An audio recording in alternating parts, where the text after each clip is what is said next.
All right, and welcome in everyone to the 2026 NCAA Division I Tennis Tournament. I'm your host, Daniel Westhoff, bringing you a full slate of matches here today on Feed 3 of our Cracked Racquets coverage on the opening weekend of the NCAA Tournament.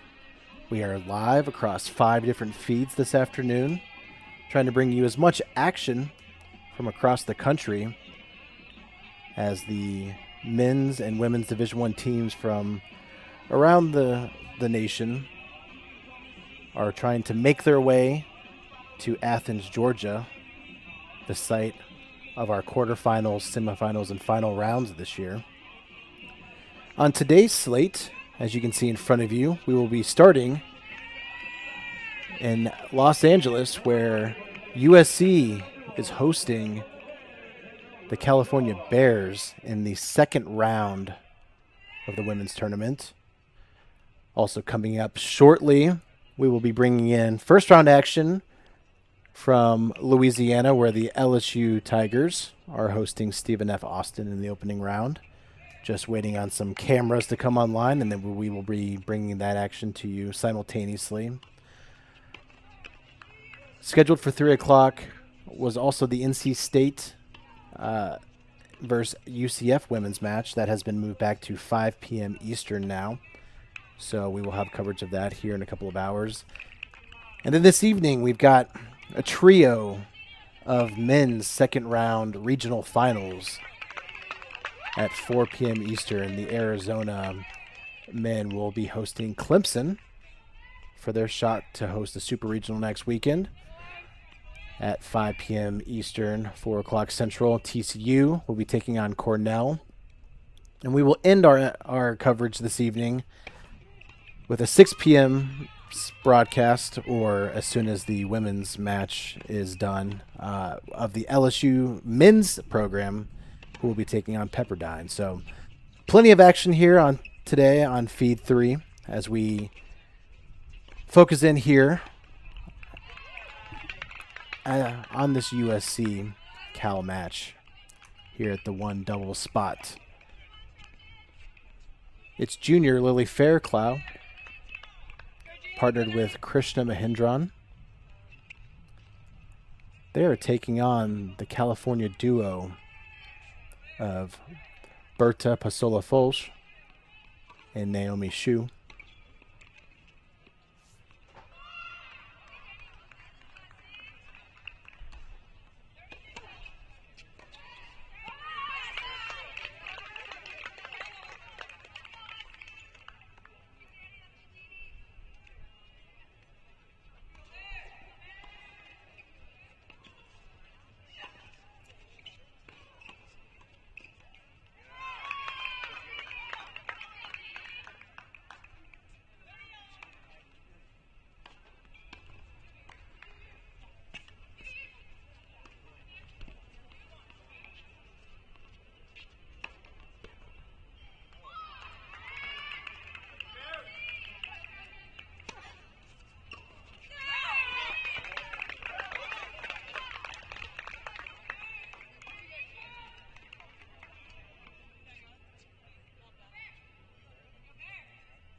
Game points coming up for Fairclough and Mahindran.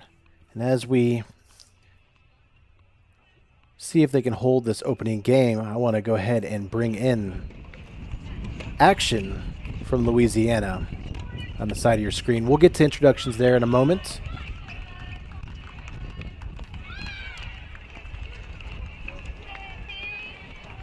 But we do now have action at both of our 3 p.m. sites.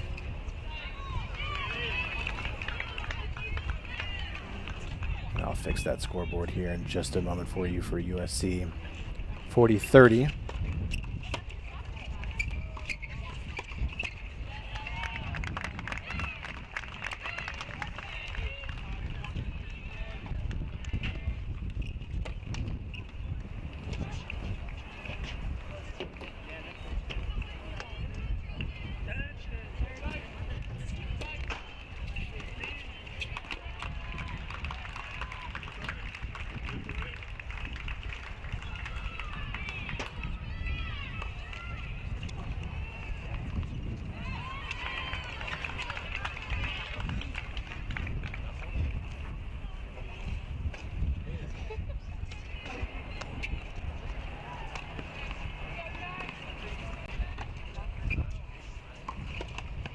And that's a hold for Faircloud Mahindran. So we'll head on down now to Court 2, introduce the matches there. Here on Court 2, serving on the near side of your screen. Nope. Serving on the far side of your screen is the California duo of Mao Mushika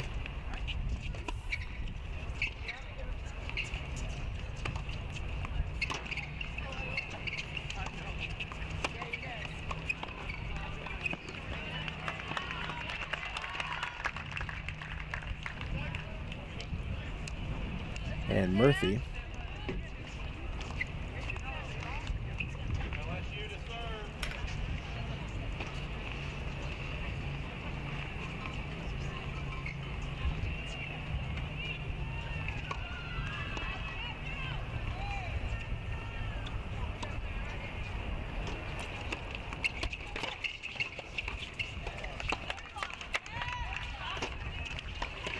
They're taking on USC's Emma Charney and Emi Haddad.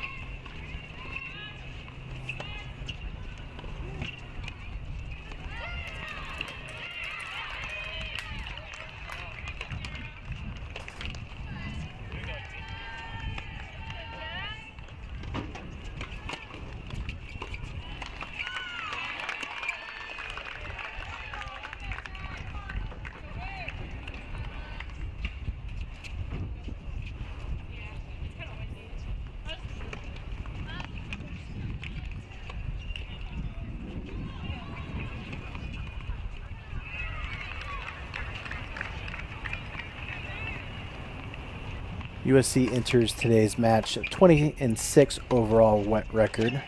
They are 10-0 at home. Yesterday, they opened up their tournament run with a 4-0 victory over Sacramento State.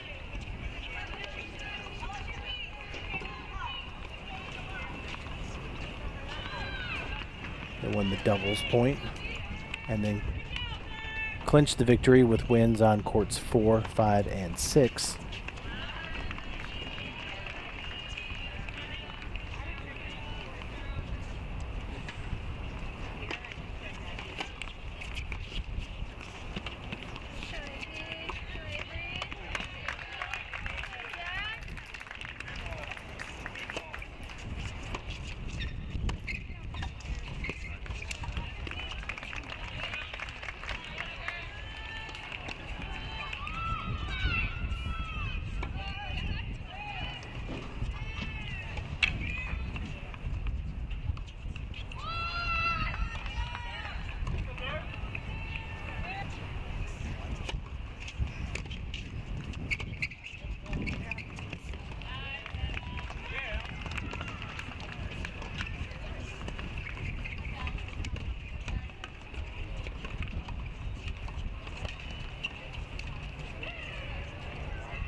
All right, apologies for the blinking scoreboard down bottom. We had some issues with that yesterday, but it was a hold for Cal, or for USC. Cal now serving, but we're going to go ahead and move down to court 3, introduce our doubles pairings there. That way we can get over and do some introductions over at LSU. Here on court 3, it's the near side of your screen, the California pairing of Svensson and Mork. They're taking on USC's Danny Bureau and Eugenia Zozaya.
Nice poach there from the Bears.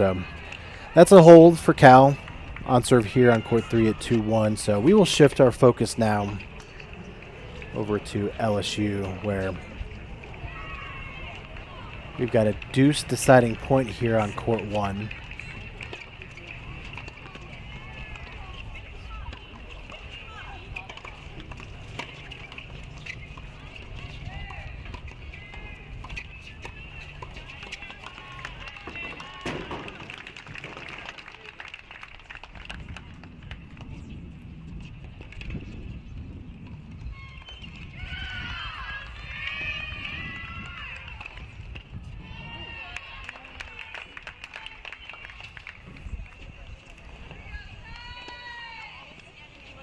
Here on court 1 for LSU is the pairing of Cadence Brace and Kayla Cross, both sophomores for the Tigers. Doubles point there. Went to LSU. They're now up a break, 2-1. We'll stick around for a game and see if they can consolidate that.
Nice put-away volley there by Brace.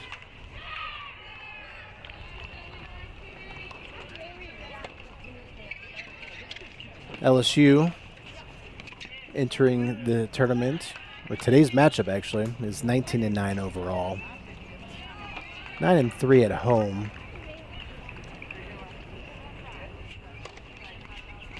Had a strong finish to the season.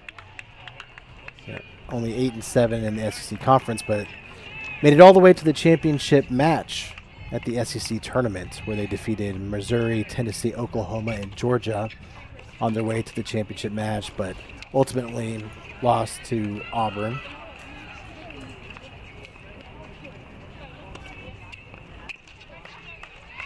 And there's a hold for LSU, so let's move on down, check out what's going on at court 2 doubles.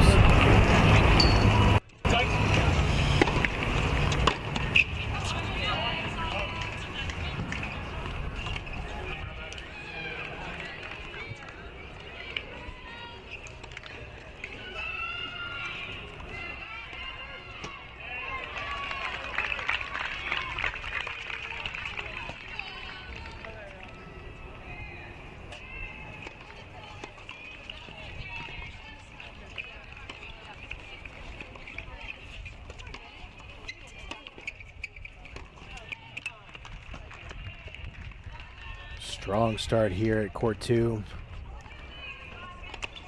As LSU breaks again, 5-love lead, so we'll come right back here. Forgot to introduce. Here on court 2, it's the pairing of Erickson and McDonald for LSU, taking on Kinsey and Paula Chavez. Before we miss LSU trying to serve out the match here, let's quickly go down to court 3. Introduce and check out what's going on there. Here on court 3. On serve, LSU serving 1-2. It's the pairing of Carolina Cool and Addison Layton for LSU.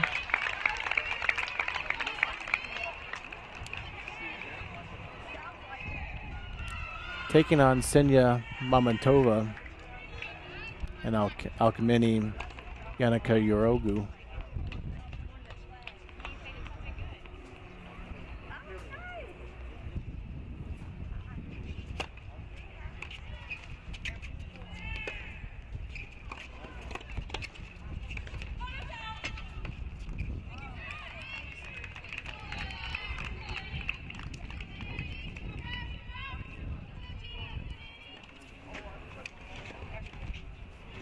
All right, but we don't want to miss that action on court 2, as they have been flying through that opening double set.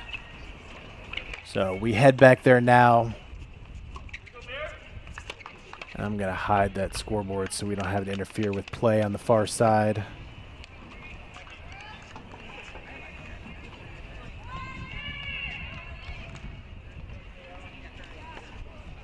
Love.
Well, we're not even 20 minutes into this match, and we're already at a match point for a bagel set here on 2.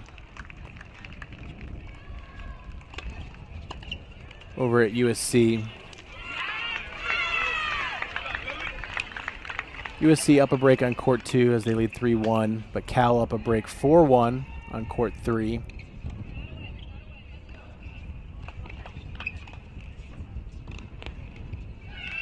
Deuce point coming up on court 1 might be our deciding set.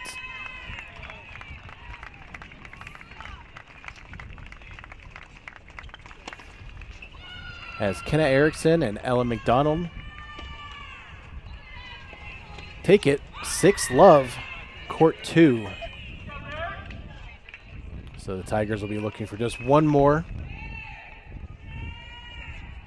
We'll go ahead and head over to court 1, where LSU up a break 4-1 there.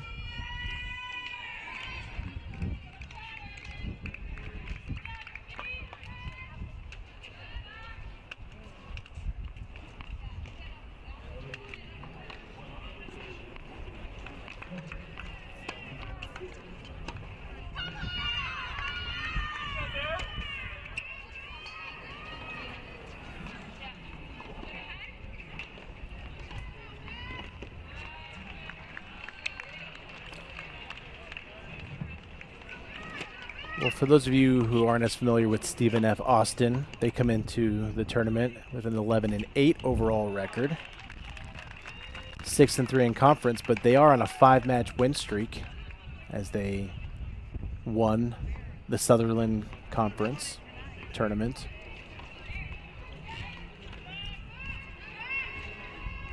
They also set a school record this season with an undefeated home record.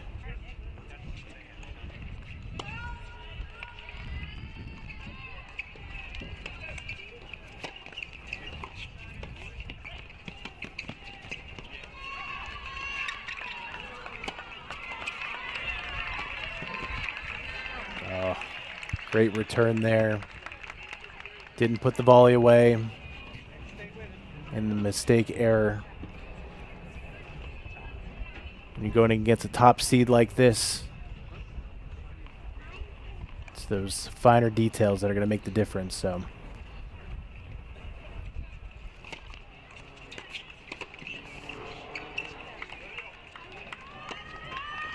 Poach volley goes long. 30 all here on court 1. Over at USC, you can see a pair of break leads for USC and Cal on the side of your screen. We'll be focusing there back in a moment.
Deciding point here. Stephen F. Austin looking to get one of these breaks back.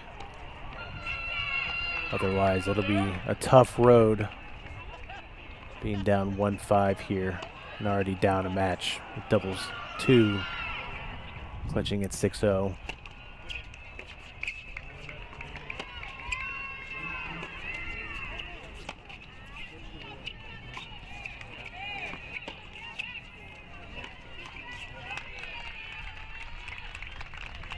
Backhand error in the net makes it 5-1 LSU, so game away from taking the doubles point and a 1-0 lead. But we'll shift our focus quickly back over to USC.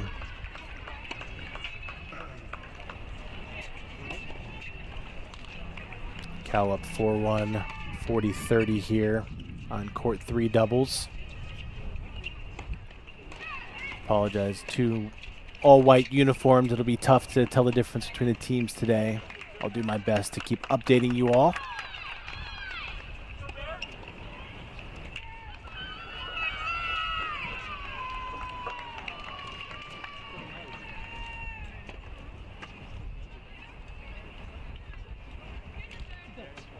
Well, looks like it was a, Cal on the near side, so 5-1 lead now as they break the Trojans, and will serve for the match here on doubles 3. Still, USC in good shape on court 2, up 4-1. A double break for themselves. And Cal with a 3-2 break lead on court 1. Still pretty tight over there, though. Let's focus in on our 2 5-1 leads here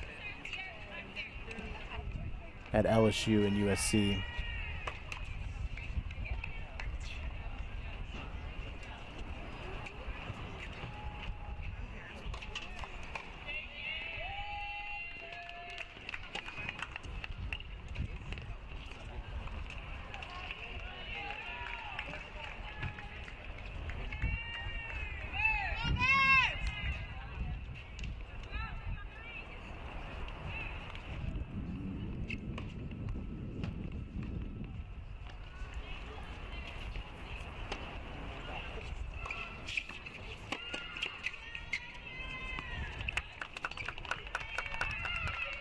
Well, that return from brace right at the net player makes it 15-40.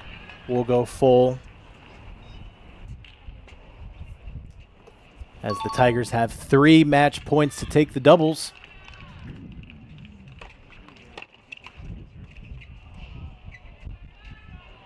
Return hits the tape. Still 2 more opportunities.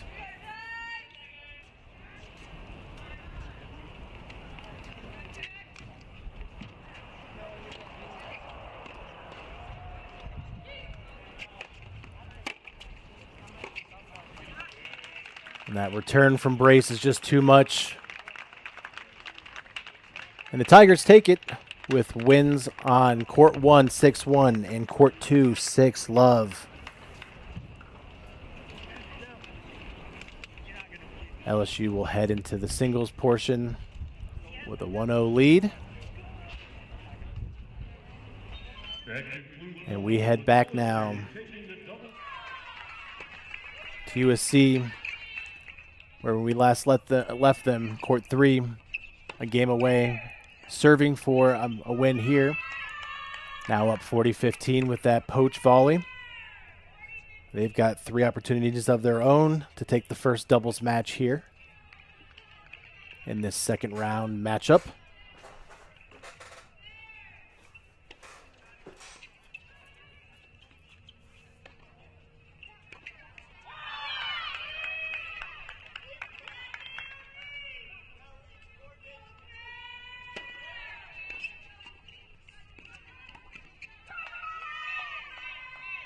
That volley just too good. 6-1 Bears on court 3. Let's see what's going on in our other 2. Court's still in action. Big deuce point on court 2.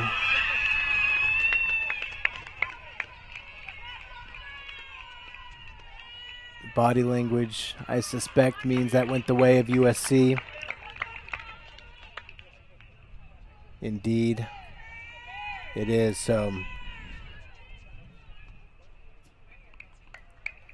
USC up 5-1, returning here.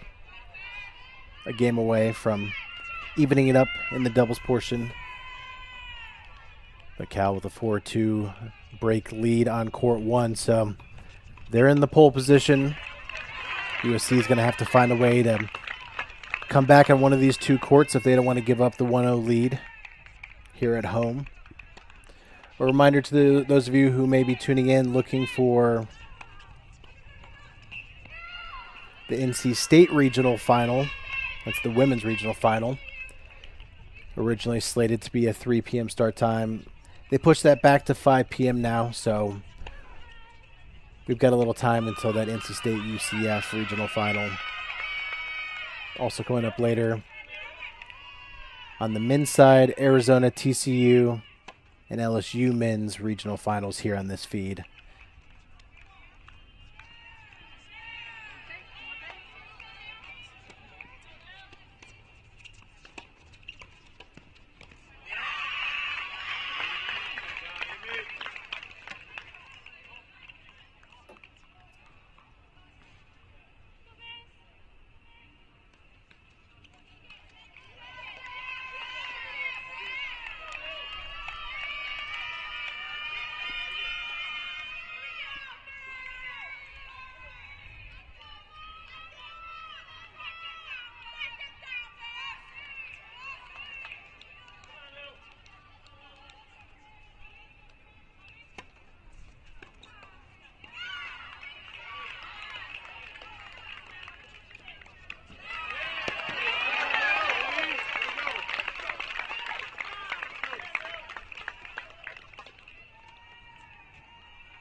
And USC with a bit of an opportunity again here on 2 as they lead 30-15 in this California service game. So let's go full over there, see if the Trojans can close this one out.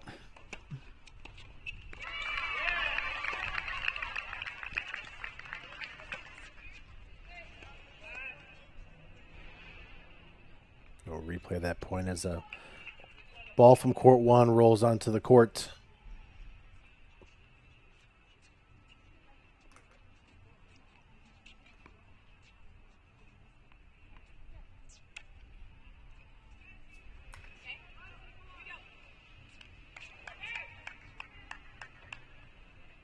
California comes into this match with a 13-7 overall record.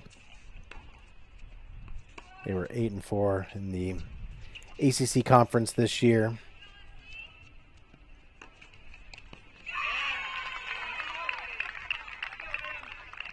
And they defeated Utah yesterday in the opening round, 4-1.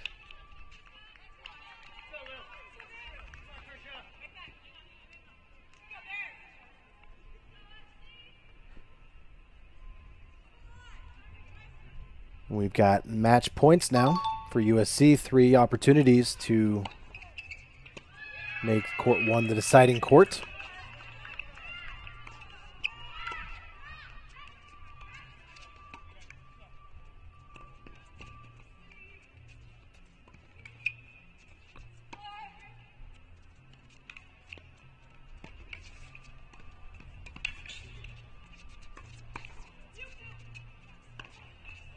Wow.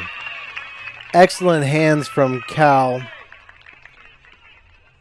but just not enough. And Trojans put that point away. Let's take a look at it one more time.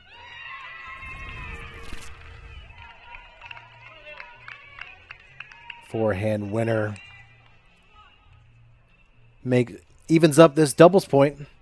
And so we'll head to court 1.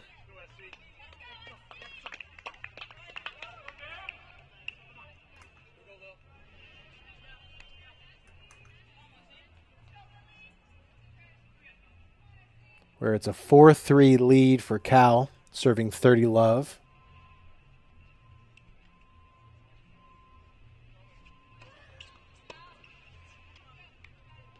That's Naomi Shu serving on the far side.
Excellent down the line winner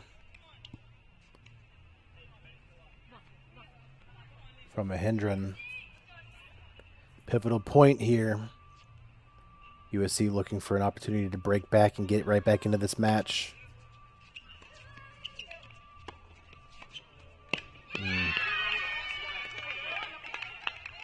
Left that ball hanging, and Pasola put it away, so 40-30 to here. Action getting going at LSU, so I'll bring in those cameras here in a moment. For those of you just tuning in, the LSU women taking on Stephen F. Austin. It's a quick doubles point with a 6-love victory on court 2, followed by a 6-1 victory on court 1. So they lead 1-0 as we head into singles.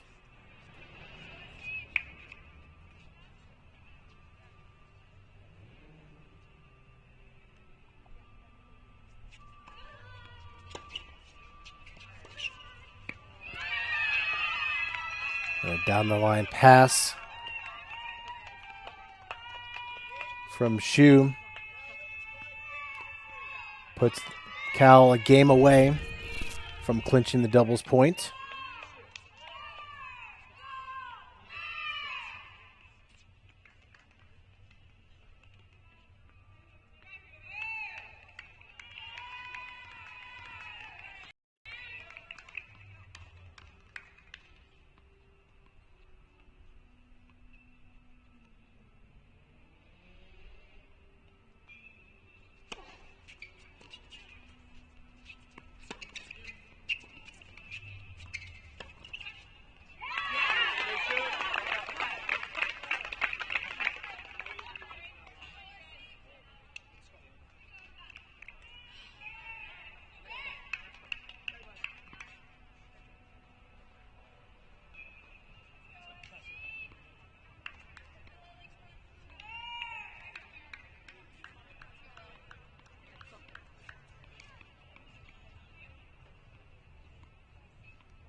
And that excellent net volley splits the middle. Makes it 30 all. Dicey situation here for the Trojans. They need a hold to stay alive.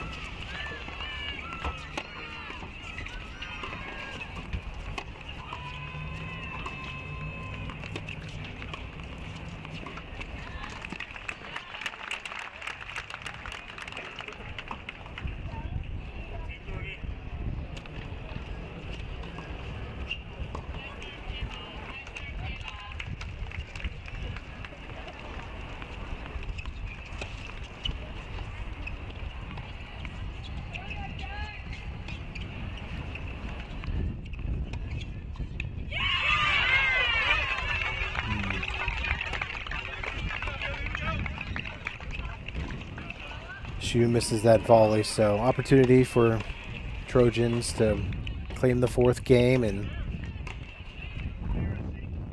force the Bears to serve it out.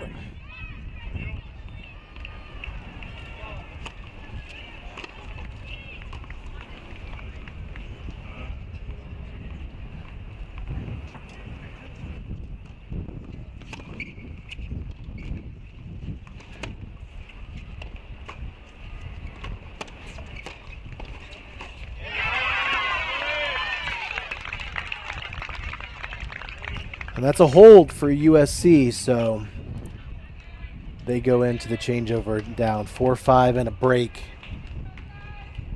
California will serve for it when we return. In the meantime, let's start our introductions at LSU.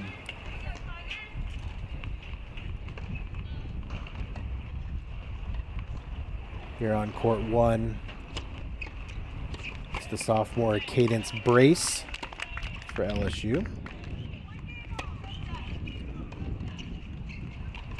She's down an early break to sophomore Sonia Ruth. Ruth from Gothenburg, Sweden.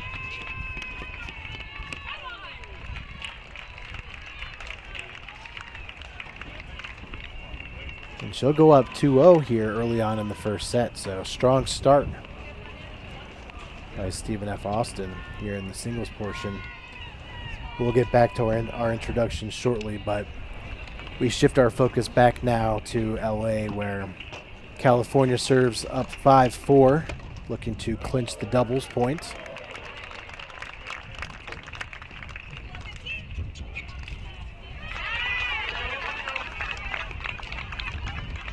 Missed volley by Shu.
USC just not doing enough with those last few returns. Makes it 30 all as we reach a very pivotal point. We'll go full screen for this because this is going to decide how our doubles point plays out here. USC needs to break here if they want to stay in this doubles point. Otherwise, Cal will take a 1-0 lead into singles.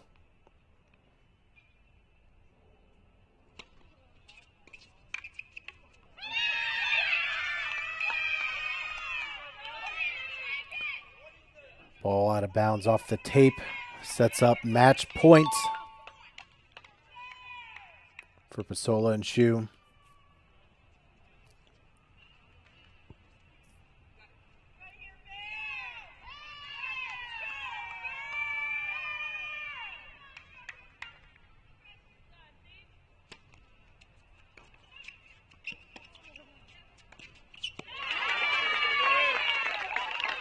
Not yet. Still, deciding point coming up. One more match point for the Bears.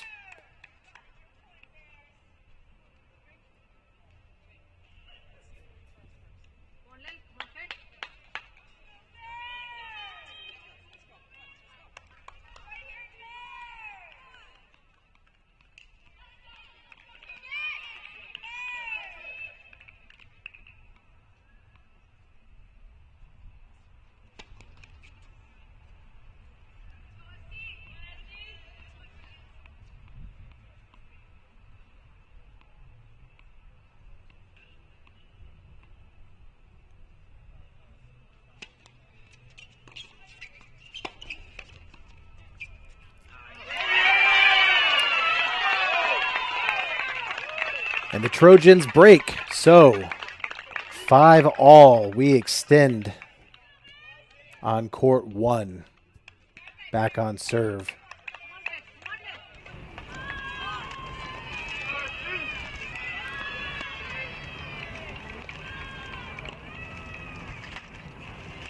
Well, let's take a moment now.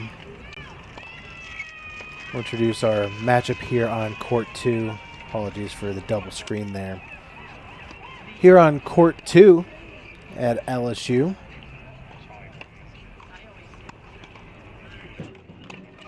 It's the sophomore Kayla Cross serving on the far side of the court.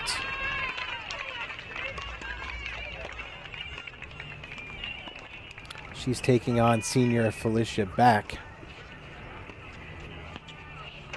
Cross up a break here early on.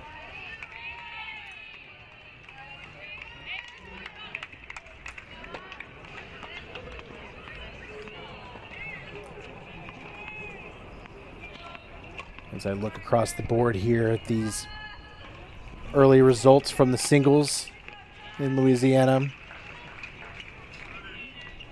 Pretty even all around.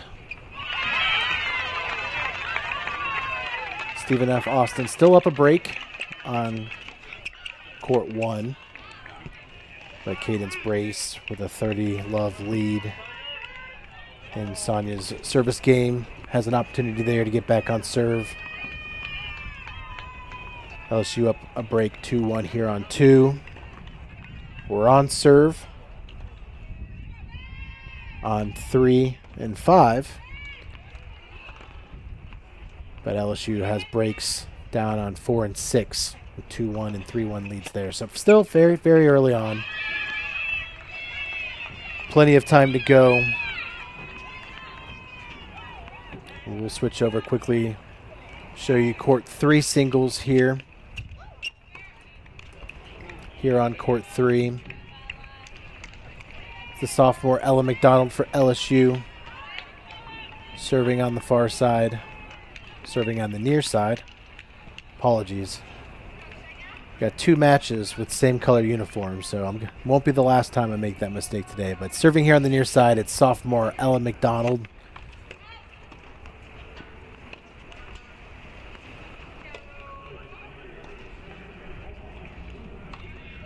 She's taking on the senior Mamatova.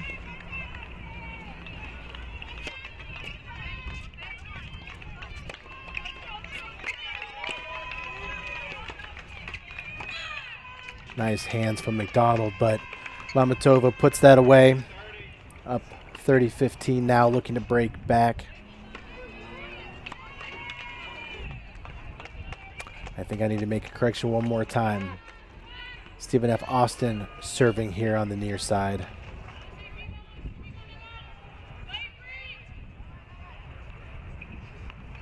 I'll get this right eventually, I promise.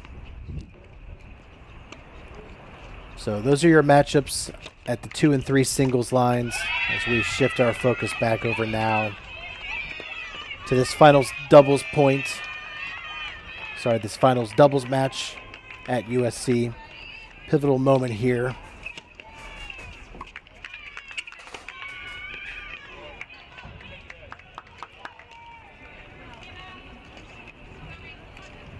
Is it 30-40 or 40-30? Waiting for a score update. Let me check online. 40-30 Cal. So break point opportunity.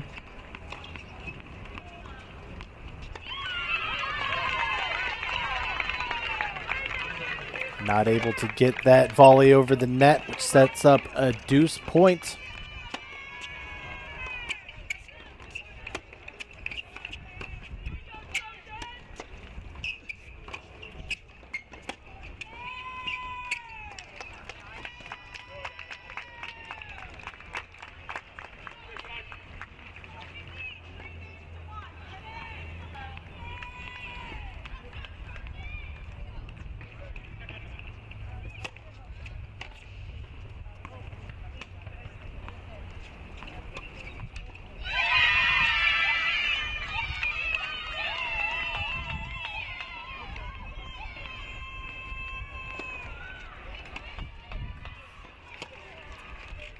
That's a break. And Cal will have a second opportunity now to serve for the doubles points. In the meantime,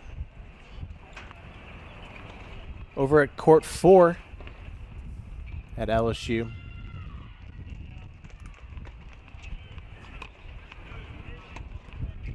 It's freshman Addison Layton on the near side, serving up a break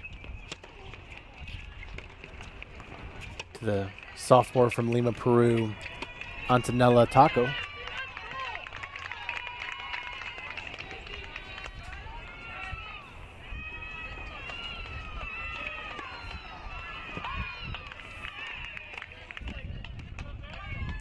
And quickly, because I see they're out of the chair, just want to show you here.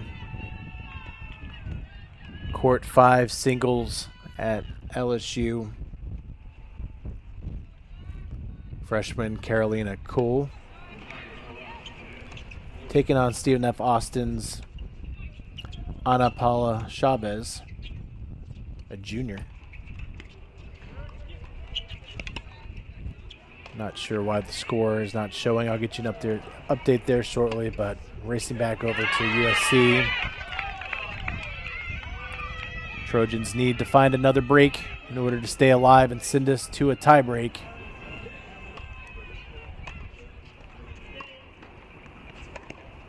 Little controversy here. Looks like USC was celebrating. Now a bit of frustration.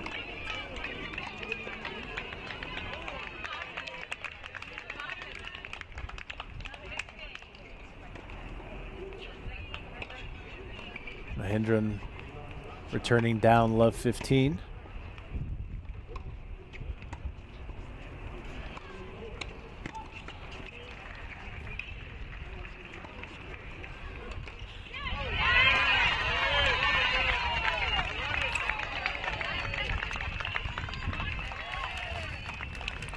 Coming up shortly at the 4 p.m. hour.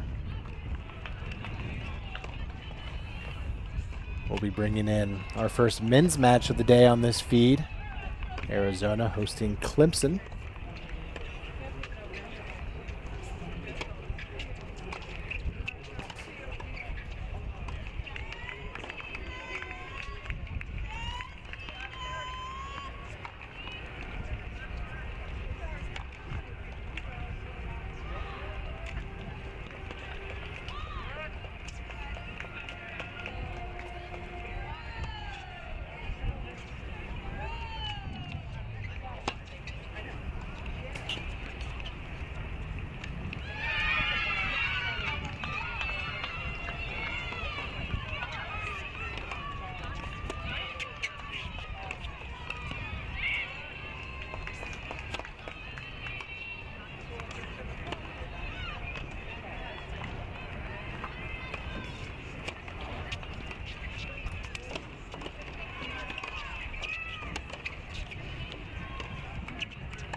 3 match point opportunities here as Cal is up 40-15.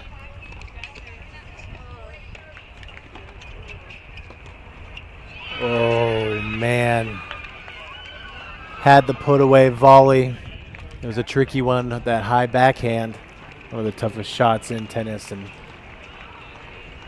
Fairclough misses it long, so California will head into the singles portion of our match with a 1-0 lead over the Trojans. So with that, we'll shift our focus over to LSU, introducing our final matchup here at the 6 singles spot. It's LSU's Kenna Graham, a junior.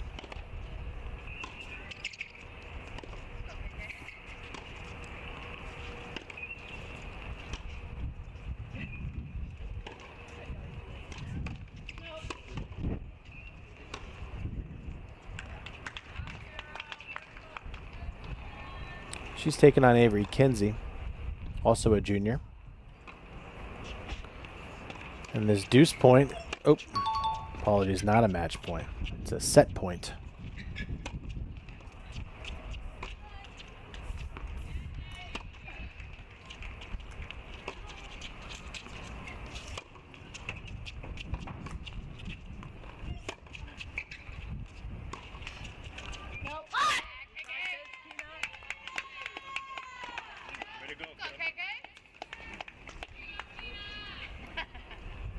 That's a 6-1 set for the Tigers here on court 6. Where to next? Looks like multiple break leads on most courts for the Tigers. We'll head over to court 5. She's Carolina Cool. The 5-1 30-15 lead. 2 points away from closing the set out herself here. She also has 4-1 leads on courts 2 and 3.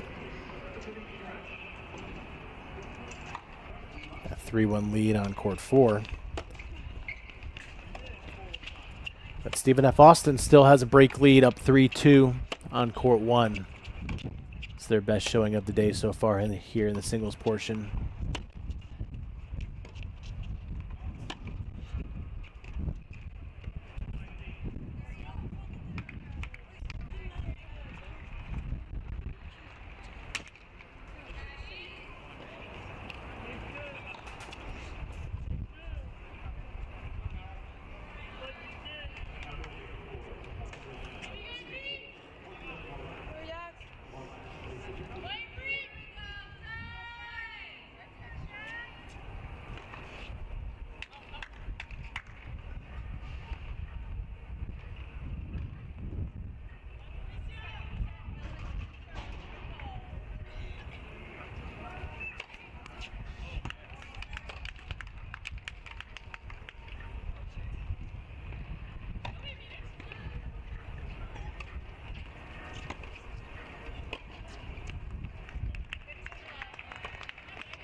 Two set points now for Carolina Cool.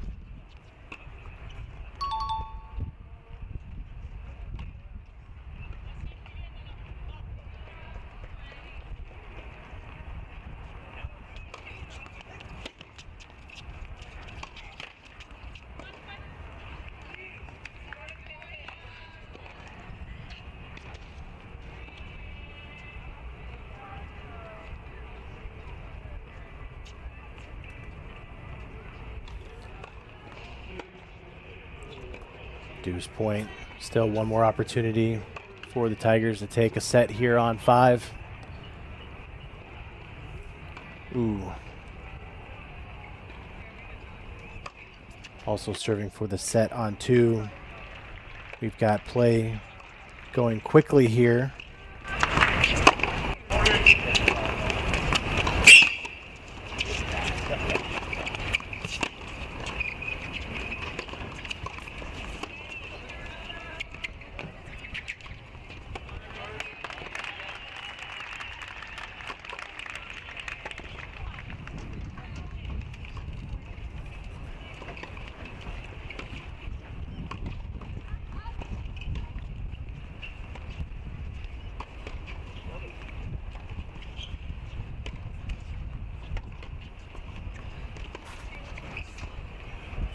All right, well, 5-2 on 5, so Stephen F. Austin stays alive. But that is a 6-1 set for the Tigers on court 2. So we'll keep our eyes here on court 5 as Kuehl will look to still close out her set. And we'll jump over to court number 3. Ella McDonald now with a 5-1 lead herself. Mamontova serving on the near side of your screen.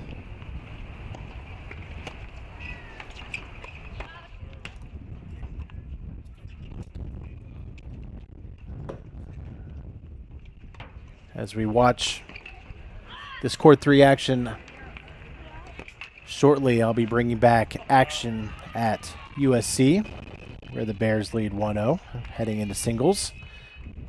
And we will also momentarily have Arizona's men hosting Clemson in the second round, coming up in just a moment.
All right, sorry for the pause and commentary there for a moment, just getting things set up on my end, but I am ready now to bring in our other 2 active sites at the moment. On the side of your screen, top left, court 1 doubles at Arizona as Arizona hosts Clemson Tigers. That's a second round regional final there. Bottom left of your screen. Also a second round match. USC trails 1-0 after they dropped the doubles point. Cal took wins on court 3 and court 1. But I'm going to stick here in the big box at LSU. 5-2 lead for McDonald. She'll serve for the set when she comes back from the changeover, but We race over to court 5. Hopefully we didn't miss it.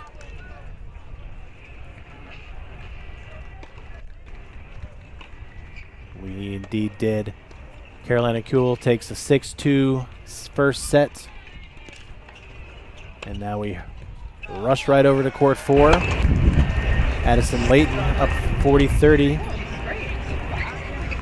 2 set points.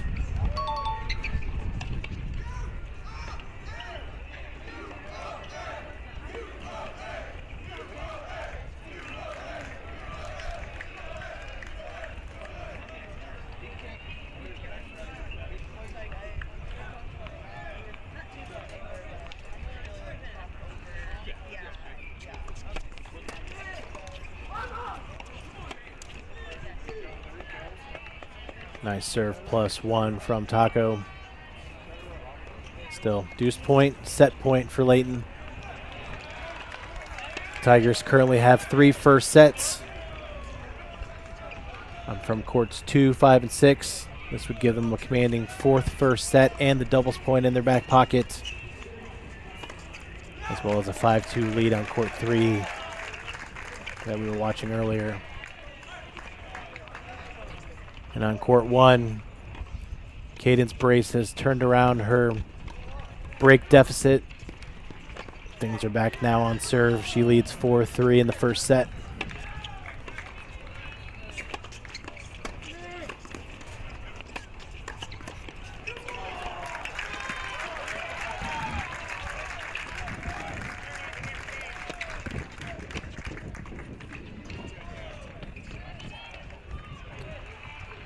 Well, that's a hold for Taco.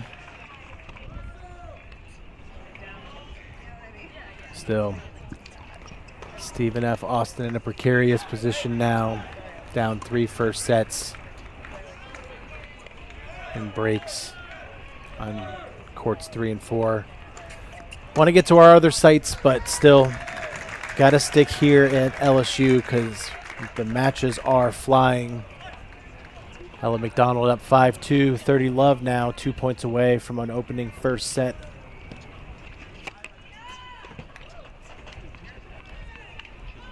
Don't forget, at the top of the hour, 2 more matches we'll be bringing into this broadcast. The NC State women, the Wolfpack, hosting UCF in their regional final, as well as TCU men versus Cornell. So jam-packed here on Feed 3 today. One of 5 active feeds on the Cracked Racquets YouTube channel. You can check out Alex Gruskin on feed number 1, Chris Halioris on feed number 2, the coach, Mark Bay, on feed 4, and our coverage just wrapped on our 5th feed, where Brian Finley took us through the Texas women's opening round match, a 4-1 victory over Tullerton State.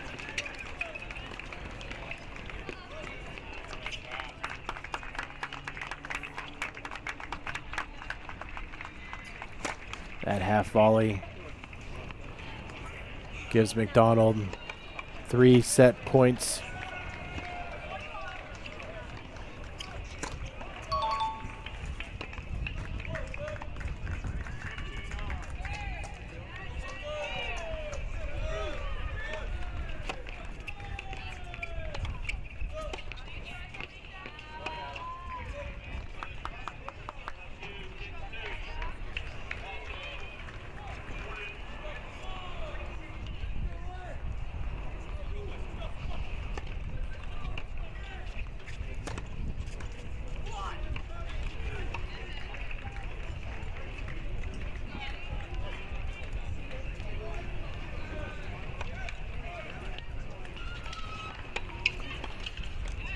All right, McDonald takes the first set. Still can't get to our other sites just yet because as the first set goes, sorry, that was the wrong court switch. We need to head over to court 4. Addison Layton now 2 points away from a 5th first set for the Tigers. After this match, we'll be going over to Arizona to introduce our doubles matches there.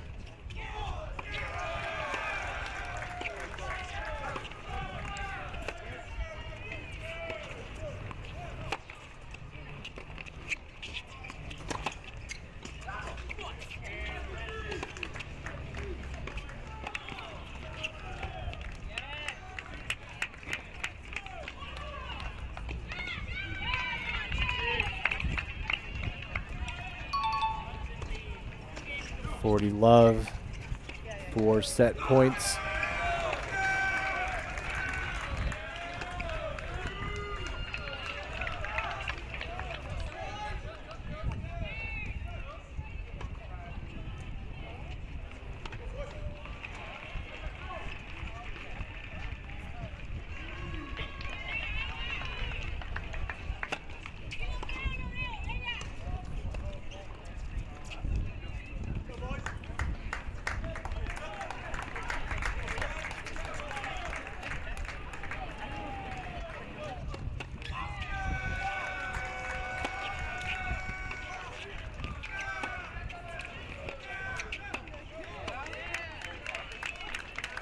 And there it is, 6-2 set for Lanton.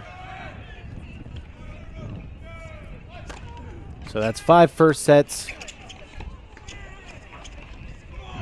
All right, I lied. Said we were going to switch gears and go over to our other 2 matches, but Cadence Brace here at LSU on court 1 was down a break first set early on. Now up a break, serving for the opening set herself. So we'll watch this game. Then we're going to Arizona, introducing our doubles matches there. Then we'll go through our singles matches at USC. I'll start cycling some of those through now. That way we get a little bit of scream time for everybody until we can focus fully on those matches.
Huge forehand down the line from Brace.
Two set points for Brace would make it a clean sweep of opening sets for the Tigers.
And that forehand winner down the line from Brace makes it a 6-3 first set on 1 and a clean sweep for the Tigers. So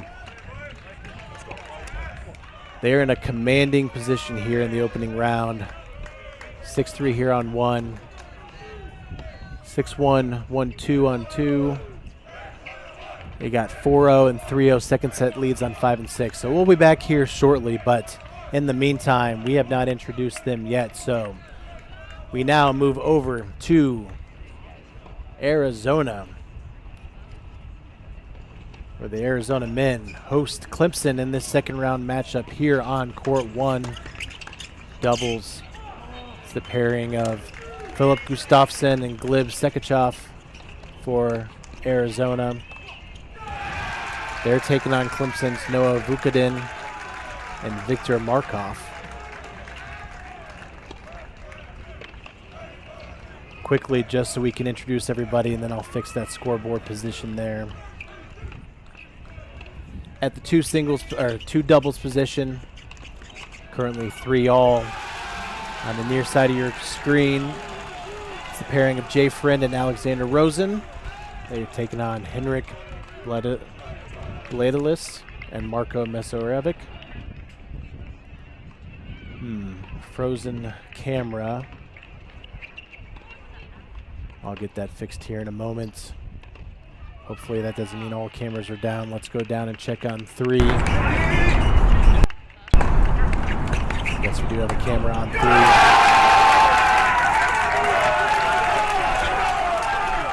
Here at the 3 spot on the near side of your screen for Arizona, it's Alejandro Arcilla and Cole Stelsey. They're taking on Clemson's Matisse Farzam and Noah Cherubino. Close everywhere. No breaks of serves that I can tell so far.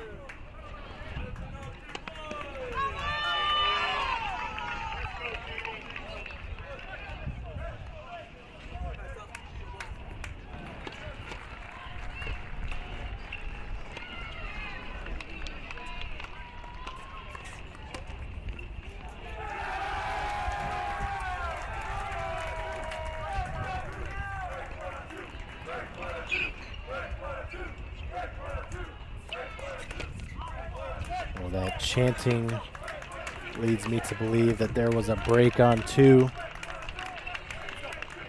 Let's head back over there and take a look for ourselves.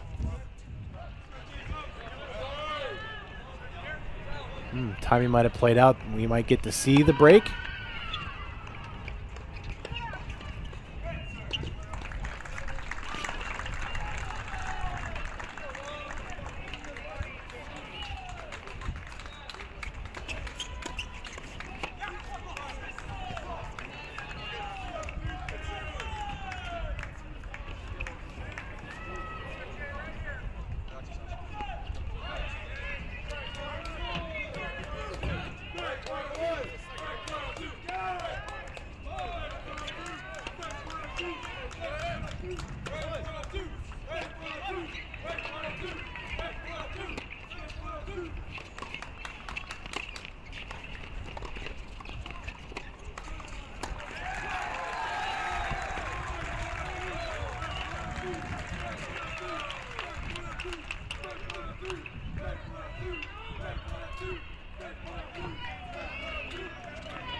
Wasn't sure if that was a frozen scoreboard or not. Looks like we're back on here. Deuce point.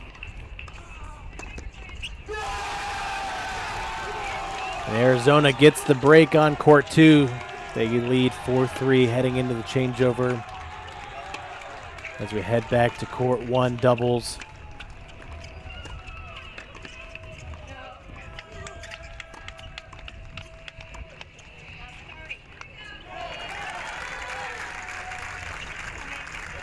All tied up here on 1, 3 apiece.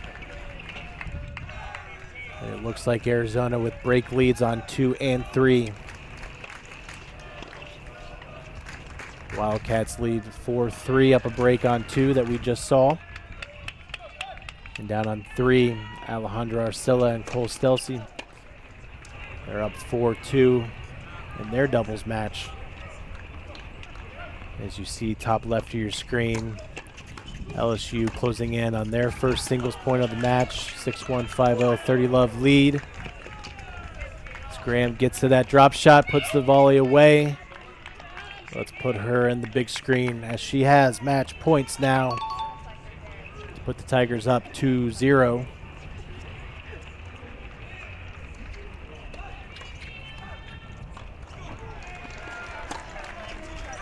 We'll get down and introduce all of our singles lineups at USC shortly. They're still pretty early on in first sets. I'll give you a quick run through.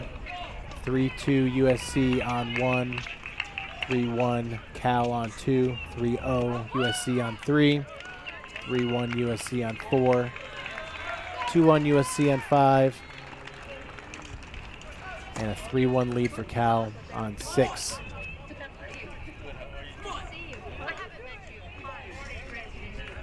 As Kenna Graham takes her match and gives the Tigers a 2-1 lead on court 6. So Tigers are moving fast, but we focus our attention back at Arizona. Clemson with a 40-15 lead here. Looking to stay on serve.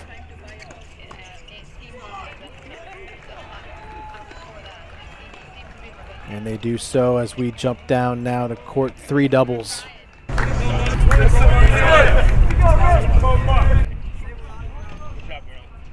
4-2 lead, but small opening here for Clemson. It's either break points or a 30 all, but either way. Yeah, all right, 30 all. Need to find a way to break back. Too good from Arizona, though. Serve and then a forehand put away down the line. 2 opportunities to make it 5-2 headed into the changeover.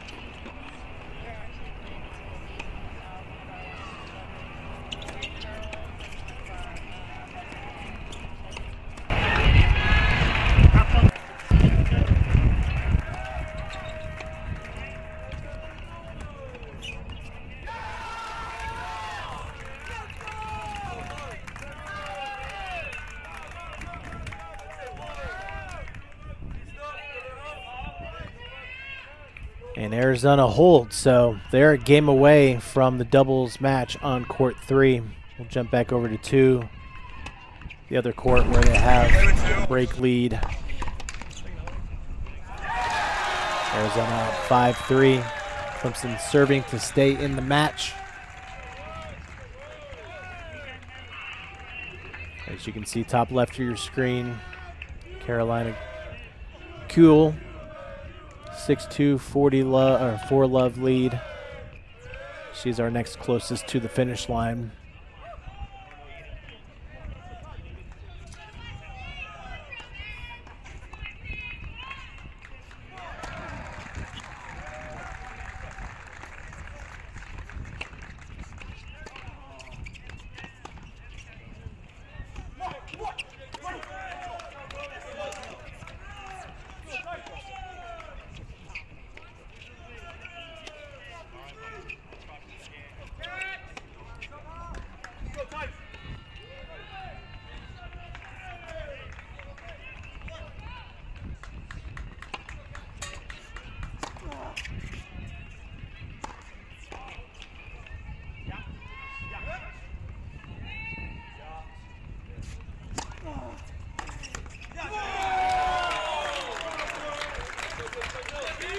All right, Arizona is a game away on 2 courts here, so I don't want to miss a clinch on either one. So apologies to USC. Got a long way to go in those singles matches still, only a few games in, so we'll come right back there. But for now, I want to put Arizona in both boxes. That way we don't miss either doubles clinch if it happens.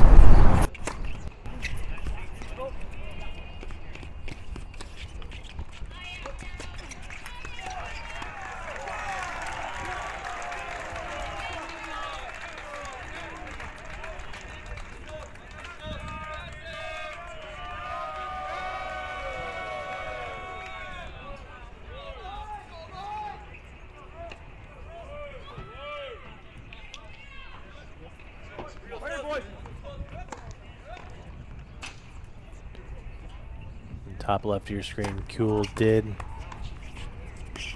hold there, so a game away for her and putting a 3rd point on the board.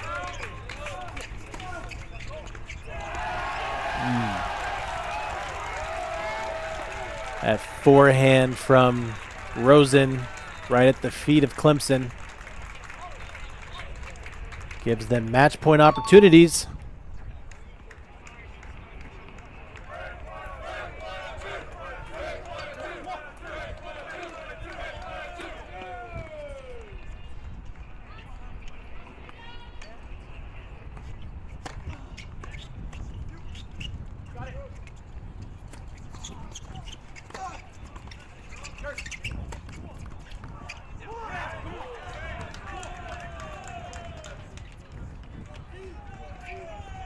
Well, that's 1 match point fought off. Still 2 more opportunities for the Wildcats.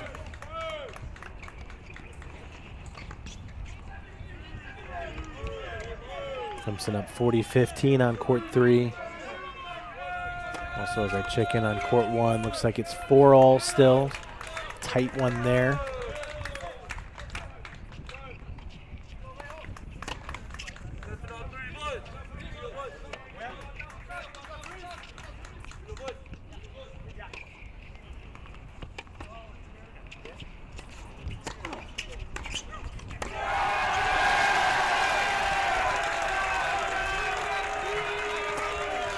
And there it is, 6-3 for Friend and Rosen at the court 2 doubles position. Arizona needs 1 more to take the doubles point. As we shift court 3 now into our focus. Want to check in quickly on court 1. Online scores can be a little behind. All right, still very close there, 4-all. I feel safe to move that back to USC for now. As next, we will go over to LA, introduce our singles matchup. But for now, we focus here, match point, deuce point, court 3 doubles.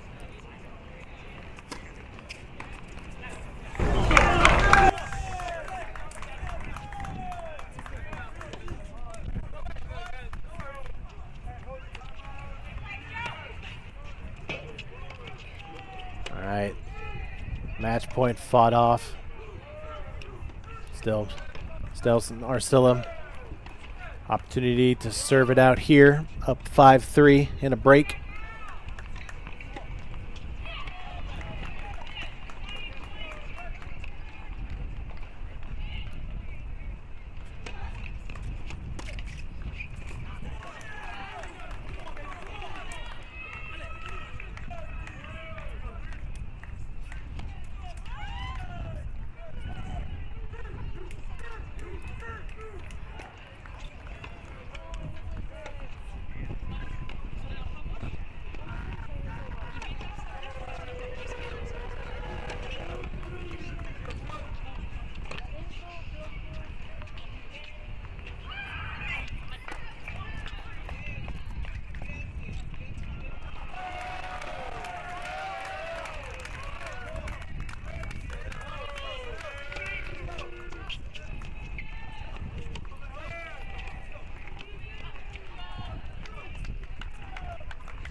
Well, that's one match point fought off. Still two more here for the Wildcats. Top left of your screen. Kuhl is serving for the match herself for a 3-0 lead for the Tigers.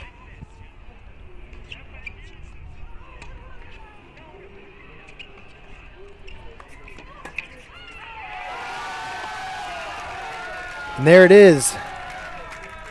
6-3 for Stelson Arcilla. Yes, as the announcer said, doubles point to the Arizona Wildcats. So they'll take a 1-0 victory heading into singles. In the meantime, their music is a bit distracting, so we'll go back over to our double box here. USC and LSU. LSU looking to put that third point on the board. We actually have two courts that are a game away. Kuhl's been at 5 for a while now. But also on court 2, Kayla Cross is now up 6-1, 5-2. So we'll put her match on screen here and see if the Tigers can close this out.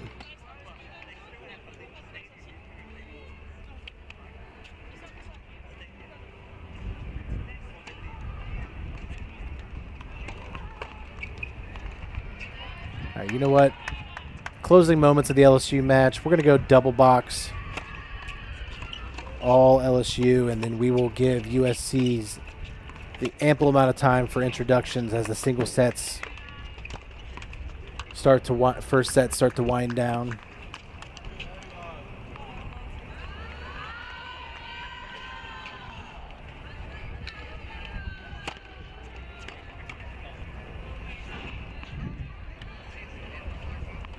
I'm going to fix those scoreboards to make them a little tighter so they don't interfere with your viewing.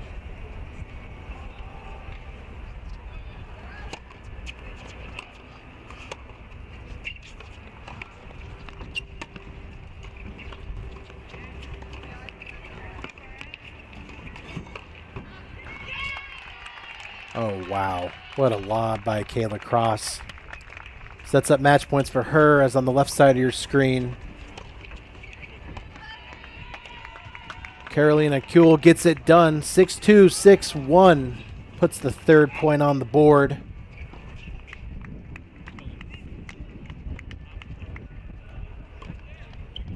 And we go full to court 2. As Kayla Cross has 4 opportunities to clinch the match and send LSU to the second round. Oh, just a rocket of a forehand. And that does it. LSU 4-0 over Stephen F. Austin. They took the doubles point on courts 1 and 2. And then clinched on courts 6, then 5, then 2, and finally 5, and then finally here on court 2. So we'll see them tomorrow as they'll take on, I don't remember who they take on. I'll get you an update on that momentarily. But in the meantime, they've cut the cameras on us quick. So finally, we make our transition over to USC.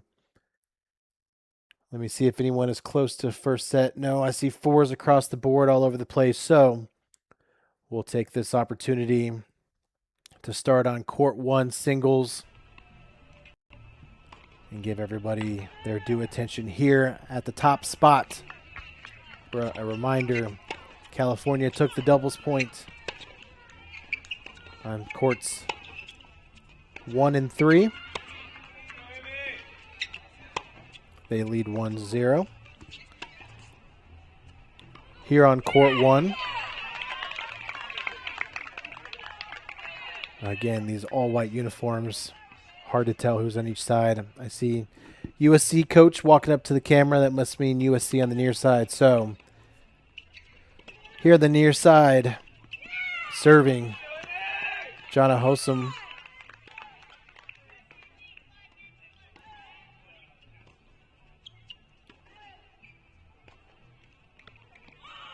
She's taking on California's Joanne Svensson.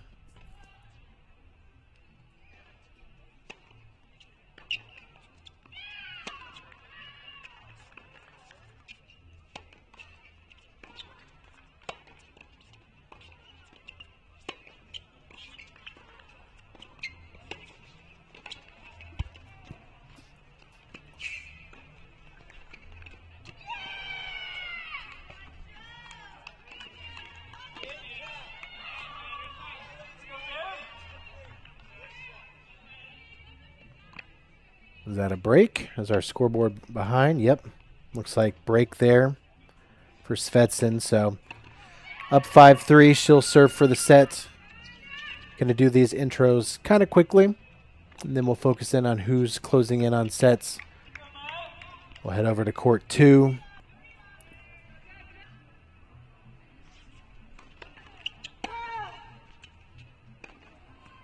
Here on court 2.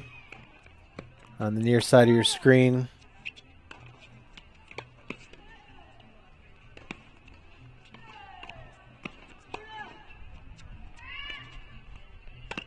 it's the senior Berta Pasola Fulch.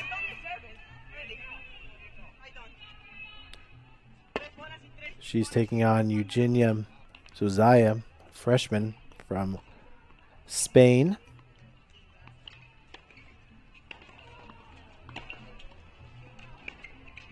Fulch also a senior out of Barcelona, Spain. Deuce point here for USC to take a 5-3 lead.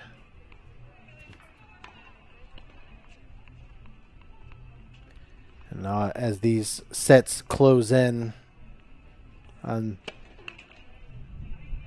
the ending moments, I'm going to take us to a triple box here shortly. That way we can keep our eye on everything. I see some 5s all over the place. Oh, 5s on almost every single court.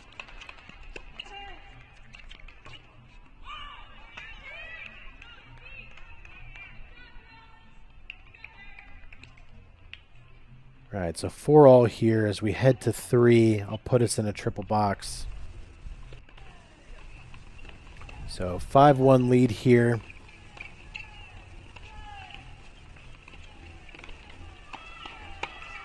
Amy Haddad, a junior out of London, England, takes on Mao Mushika, junior out of Japan. Haddad 2 points away from an opening set. Top left of your screen on court 1. Svensson now 5-3 lead at 15 all. Bottom left of your screen, court 6. Scoreboard missing at the moment, but I can tell you it is 5-2 lead for Anya Murthy out of Cal. She takes on Danny Barul.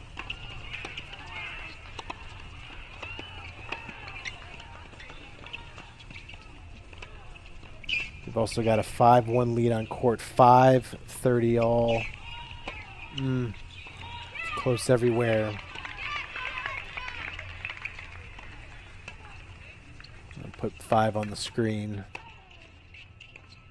No scoreboard there either, but I can tell you 5-1 for Krisha Mahendran. And she takes on Naomi Shu. It's 30 all in that game.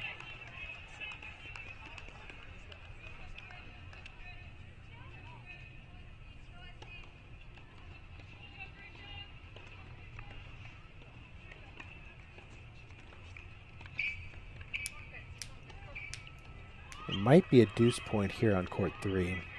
At least it says so online. These USC scoreboards have been a little jumpy the last 2 days, so can't always trust exactly what's on screen.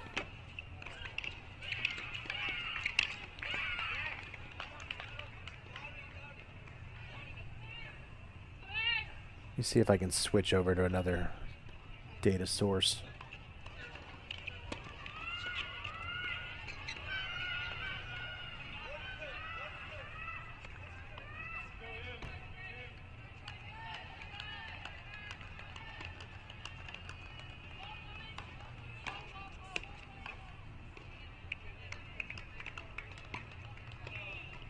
All right.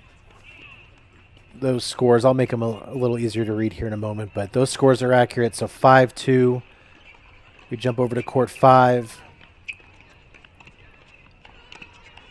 This is a set point here for Mahindran.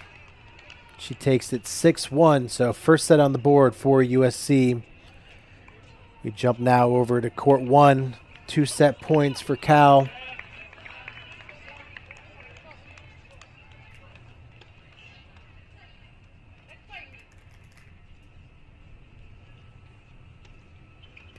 Deuce point here. Let's get a couple other matches on screen. Throw court 2 up. Court 4.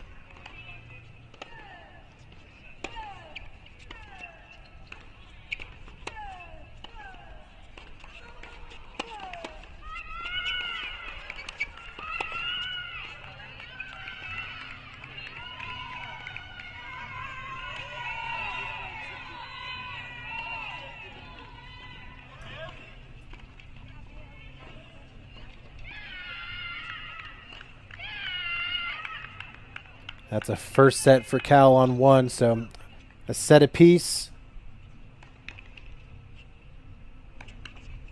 Who's in action? We'll go back to court 6. All the even courts on your screen. Those of you looking for Arizona, we'll get back there shortly. Arizona men took the doubles point with wins on courts 2 and 3. 6-3 each of those matches. We also saw the conclusion of the LSU women, who had a 4-0 victory over Stephen F. Austin in their opening match of the tournament. Coming up shortly at the top of the hour, 2 more matches will add into the fold. NC State women hosting UCF in their regional final. And the TCU men taking on Cornell.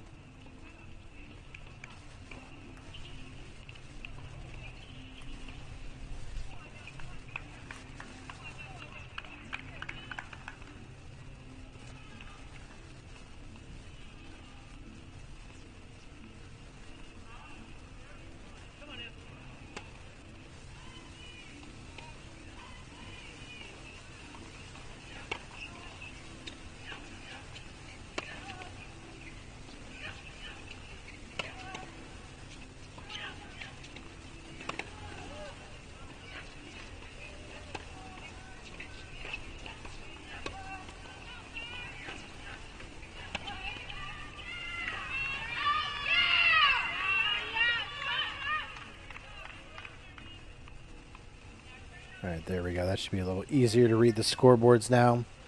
Apologies for the scores going in and out, but this should be a little more stable now as we watch the closing moments of these opening sets here in LA.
That forehand sails long for Murphy, so 2 breakpoint opportunities to get back on serve for USC here on 6.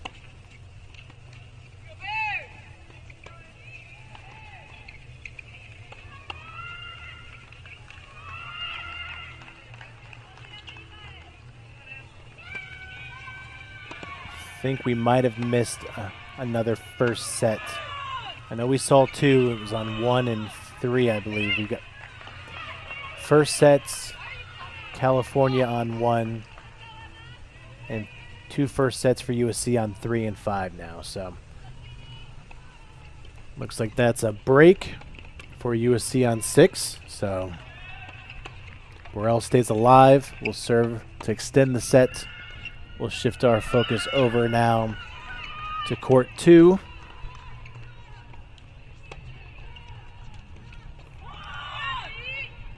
Berta Pasola, near side of your screen. Serving for the set, now up 40-30. 2 set point opportunities for her. And then bottom left of your screen, Emma Charney of USC trying to serve out her first set. Down 15-30 at the moment, though.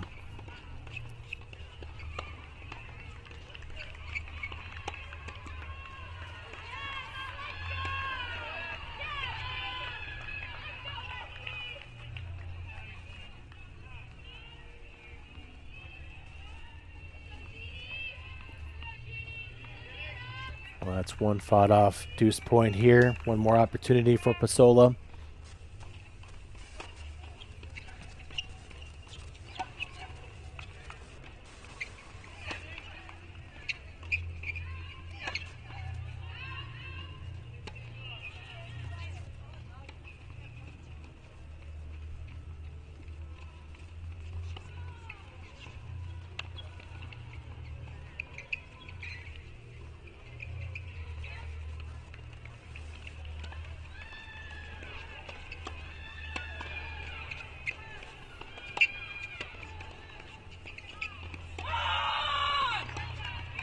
There it is. That's a second first set for Cal. So 2 first sets apiece. Cal with the doubles point. We'll jump over to court 4. 2 break point opportunities for USC's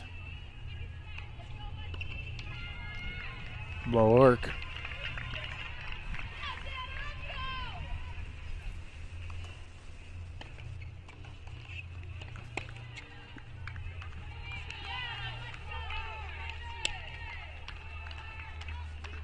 I'm sorry, USC with the lead.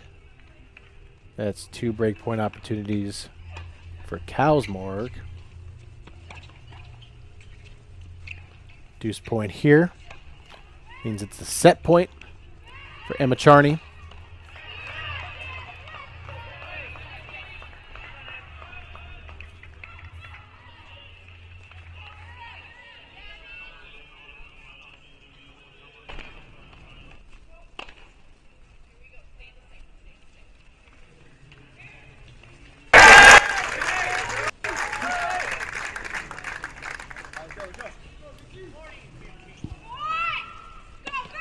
Untimely double fault, and we extend the first set on 4.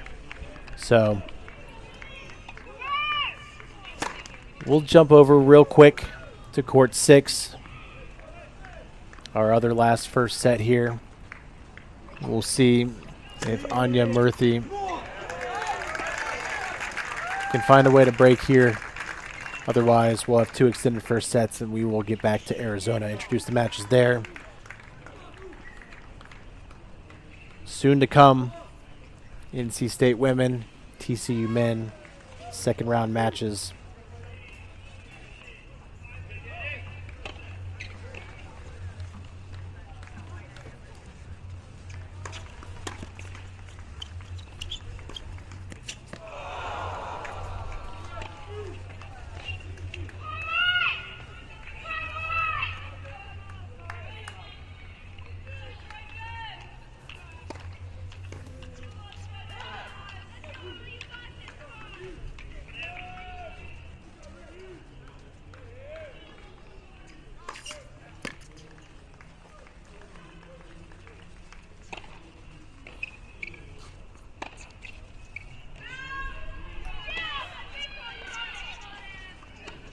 All right, so 5-all on courts 4 and 6.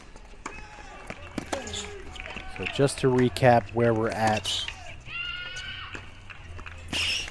before we shift our focus back. Excuse me.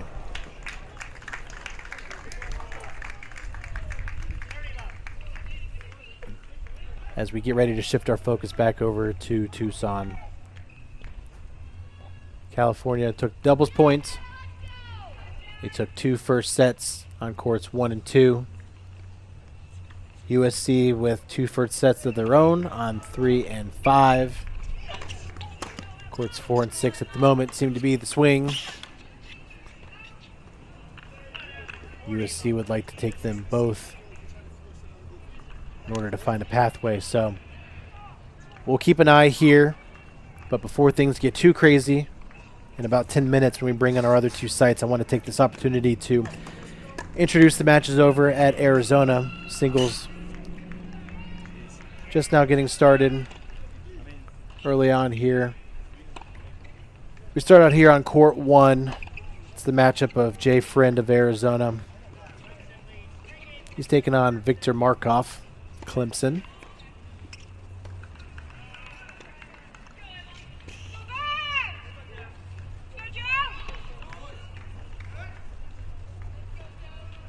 Arizona enters today 22 and 4 overall.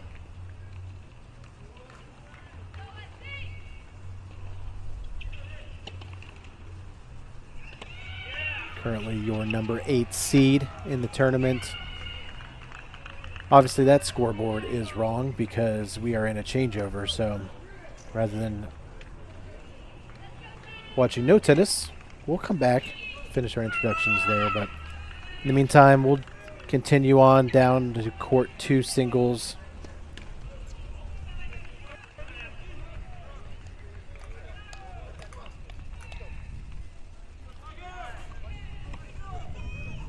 Here on court 2,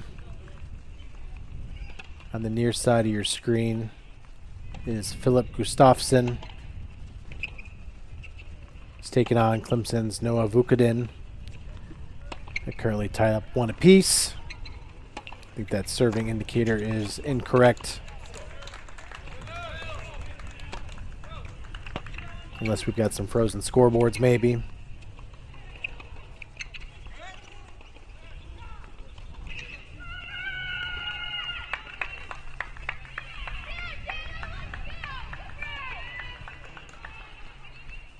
Indeed we do, so if I had to guess, it's 2-1 Clemson. Gustafsson serving on serve here. We're just going to go down the line, do this quickly, because we've got a lot more play starting soon. As you can see on the left side of your screen, court 6 there. Anya Murthy for California will have an opportunity to serve for her first set. We're still on serve on court 4. Here on court 3 in Arizona, it's Alexander Rosen taking on Matisse Farzam. We got a break lead here for Clemson. Might be our only break lead of the match so far. Everywhere else, pretty tight.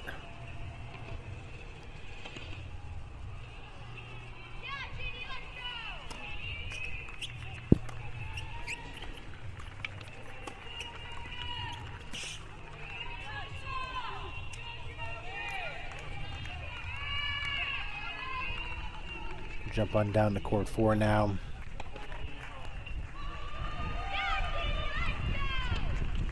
Here on court 4, Zoran Ludowski of Arizona on the near side.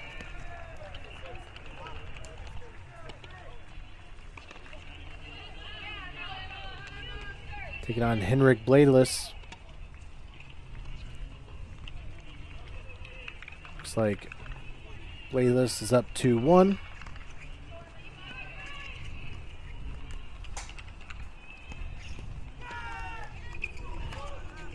Ludowski, a sophomore out of Serbia.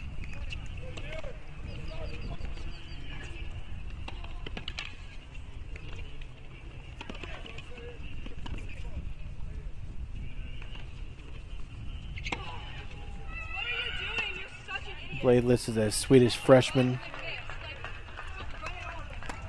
Sorry for no point-by-point scoring at the moment. Even my online scoreboards are game only for the time being. I can tell you Farzam on court 3 now up 4-love.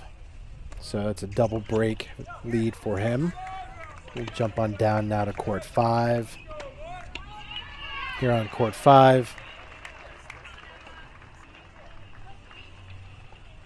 Alejandro Arcilla. He's down 1-2, but on serve to Clemson's Marko Masarevic.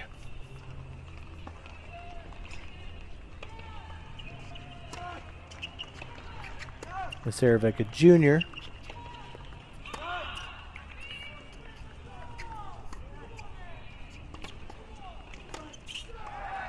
Junior out of Austin, Texas.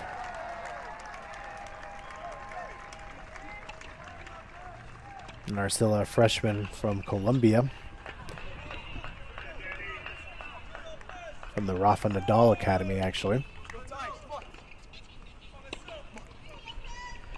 And finally, down on court 6, our final matchup of the day. Matias Uy-Kask of Arizona. He's taking on Noah Cherubino. Cherubino up 3-2 at the moment. So those are your singles lineups. Arizona, again, took a 1-love lead with wins on 2 and 3 doubles.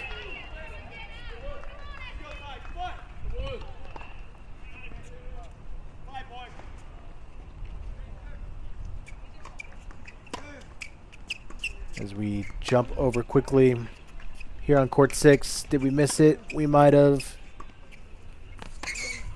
Oh no. They're going to a tie break on 6, it looks like, at USC. We'll jump over court 4, 30 all.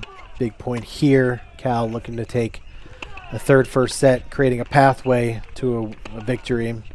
The doubles point in their back pocket.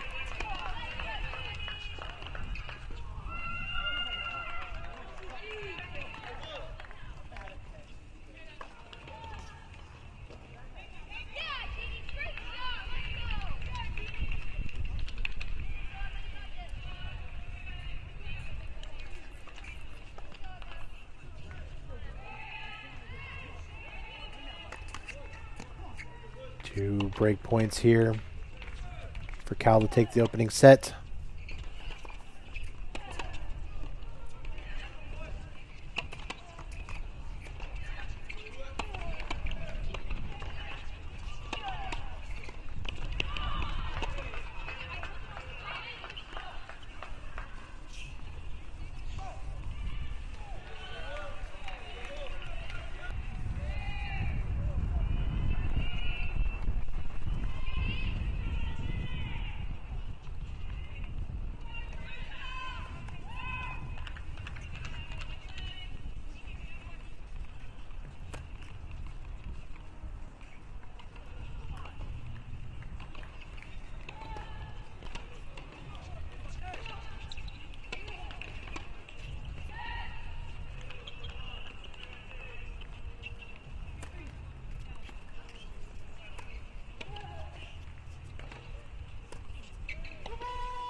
Well, hard to follow without point-by-point at Arizona, but as you heard there, that's a set on 3 for Clemson. So Clemson's the first one with a set on the board in our singles portion.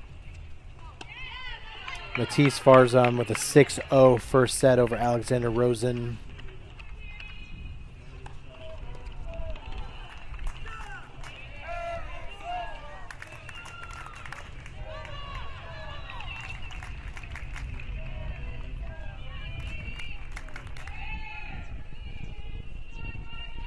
As it's a deuce point here on 4. Yes, I believe so.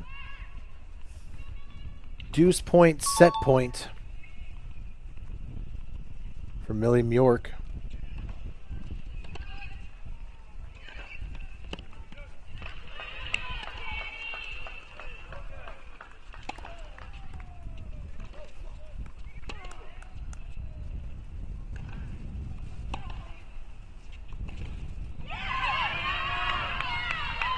That backhand shank sends us to a tiebreak, I believe. Yep, 2 first set tiebreaks coming your way in LA. So, 2 first sets apiece for Cal and USC. 2 first set tiebreaks. Let me get us a new court here in Arizona. We'll hop over to 4. Where Henrik Blavis has a 4-1 lead for Clemson.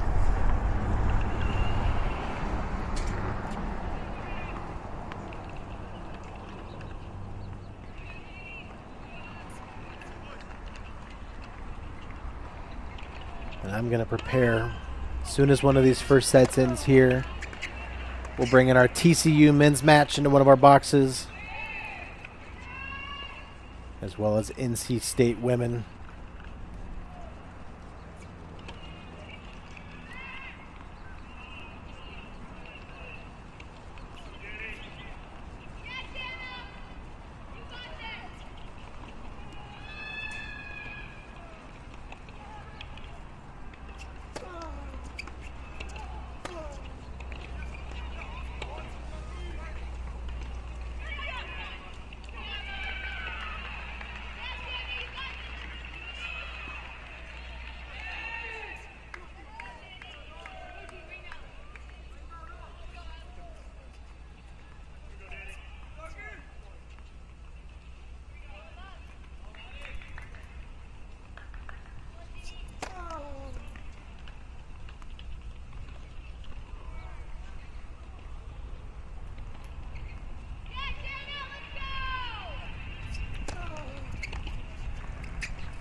All right, an update from NC State. Sorry, originally scheduled for a 3 o'clock start time. We were told it'd be pushed back to 5 p.m., so I was getting ready to load it now, but looks like they just tweeted out. Match now set for 6 p.m., so still an hour to go until that match. Not going to complain, though. Gives us enough space on our broadcast to keep all 3 active sites on screen, so I will jump back over to court 6 here to see if USC can complete this set, and maybe they already did. Apologies, I'm getting some camera stuff ready. Yes, first set USC, court 6, Danny Burrell. So Anya Murthy had an opportunity to take the set at 6-5, couldn't close it out. Instead, Burrell takes the set in a tiebreak. We'll go focus quickly on our last first set here in LA. Change over in Arizona. Let me get something on screen there, and then I will bring in the TCU second round match as well. Make us 3 wide here. A lot of 4s on the board in Arizona. Where to go first, hard to tell without point-by-point scoring. Go over to court 2.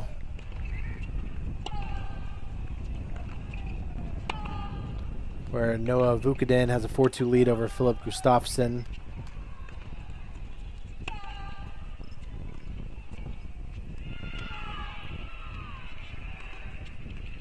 Those scoreboards not accurate, so give me a few minutes. I'll try and get some manual scoreboards going. That way we can get a more accurate picture, but do want to make sure that we get TCU loaded up here, so let me check that those cameras are live. It'll be TCU taking on Cornell. Yes, cameras are on. So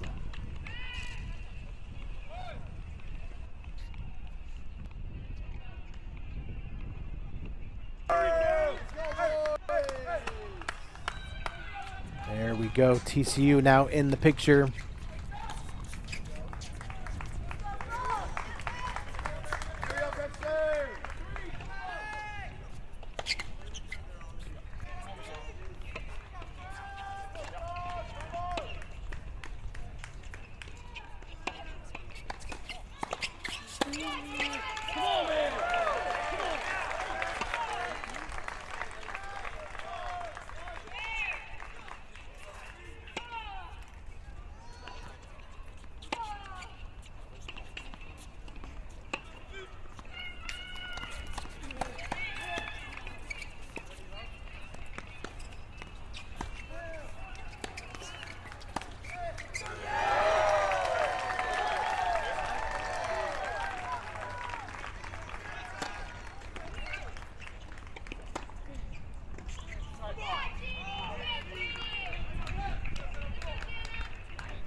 All right, there we go.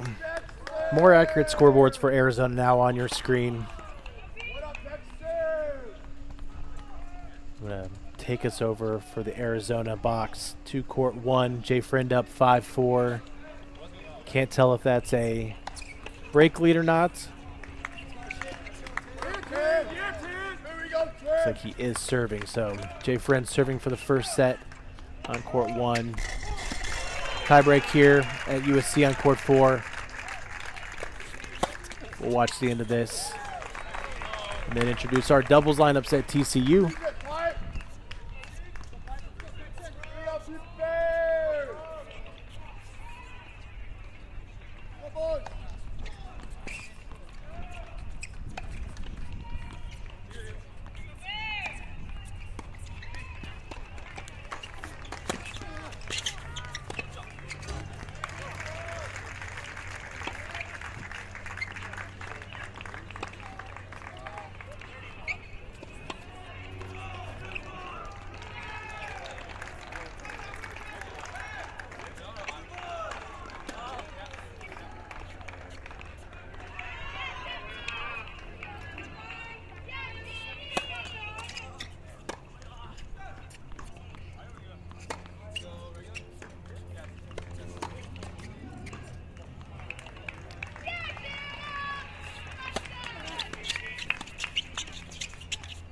Set points coming up for USC. This would give them 4 first sets and a pathway to the match after having dropped that very close doubles point. Should be a strong start for the Trojans.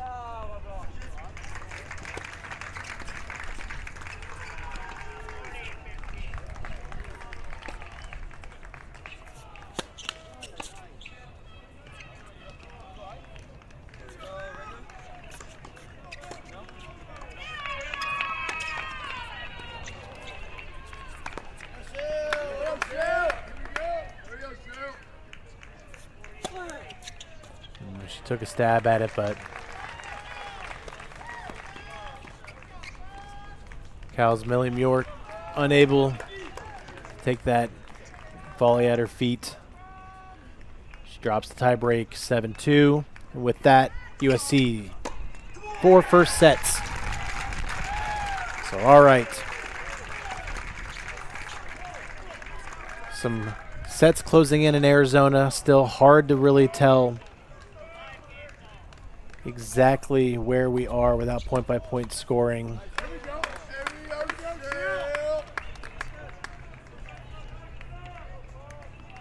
I'm going to take us over TCU. We'll introduce those matchups. But quickly, I just want to show you.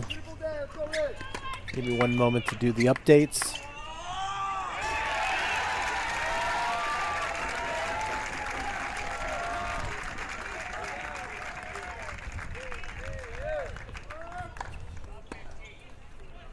All right. right, here are your scores from around at the Arizona Regional Final. 5-all court 1, 4-all on the bottom 3 courts. A set to Clemson, court 3. 7 straight games for Matisse Farzam. And on serve on court 2, Philip Gustafsson breaks back, so there on serve, he's down 3-4. So we'll keep an eye on that. Hopefully we get some of our lives point-by-point scoring back and can get dialed in a little better. In the meantime, here we are, Fort Worth, Texas.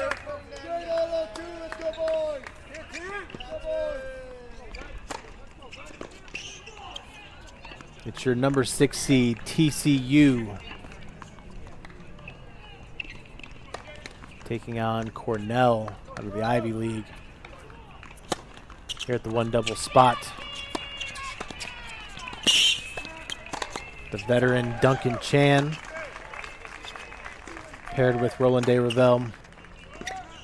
They have a 3-love lead over Rodrigo Fernandez and Eric Verdes.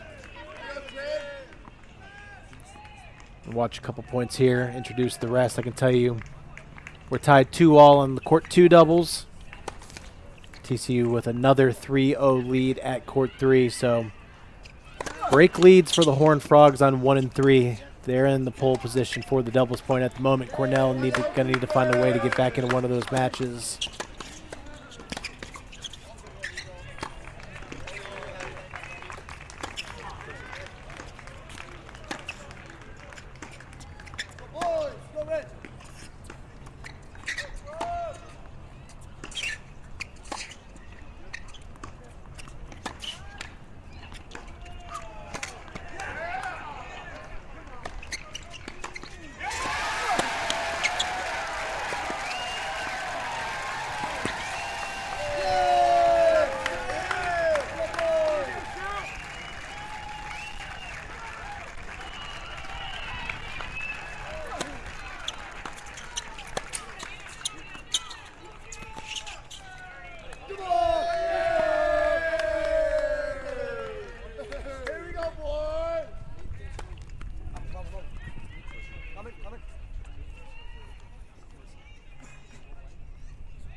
Let me take a look at what's going on at USC. You don't need to keep that court up as they're on a changeover between sets. A couple of 5s in the second sets on the board.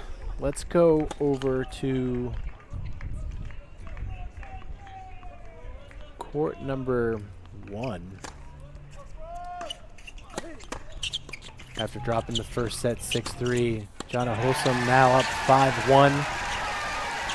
Serving for the second set.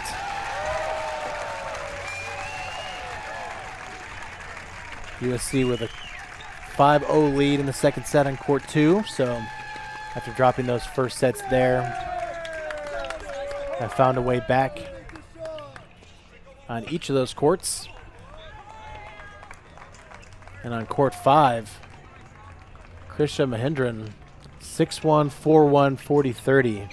Could be a game away from putting a point on the board for the Trojans. So got to keep a close eye on that. Deuce point here at Fort Worth. Cornell gets on the board to finish our intros here.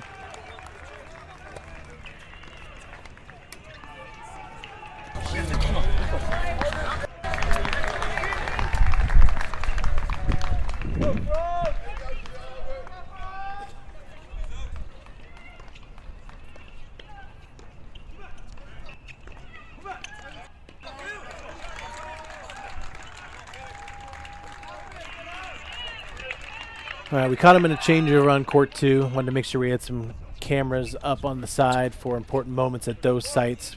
Quickly here at court 2 at TCU. It's a pairing of Albert Pedrico, Cooper Westendike for TCU. They've got a 3-2 lead over Cornell's Rochelle Kosla and Ethan Kumar. Got a lot of crucial moments coming down at our other sites, so we'll come back to this court if it becomes necessary, but break leads on 1 and 3 doubles in Fort Worth. So want to show you this match as well. here on court 3. It's Oliver Bonding and Maximus Dassault. TCU taking on Philippe Pinzon, Petar Todorovic.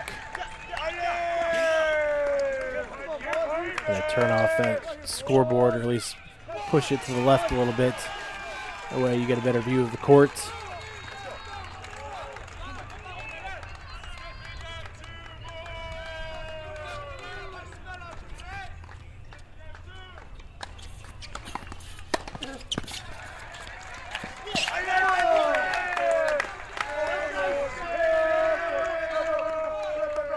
All right, I'm going to put USC in the big box as Eugenia Zozoya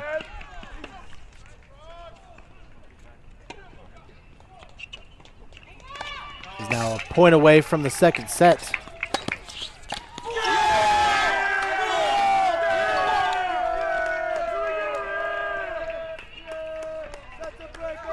All right, Cornell holds, still down a break. Jump back up to court 1 doubles.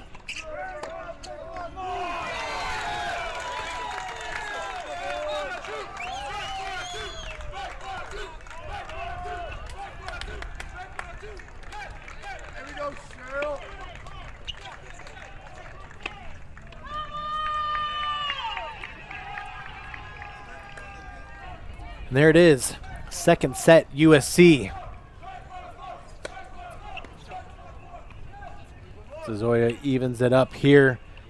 We got to jump over to court 5. We might have another point on the board here shortly. Krisha Mahindran, 6-1.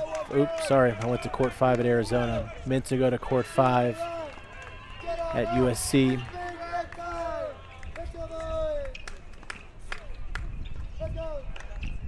(6-1, 5-1, 30-15). 2 points away from closing out her match here at 5 singles.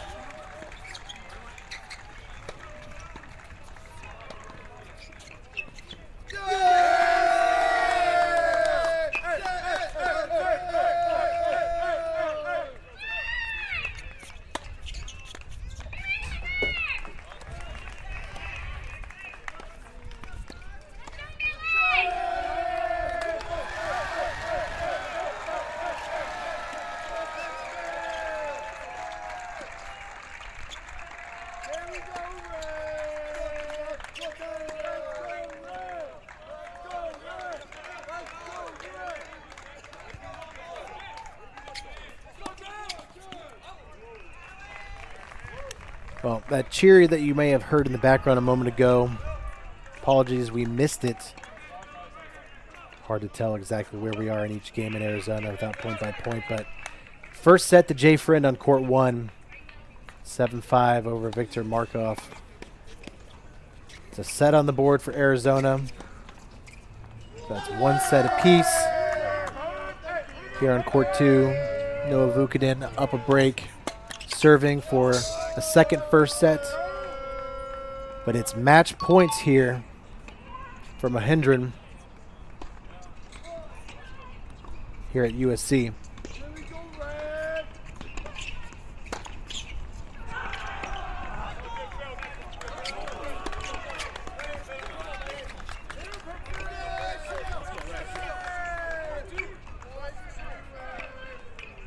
There it is. Mahindran, 6-1, 6-1, a pair of breadsticks, and she puts a breadstick on the board for USC. Ties this match up 1-1.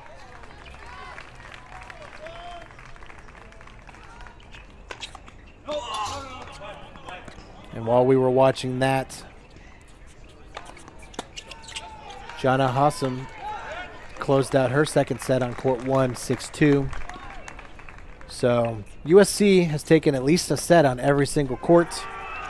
They took first sets on 3, 4, 5, and 6. Second sets on 2 and 3. And now 5 for the match. Closest to the finish now, court 6. I'll take us there. And we will shift focus back over TCU. Break points for the Horned Frogs for a commanding 5-1 lead here. Pretty tight on the other two courts. It's now 3-2 on court 3 and 3-all on court 2.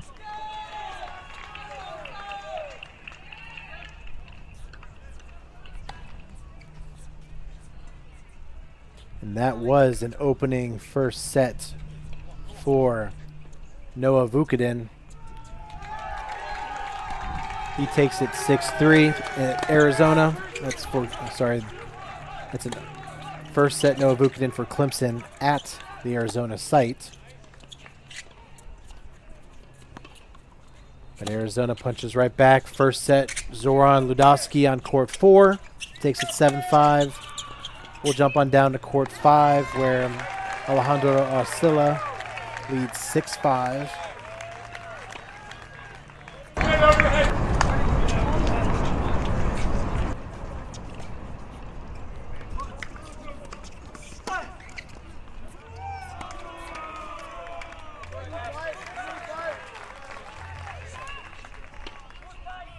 As here in your big box, Duncan Chan, De Ravel serving for their doubles match up 5-1. Serve out wide. Nice volley there from Ravel.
Doubles match.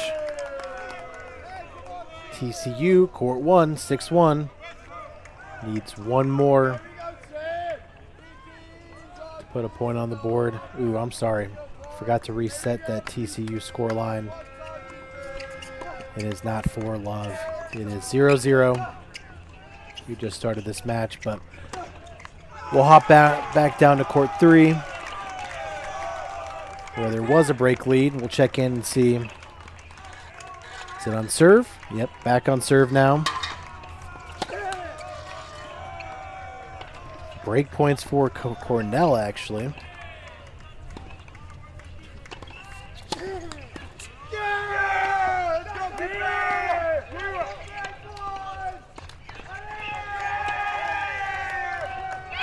that is a break for Cornell. So 4-3 lead there.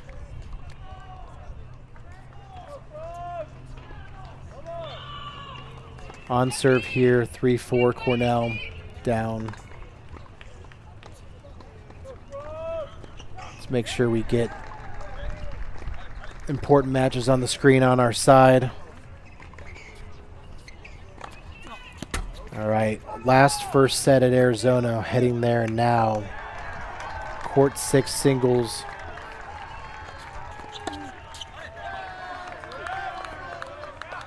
It is 6-5 Arizona.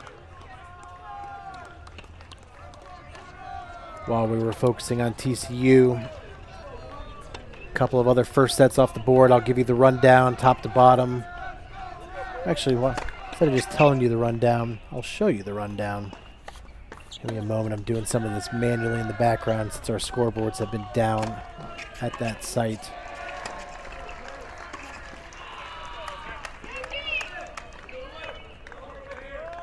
Four all here. TCU Cornell. Cornell up a break. Court 3.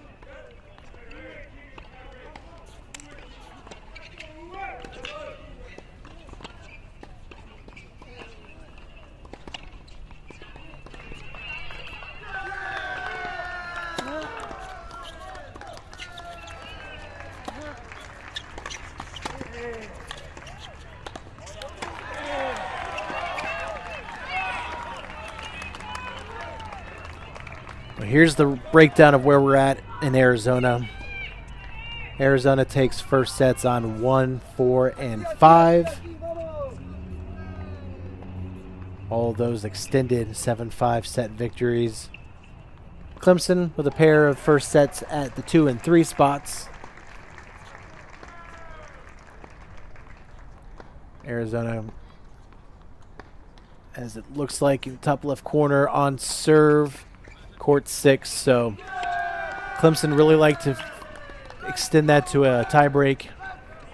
Right now, they did drop the doubles point, so 4 first sets for the Wildcats would give them a pathway. Bottom left of your screen at USC. California is looking to get back on track on Court 3 after dropping the first set. Mount Mushika now has a 5-3 lead. Up a break.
Missed volley by Westendike there. Cornell with now has a break opportunity here. But to put them up a break on both courts. As on Court 3, Cornell held serve, now up 5-3, a game away from taking the match there. It's a pretty big moment here. Well, that return's just not going to get it done. Still, one more opportunity to do so. Deuce point, deciding point.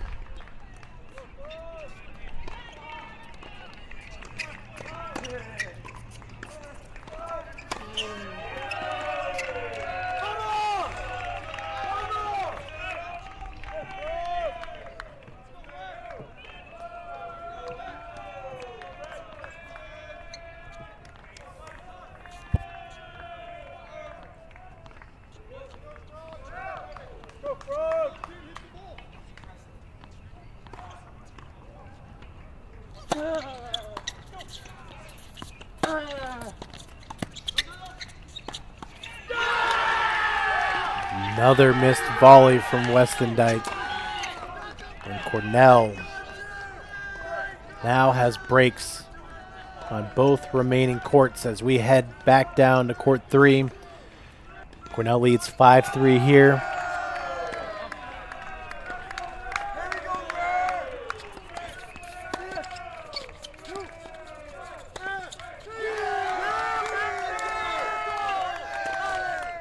And has a bit of an opening here in the TCU service game. Now 15-30. So for our Arizona feed, top left of your screen, they are in a tiebreak now. It is 6-all. But I'm going to move us over to court 3. Don't want to miss the ends of any matches. Hard to tell where we are without point-by-point scoring, but Clemson now leads 6-0, 4-2. So Farzan with a break in the second. He's got a pathway to a point on the board for Clemson. Match points, Cornell. Doubles line 3.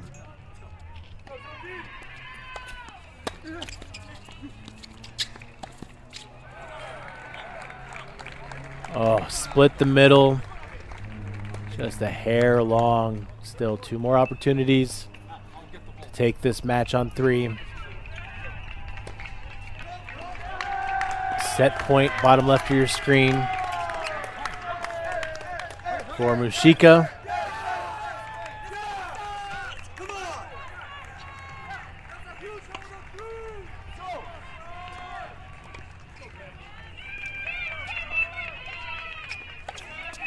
Misses the forehand wide, and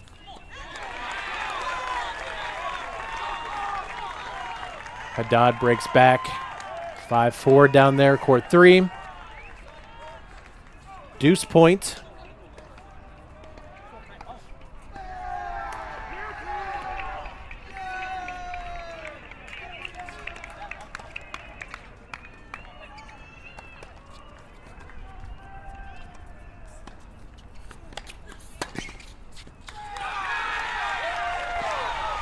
And the Frogs fight off 3 match points. Still, Cornell will have the opportunity to serve for the match when we come back from this changeover. We hop back over to court 2.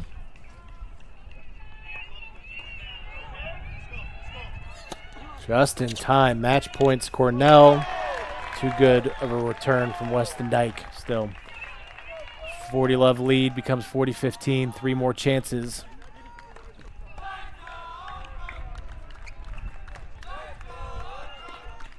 Well, we got just a second. Let's get a quick score update at USC. Third set's going on the top courts. California looking to split on court 3. And we got a break lead on 4. On serve on 6. So a little bit of time left in that one, but getting to some clutch moments. We'll get back over there and focus on them shortly, but want to make sure we show the final moments here of this TCU match. In fact, I don't want to miss both of these matches now in a crucial stage, so we'll come right back to USC, but want to make sure we get TCU's doubles point in the book first.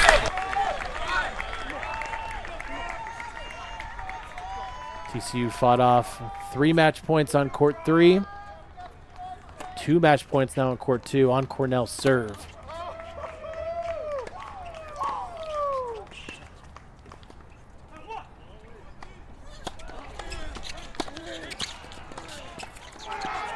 Too good. A kiss to the crowd. And that's the match. Cornell takes it 6-4 on court 2. We shift our focus now. Court 3, Cornell serving for the doubles point. In a tricky spot though, down love 30.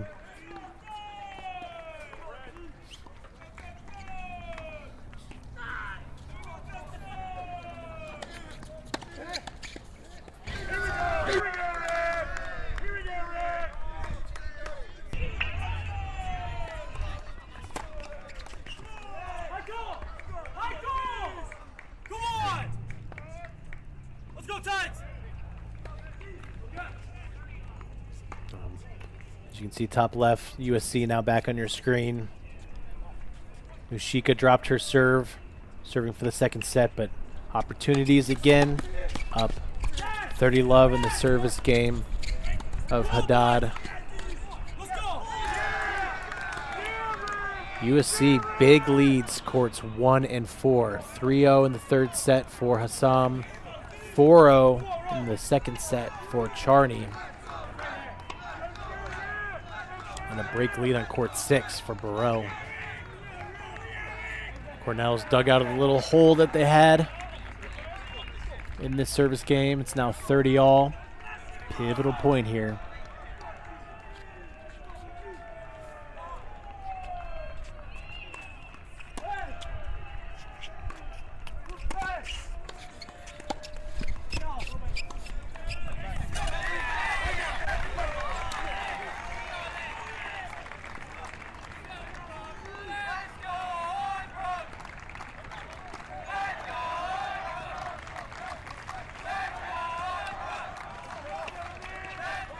Break points to get back in this match. Mushika with 3 set points, top left of your screen.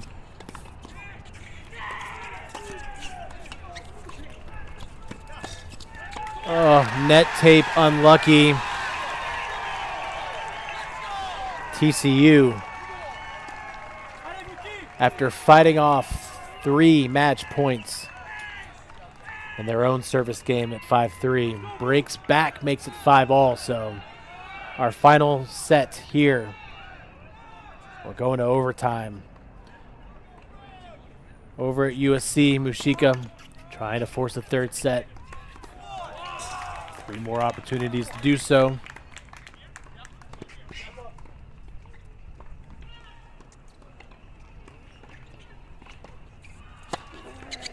As Arizona's Jay Friend now up a break in his second set. We'll head over there.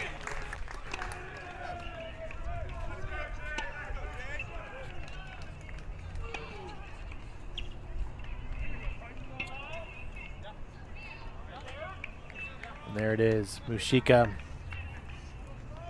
6-4 second set, evens it up. We'll head to a third. Meanwhile, Emma Charney now a game away from a second point for the Trojans. She's up 7-6, 5-0. We'll head over to court 4.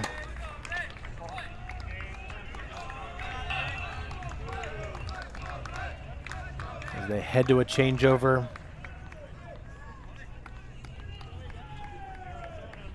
Jay Friend. Now 3-2 lead, still up a break. We jump back to court 3 where we just left, but I got a score update, so we got to rush there now. It's 6-0, 5-3 for Matisse Farzam. He's a game away from Clemson's first point of the match.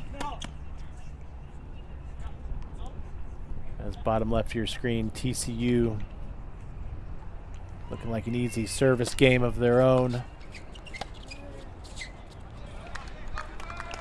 Commentator jinx, my bad.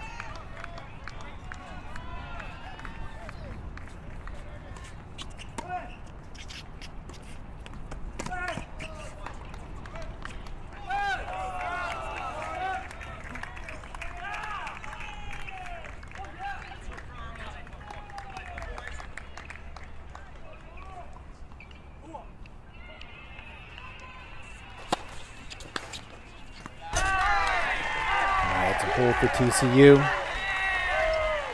6-5 heading into the break.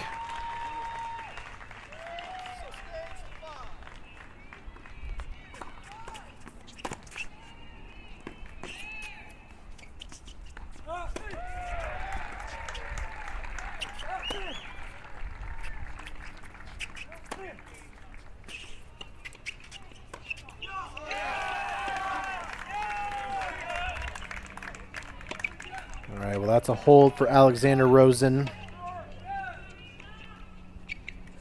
Still, Farzam has an opportunity to serve for the match when we get back from this changeover. We'll keep it on your screen.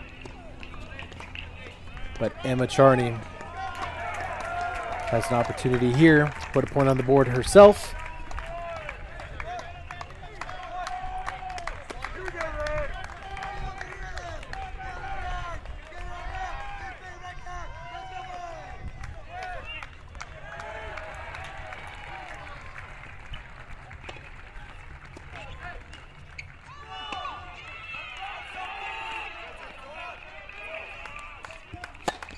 Now a love 30 opportunity.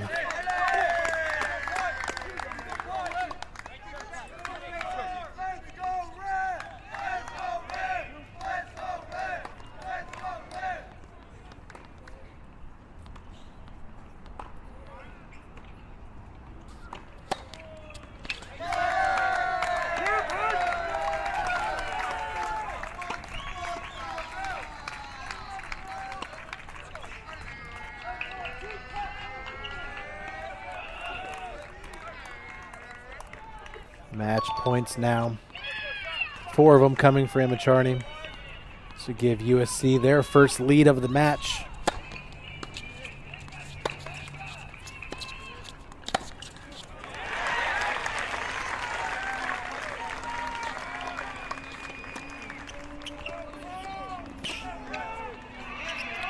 Backhand error. And that's a 2-1 lead for USC. We might just have to keep them on in the big box because Danny Burrell is also a game away, looking to close out her match on court 6.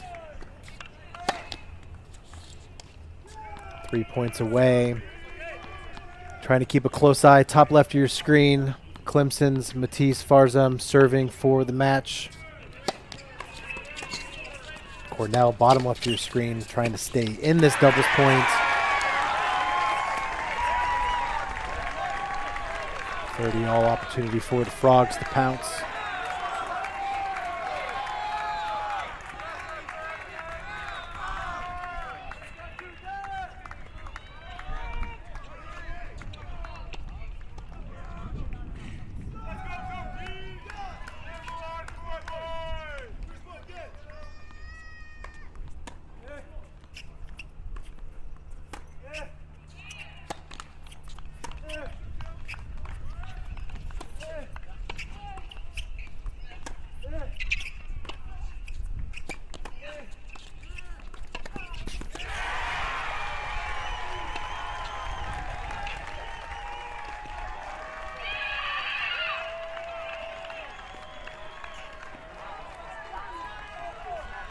All right, we have match points.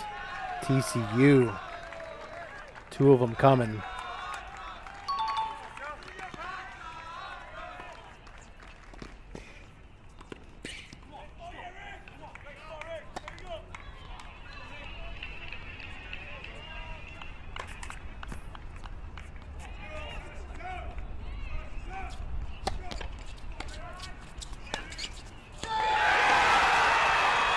And from down a break on courts 2 and 3, they find a way back on court 3 to win 7-5 and put a point on the board. Horned Frogs go 1-0 into the singles portion.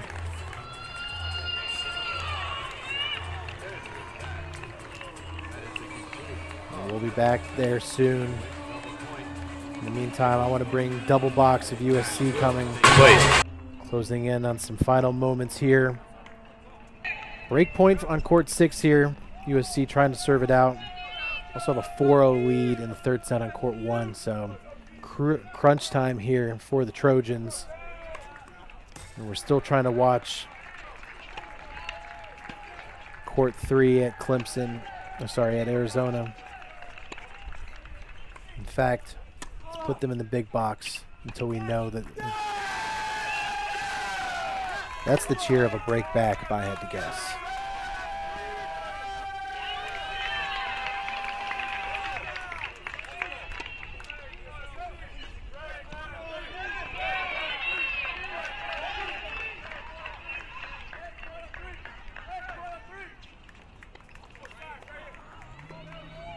Hard to tell. Opportunity on USC court 1 to go up 5. Love. Oh, match point opportunity on 6. Got to go there because I know for sure what the score is. Deuce point, match point for Danny Burrell.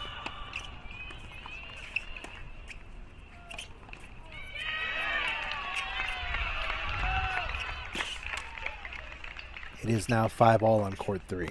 So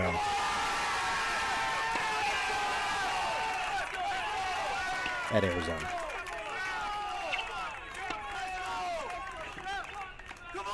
So head back to court 1 where Jay Friend leads 4-2. Up break.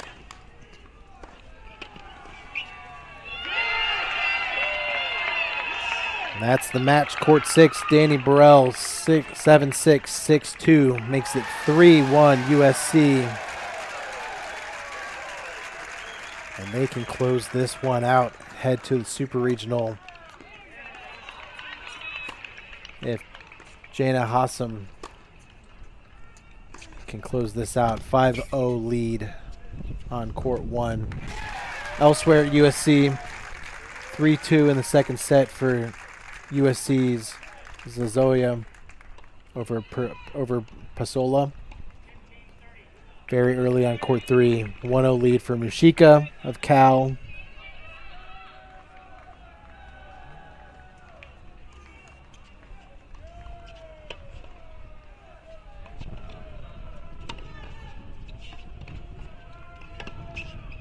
So let's get some more Arizona on your screen in the meantime. Still think our 2 courts to watch at the moment are court 1 and court 3. They're the 2 closest to the finish, and without point by point, I want to keep an eye on them. So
that's another. Oh, is that a break?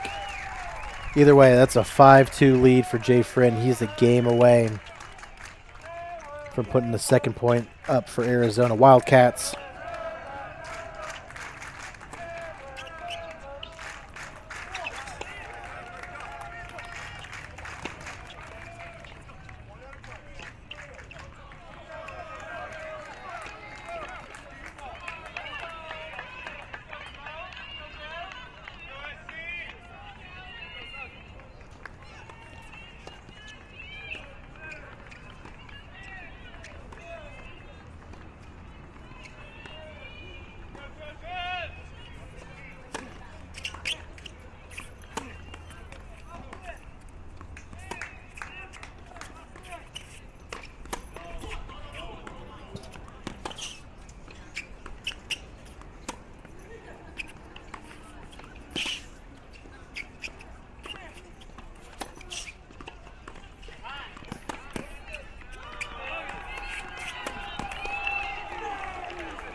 All right, opportunity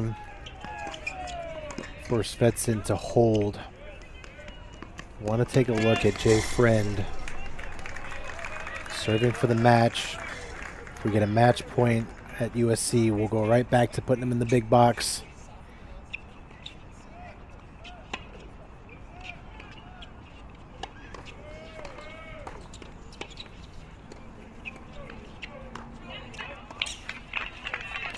And as I say it, forehand sprays wide for Svetsson. So deuce point, match point for Hosum to send the Trojans to the Super Regionals. I fear Jay Friend is also closing in, but I know the score here, so this is a match point. We'll put Jay right back in the big box.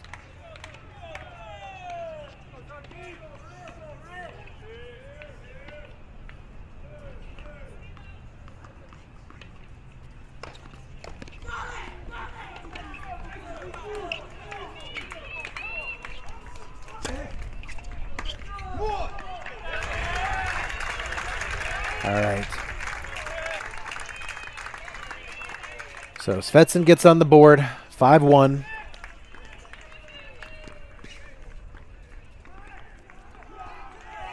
Jay Friend closing in on his match here.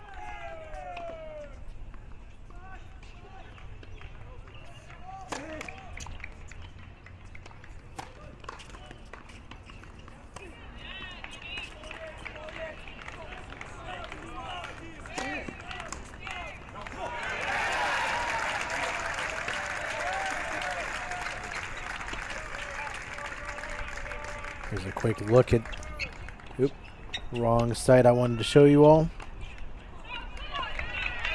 Quick look at the scores from around the Arizona grounds. Those aren't accurate either. We'll do it after this next point.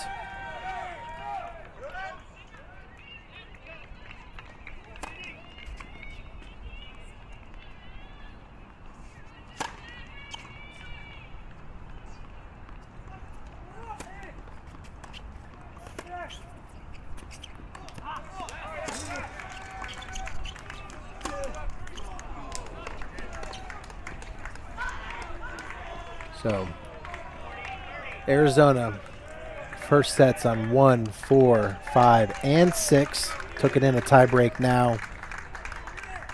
Cask has a 3-0 lead in the second set, down on 6. So we'll probably head there next, maybe next closest to the finish. Clemson still trying to get on the board on court 3, but Arizona pushed back. Made it 5-all there in the second.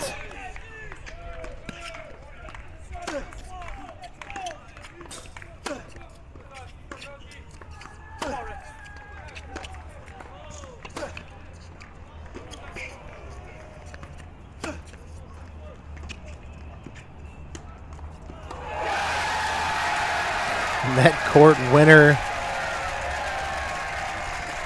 And that's a 7-5, 6-2 victory for Jay Friend. Puts the Wildcats up 2-0.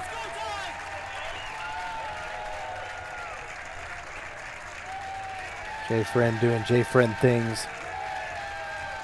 All right, this court now turns into court 6. USC back in the big box. Hosum looking to clinch the match for her Trojans. Down in her service game, though. Mushika up 3-0 now on court 3, so Cal has a big lead there. Cal has a break lead on 2 as well, up 4-3 in the third. So pretty clear path for Cal to make it 3-all. But Svedsson's got some work to do here if she wants the Bears to have a real opportunity at finding a way to win this match. This would be a good start. 3 breakpoint opportunities here. 1 fought off. Great serve.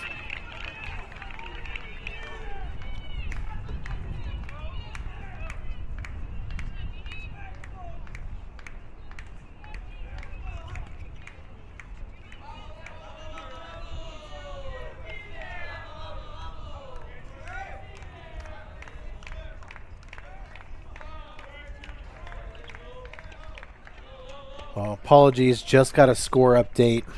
It was stuck at 5-all for that court 3.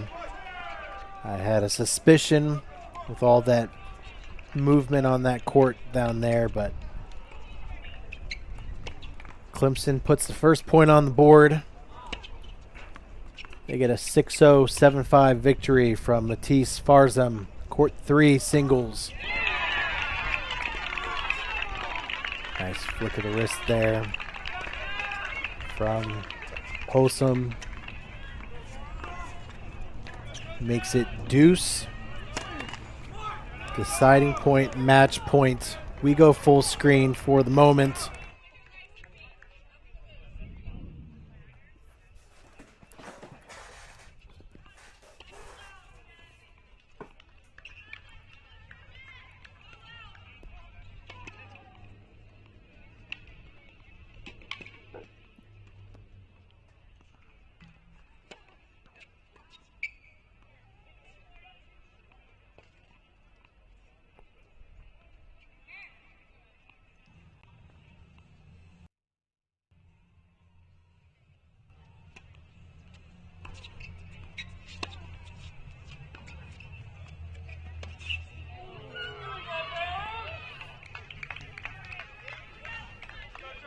Can't get it done.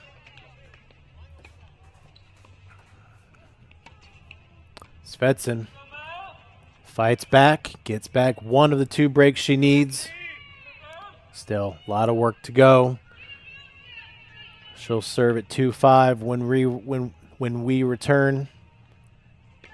In the meantime, we welcome in the LSU men's team.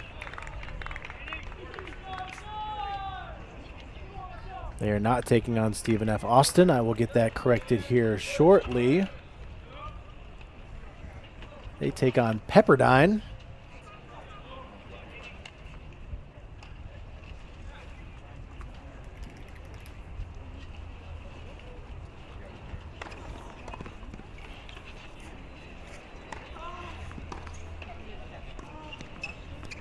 And we want to focus now court 6 at Arizona, where Cask leads 7-6, 5-love. A game away, serving for it. So make it 3-1 Arizona. Looking elsewhere, Clemson's got a first set, 3-all on singles 2. Looking like maybe split sets coming on at the 4 line. But Arizona's got a clear path with this match, and on 5 they lead 7-5, 4-2. So we'll see if they can get it done.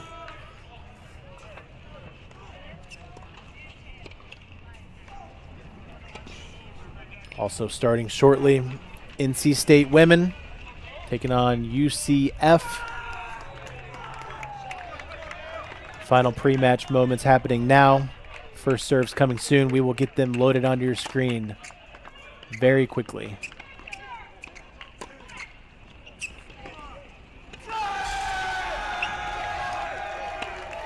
All right, another point on the board. Arizona make that 3-1. As Matthias Cask, 7-6, 6-love. All right, we're close to the end of a second set on court 4. But with these scoreboards updating infrequently, don't want to miss a clinch. So we're going to head over to court 5.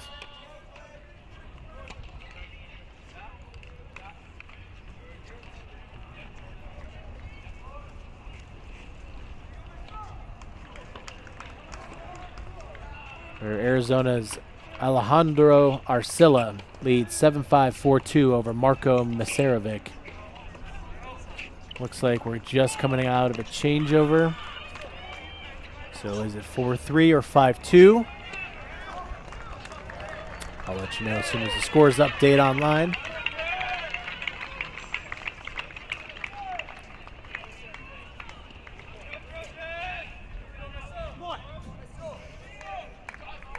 Jana Hossam still struggling to close out this match. She'll have another opportunity to serve for it if she can't break here.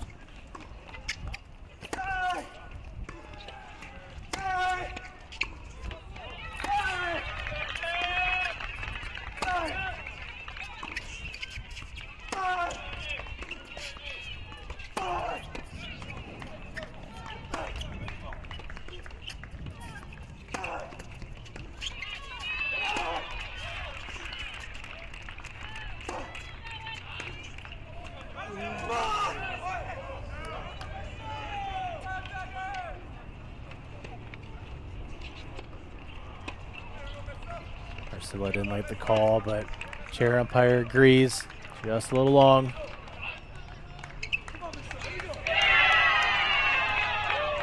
All right, got a score updated. It's now 4-3.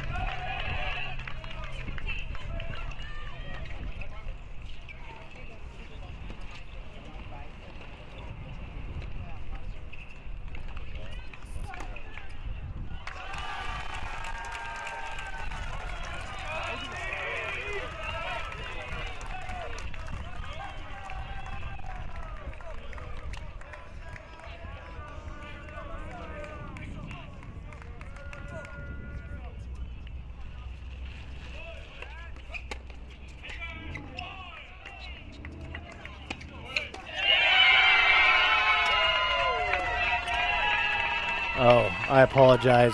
Should have put it in the big box. USC wins it.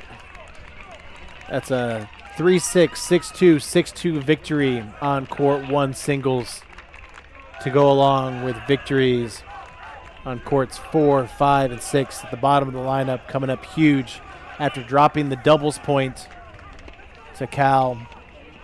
USC gets it done. They'll host the Super Regionals next weekend.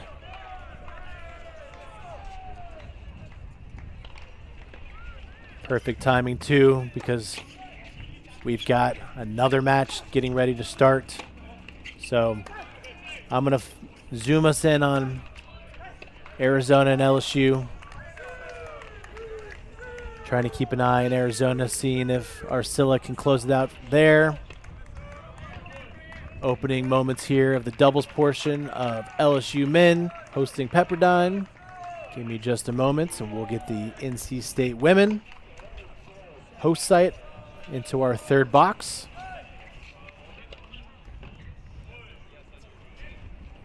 Actually, no, in the meantime, we're going to bring back TCU because we don't have NC State loaded just yet. So TCU coming back now.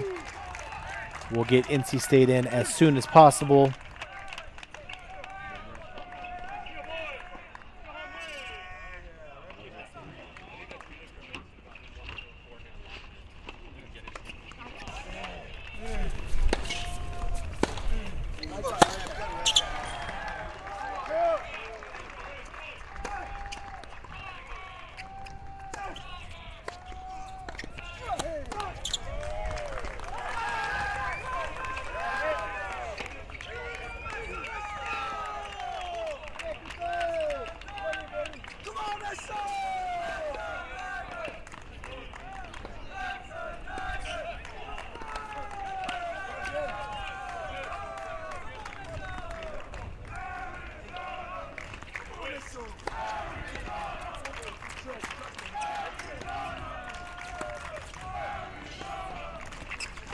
All right, 4-all here on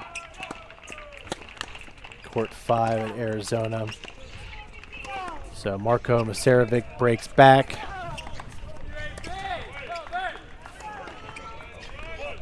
So let's go chicken court 4.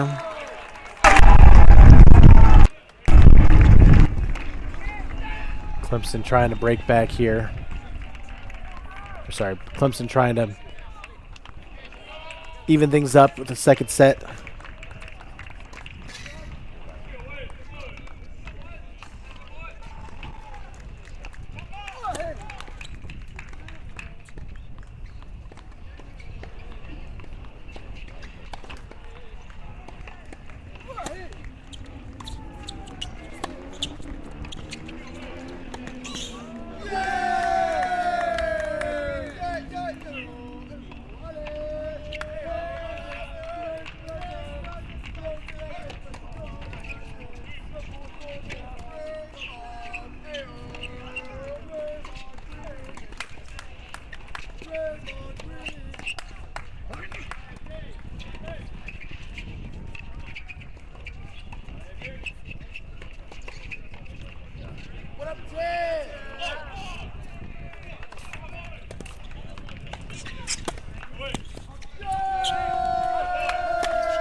All right, we're monitoring to see if Henry can force a third set here on 4, but going to jump us up to Arizona's Court 2 singles match. Noah Vukadin of Clemson, 6-3, 5-3 now. He's a game away from putting a second point on the board for Clemson. Perfect timing, just as I say that. He makes it a 6-3, 6-3 win.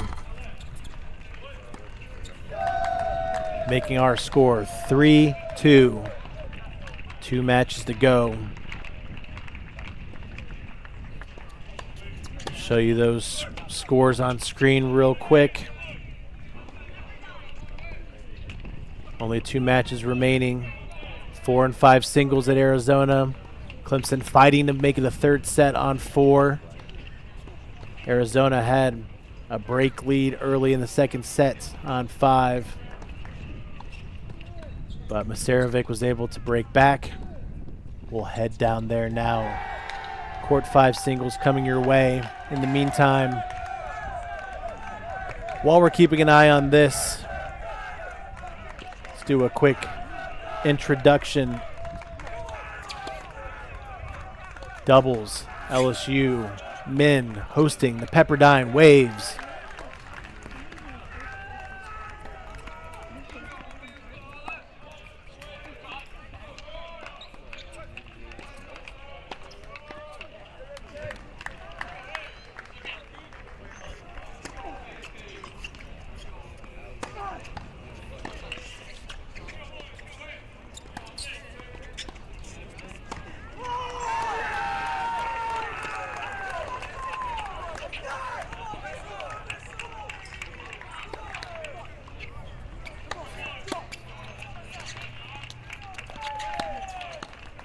Here on your top court of doubles at LSU.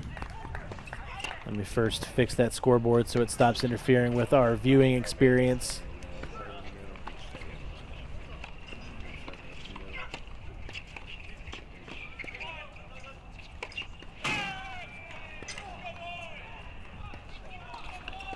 On the near side of your screen, serving is the LSU pairing of Andrei Lankarevic and Sasa Markovic. They're taking on Pepperdine's Edward Winter and David Fix.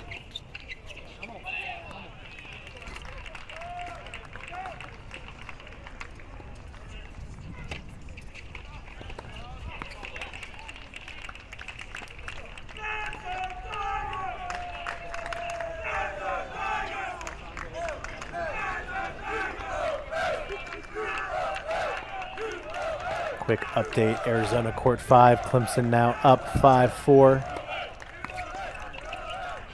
Coming out of this changeover. Who is serving? Looks like we are on serve. So Arcilla will serve to stay in the second set after having been up a break. All right, we head down to Court 2 doubles at LSU. Up a break currently, leading 3 Love on the near side of your screen returning.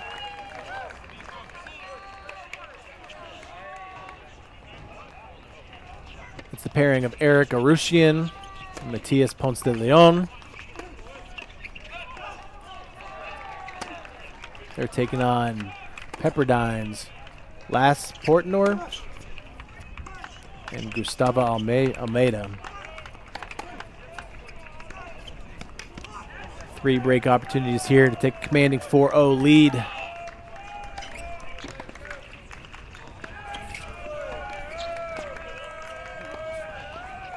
LSU, your 7th seed for this NCAA tournament. They enter with a 26-6 overall record, 10-4 in the conference, 13-2 at home. Pepperdine with a pretty good record themselves, 18-9 overall, 6-1 in their conference. Pepperdine yesterday with a win over Michigan, 4-2. Heard it got a little dicey from another commentator in the Cracked Racquets team, but in the end, 4-2 victory for the Waves. Led them here today. LSU yesterday, they had a 4-0 victory over Alabama State. So LSU gets the break. We'll head down court 3 doubles, introduce those pairings. Here on court 3, near side of your screen is the Pepperdine duo of Maxie Homburg and Alexa Paseric. They're taking on LSU's Enzo Coleman and Olaf Pikowski. All right, they made it 2-all. Got a lot of time left with this match. Gonna head it back over to 2-0 or to court 2 where LSU leads 4-0. Gonna put Arizona back in our big box. We'll get to TCU in a moment. I can tell you real quick, TCU 4-1 lead on court 2. Wow, 6-0 first set for Pedrico, flying through that first set. We will get attention on them momentarily. Just want to see what happens here with this Arizona singles 5 line.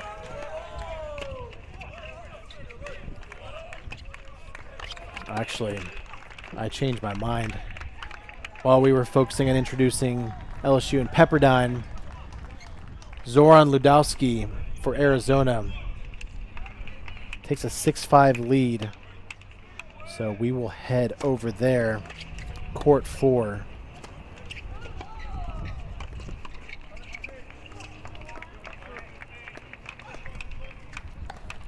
Wow, great reaction ball is not enough though.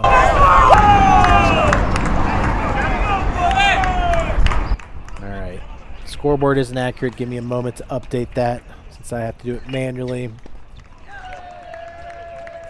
Last time we saw it, he was down 4-5, now up 6-5, serving to clinch the dual match for the Wildcats.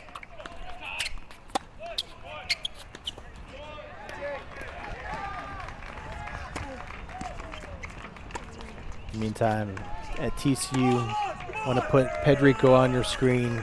He's flying through his match. Want to get him a little screen time in case we can't show enough of him before this Arizona match ends. Also, we saw LSU 5-0 lead on court 2.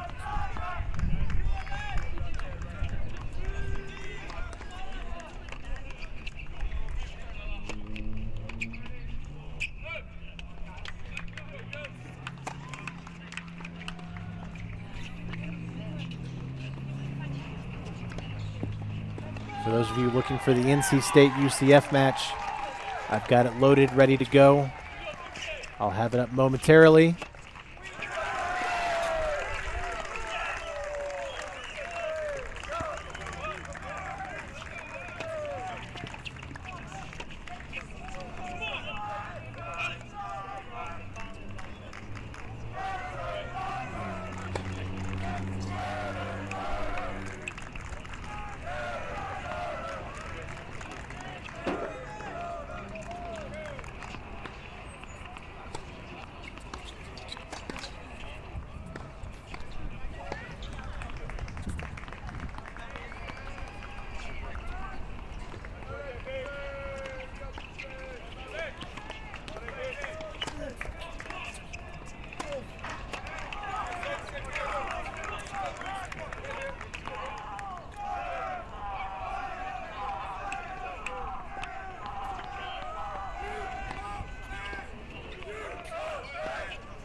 I was about to say, huge forehand from Clemson there. Zadowski called it out, overruled by the umpire. I was trying to listen in there to see if I could hear maybe a game score from the umpire. Unfortunately, too much noise from the crowd and the fans, so we'll have to just guess where we're at. In the meantime, top left, Pepperdine gets on the board. LSU serving, though, for the first of the doubles match. And there it is. Ace T from Ludowski. And they're dancing. Arizona men clinch it 4-0. Sorry, not 4-0. 4-2. Wildcats will be heading to the Sweet 16, which will be hosted here at the Robson Tennis Center next weekend. For more information, I'll let the announcer do it better than me. Arizona hosting round of 16 next weekend. They take it 4-2. And with that, we're down to 3 matches remaining on this broadcast. Give me a moment now. We'll go split screen. Arizona and LSU.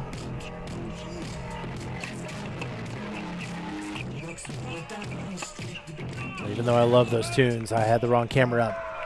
LSU, TCU.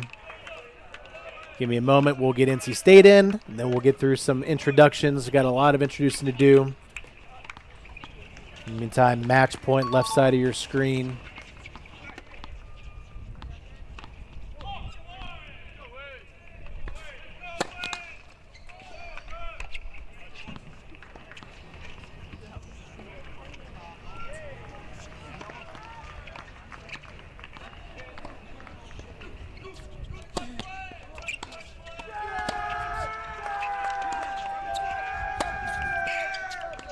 All right, sorry, crazy there. Was trying to get full screen for the match point. Probably got you guys a little dizzy there. Lost track of which one was which camera. The Pepperdine, LSU takes the first doubles match 6-1 on court 2. And as you can see, we've got NC State, UCF top left of your screen. Let me do a little maintenance here. That is not the correct scoreboard. We're going to turn that off.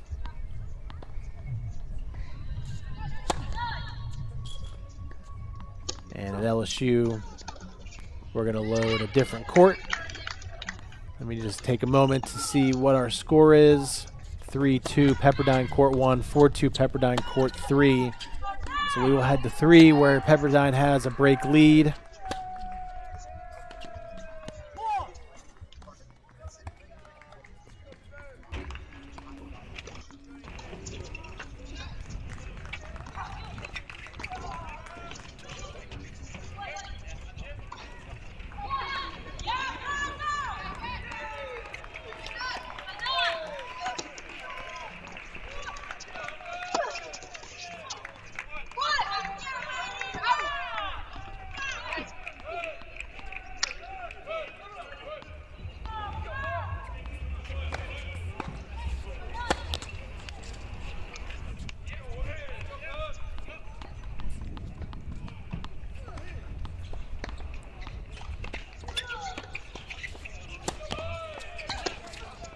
Oh man, hard to make a decision of what exactly to focus on right now. Let me just give you a lay of the land. These are our final 3 sites of this broadcast. In the big box at the moment, we've got our LSU men hosting Pepperdine. LSU took a 6-1 set on 2. It is 3-all on court 1. And Pepperdine with a 4-2 30-love lead here on court 3. So that's the state of that match. Over at NC State. NC State out with a break lead on all 3 courts. So 4-2 right now on court 1, which we have on screen. Although, if I can read that scoreboard in the background, yes, 5-2 now. So I'm going to keep this on your screen. Although we might have to bring in a double box soon because it is 4-1 on court 2, 4-1 on court 3 for NC State. Now 5-1 on court 3. Now 5-1 on court 2. So NC State blitzing this doubles point. 5-2 or 5-1 leads on all 3 courts. And finally, TCU. I put Pedrico on our screen for a little while because he raced out to a 6-0 first set.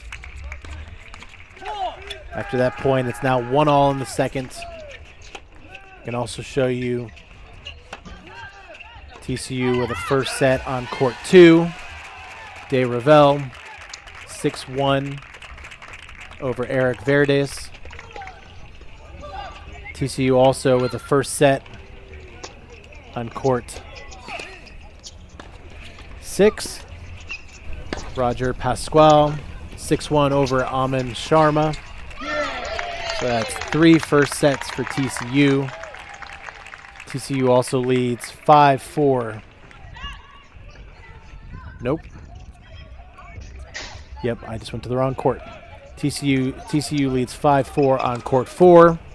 Oliver Bonding over Rethan Kumar. Cornell, only major lead that they have right now in singles, court 2. Nope, court 3. I apologize. A lot going on right now. We'll get set here in a second. Court 3, Pitar Todorovic. 5-2 lead over Cooper Westendike.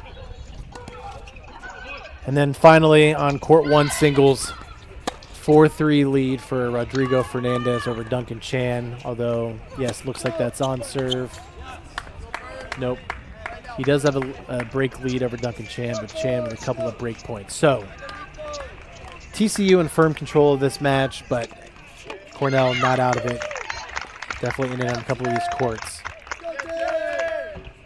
But I got to use our second box here to bring in NC State because they are closing in on the doubles point in less than 30 minutes.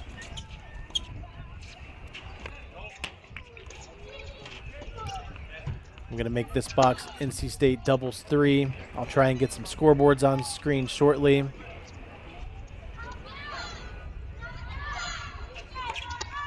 Pepperdine LSU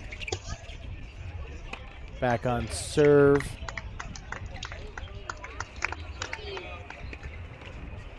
So honestly, I think I'm just going to make everything NC State for the moment because we might just have 5 minutes left with this doubles point. So hold on. I just heard game, set, match. So first doubles match, court 3. NC State takes it 6-1. Mia Slama, Lavinia Tanasi. They win at 6-1 over Andre Vizcaya and Psanka of UCF. Oh. All right, well, just as we get all 3 courts loaded, the doubles point is done. Looks like we also had a 6-2 win for Gabriela Broadfoot and Victoria Segwe on court 1 over Marina Gattel and Jonte Tilberger. Unfinished, but only 1 point away from also getting a 6-1 victory on court 2. Jasmine Conway and Anna Zaranova. They went unfinished 5-1, 40-30 over Olivia Bergler and Lauren Saya. So, NC State 1-0 victory in 30 minutes. Or they'll take a 1-0 lead, not victory. 1-0 lead into singles now. So we'll put them aside for just a moment. Let's get back to our other action.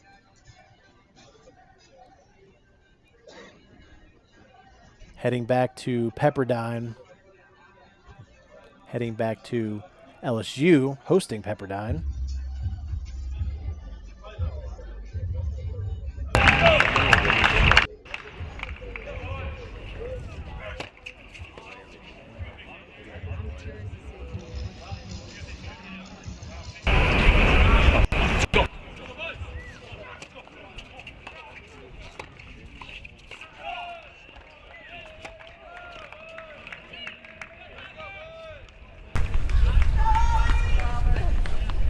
Back on your screen now, the 2 remaining doubles matches at LSU. Back on serve on court 3. LSU upper break 4-3 on court 1. LSU already with a 6-1 victory on court 2, so looking for one more of these matches to get the doubles point. Meanwhile, strong start for singles in TCU, but the one positive for Cornell, down bottom left of your screen. Petar Todorovic with a break lead, serving for the first set over Cooper Westendijk. And we'll see if he can serve that out.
First set to Cornell, court 3.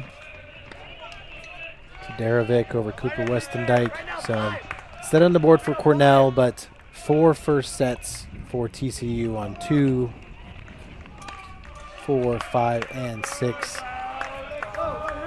We'll head over to Duncan Chan on court 1 for the final first set, and then we'll start dialing in on second sets. We'll put them in the big box here shortly. Looks like Cornell just served to extend the set 5-all there. Elsewhere at TCU, Everyone else in second sets. Courts 3 and 4 haven't started yet. It's 1-all second set on court 2. 3-1 TCU on court 5. 2-0 TCU on court 6. So plenty of pathways open for TCU. Here at LSU.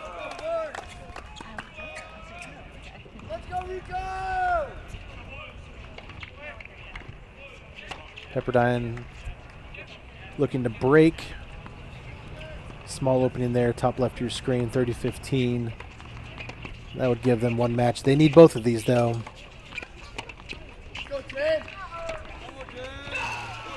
And that missed volley on court 1 makes it 30-all, so 2 points away from LSU securing the doubles point.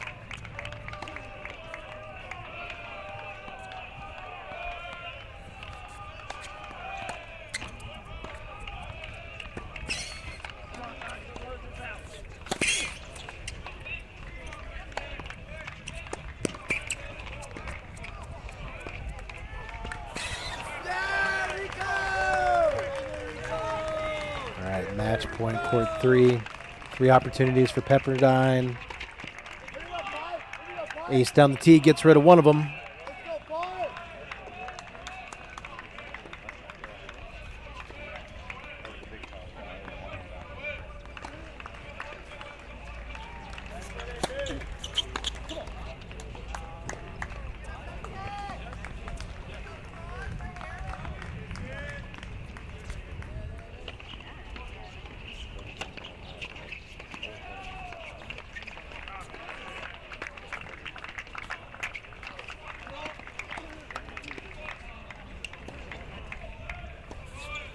LSU fights off one more to go.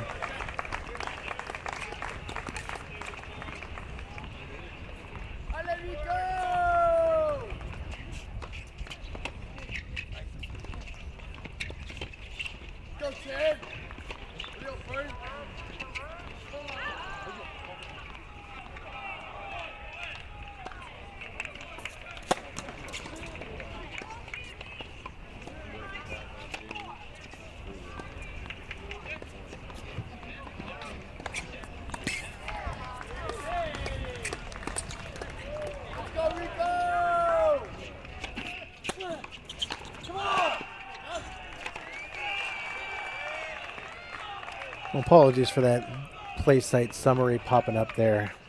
That's embedded in the camera feed, so nothing we can do about that. But Pepperdine able to put that away. They take this match on court 3.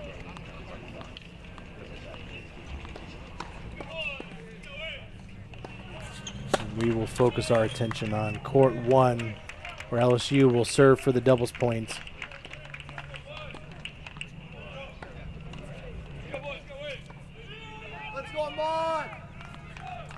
Meanwhile, we'll bring in NC State now, who are starting their singles portion of the match. Hey! Hey!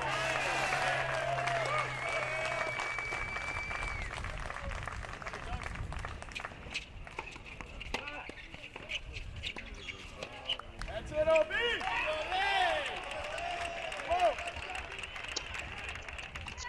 As Duncan Chan holds to go up 6-5.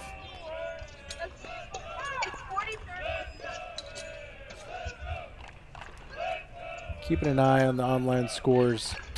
Puerto Rico still 4-1. I think we need to go there. He may not be on our screen too much longer. He's raced out 6-0, 4-1.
All right, big moment here, 30 all.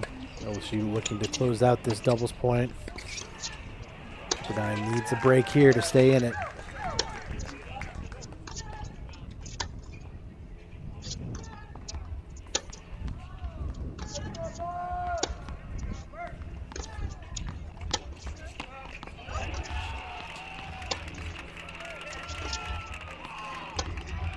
And with that, LSU 40-30 has two opportunities to put a point on the board.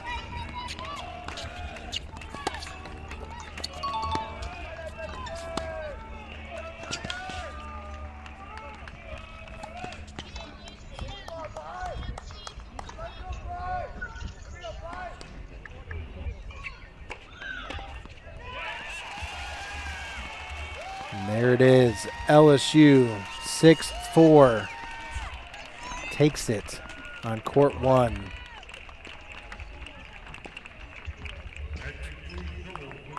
They'll take a 1-0 victory. They'll take a 1-0 lead heading into singles. All right, we've been talking about him a bunch. Let's put him in the big box. Albert Pederico, 6-0-4-0. 30-all opportunity to maybe get a break here. No, just too good. Too good. All right, let's get some more TCU on the board. We'll get a lay of where we are in this match. And then we'll get some introductions at NC State as well.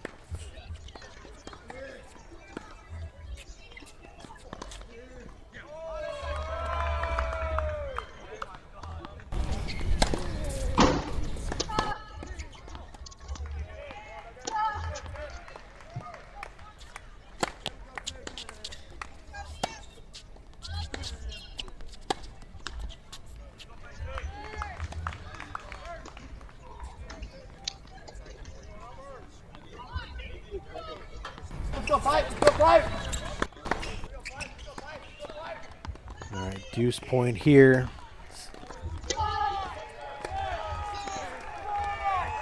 An opportunity for Pederico to serve out the match.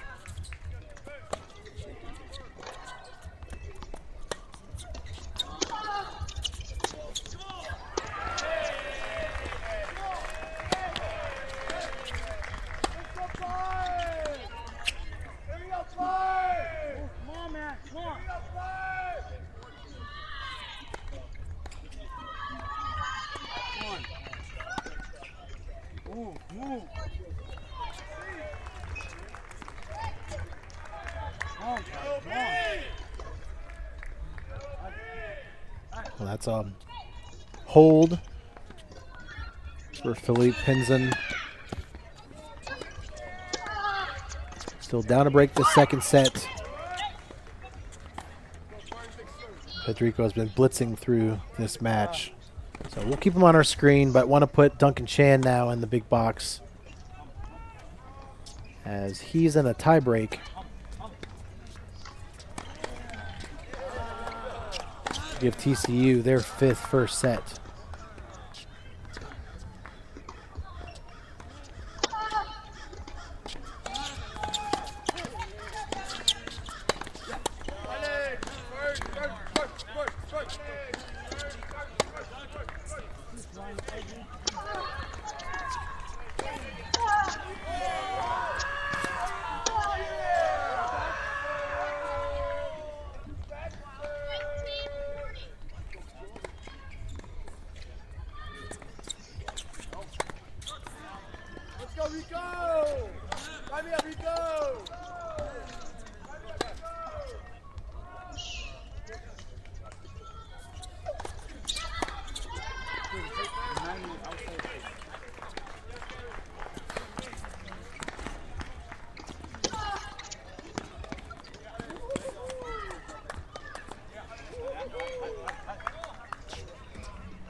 That's a huge shot down the line, setting up a set point for Duncan Chan.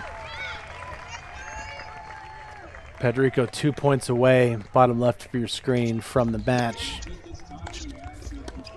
Put him in the big screen for a moment, see if he can. All right, is that match point? Indeed it is. As Duncan Chan has set points top left of your screen, we put Pedrico in the big box. 3 match points to put TCU up 2-love.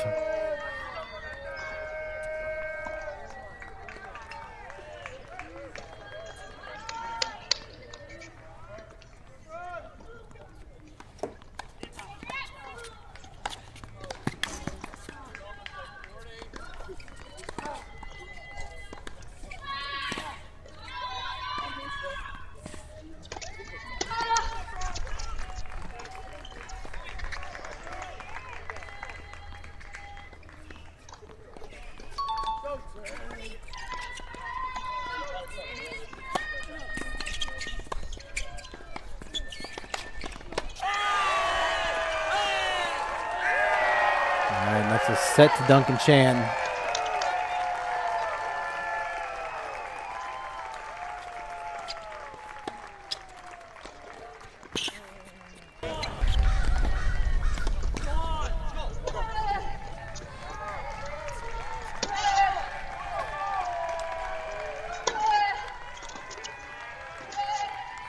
And that's a match.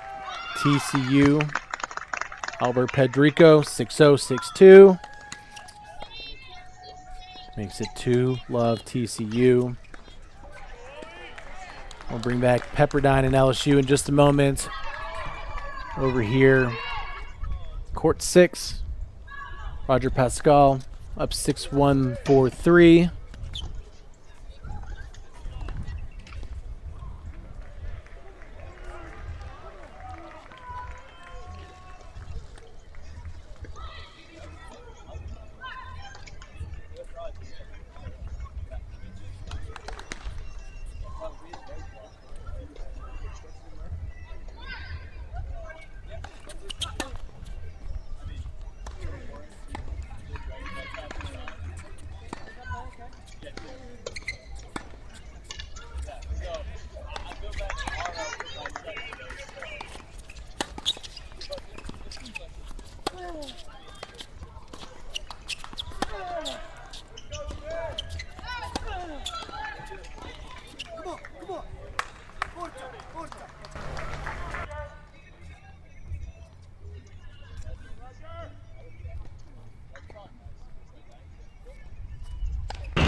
All right, apologies for the lack of commentary there. Just had to get a couple things set on my end.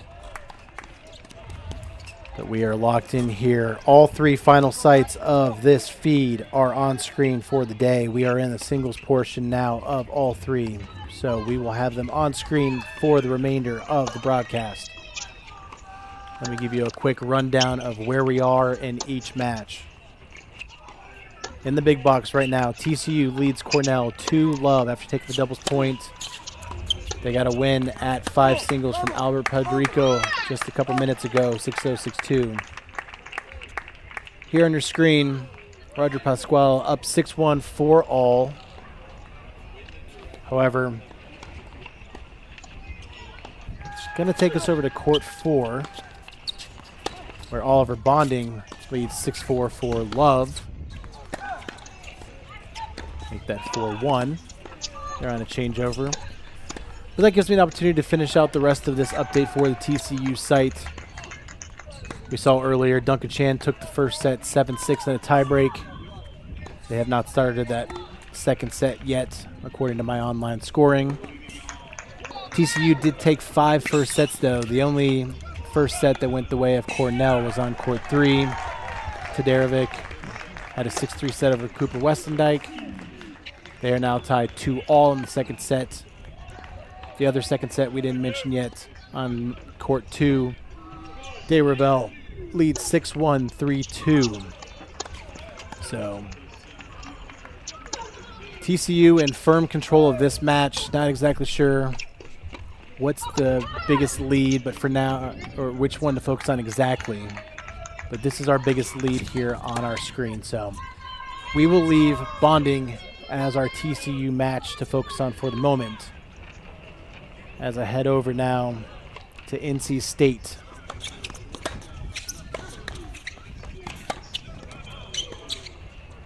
NC State won the doubles point very quickly in under 30 minutes. They had victories on courts 1 and 3, 6-2 and 6-1. Almost had another victory on court 2 as well. It was 5-1, 40-30. So doubles point went the way of NC State. We are early on in the first sets.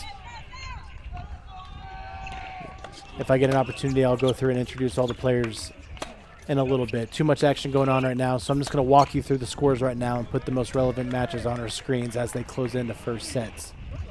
Going down the line right now. I think I can do this. Apologies, I've got manual scoreboards going on, so it takes me a little bit of a moment to get these updated, but I think it'll help if you have a visual of these. All right.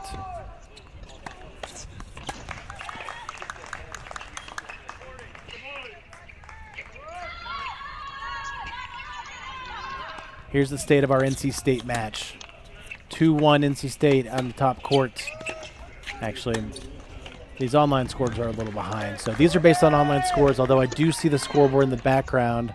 Honestly, I'm going to hide this and just read you those scores. For those of you who might maybe on a small device can't see, it is 3-1 NC State on court 1.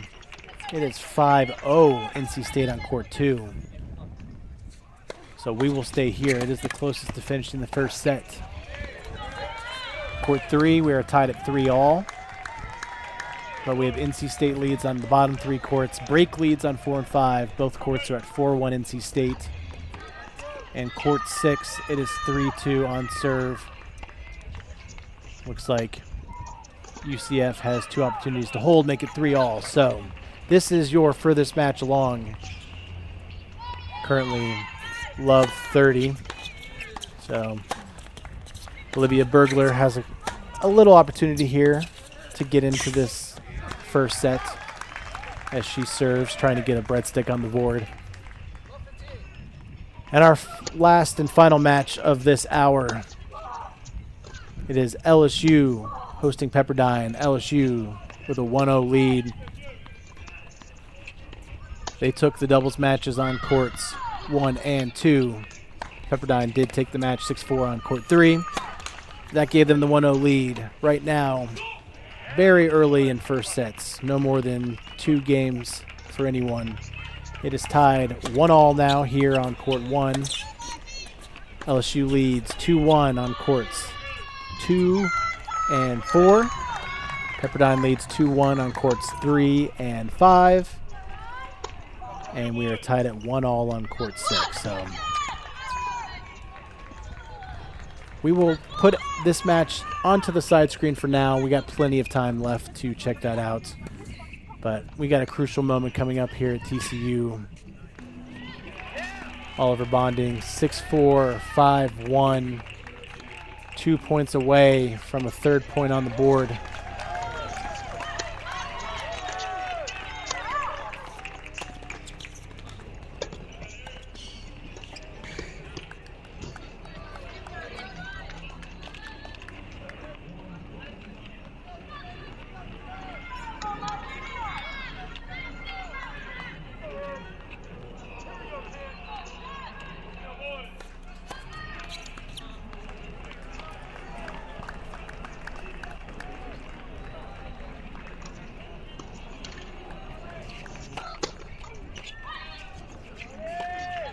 We need to go double box TCU. So I apologize, LSU fans. We will be right back, but it is early on.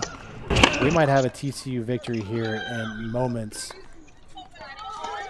as it is a 5-4 lead on court 6.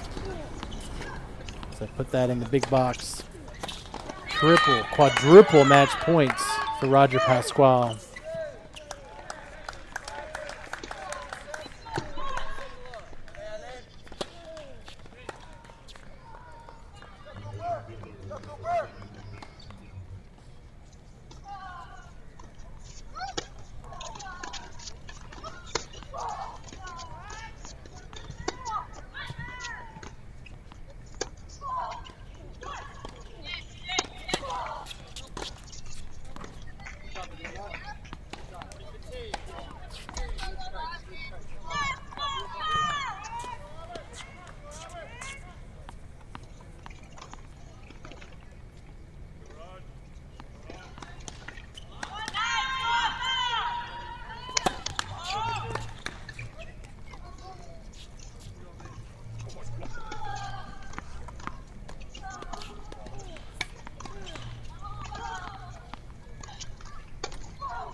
All right, 6-1, 6-4.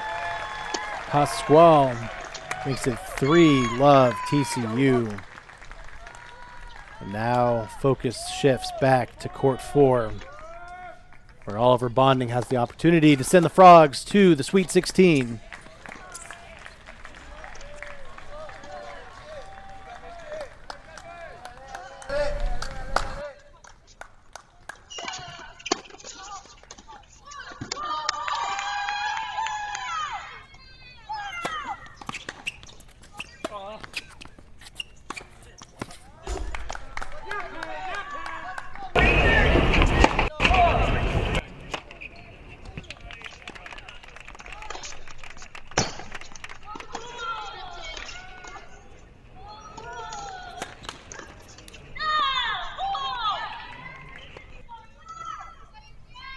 All right, I was going to go back to LSU. Still only a max of 3 games on any court.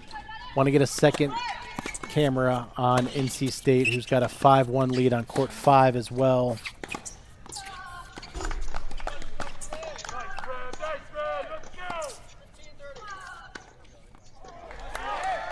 I think we are too late.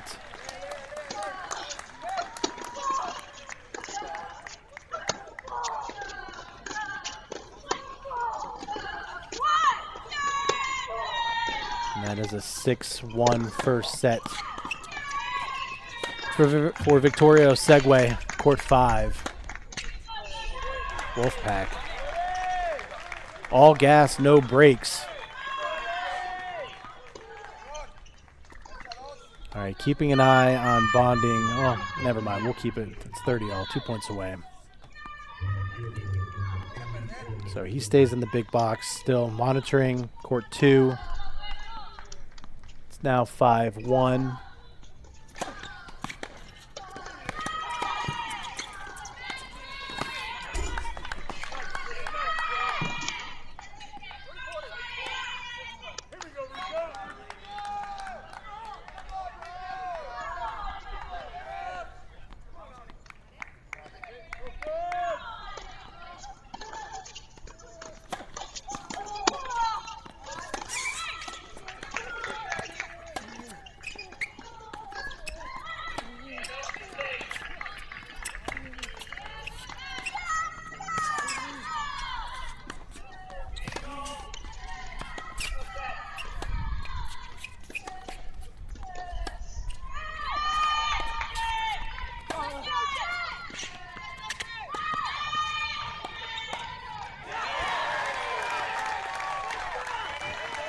Right. Deciding point makes it a match point for the clinch.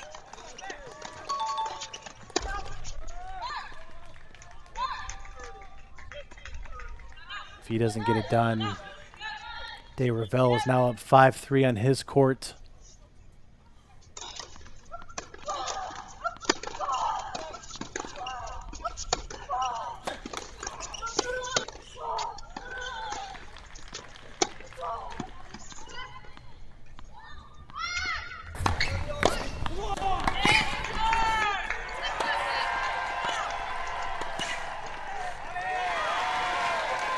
it is. Bonding puts the volley away. Wins the match 6-4, 6-2. And with that, TCU, with an efficient day, has a 4-0 victory over Cornell.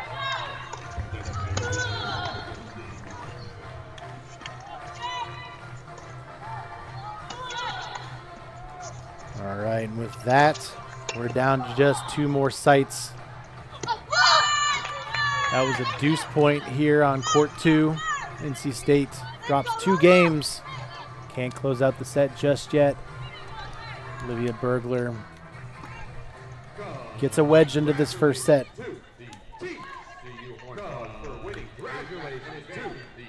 All right, so let's bring back LSU.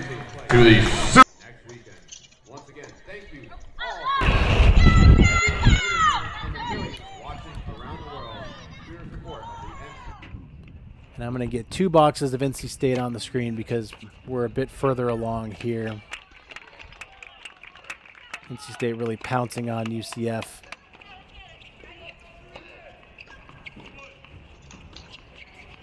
We'll get courts 2 and court 4. They're still both closest to the endings of first sets. Actually, it's probably better if I check the score in the background. All right, 4-2 on court 1, NC State. 5-2 NC State on 2. About to be 5-4 NC State on 3. It's 40-15 in that game at 4-all. Court 4 is 4-3. As we saw earlier, Victoria Osegue with a 6-1 first set on 5. And NC State serving to go up 5-3 on court 6. Meanwhile, over at LSU, just another general update of where we are. Let's head over to court 2. That's our match furthest along. Run you down the scores here. Pepperdine leads 2-1 on court 1. Here on court 2, you can see top left of your screen, LSU leads 4-1. It's about to be a deuce point. Let's check it out real quick. Deuce point for a 5-1 lead for LSU elsewhere at this site. 3-2 Pepperdine on court 3. 3-2 Pepperdine on court 4 with a deuce point. 3-2 Pepperdine on court 5. And 2-all on court 6.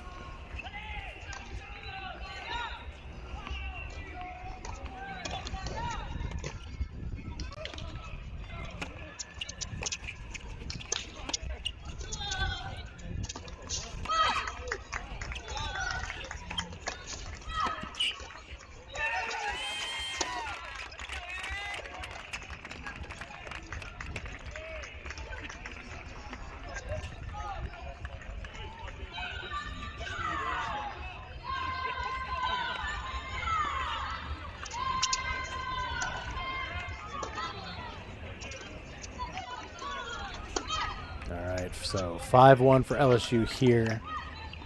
We put NC State back in the big screen. 5-2, but Olivia Bergler, 30-love lead in this service game. Oh no, it is Bergler's serve, so she's up 30-love. I'm gonna bring in court 6 instead of court 4, bottom left.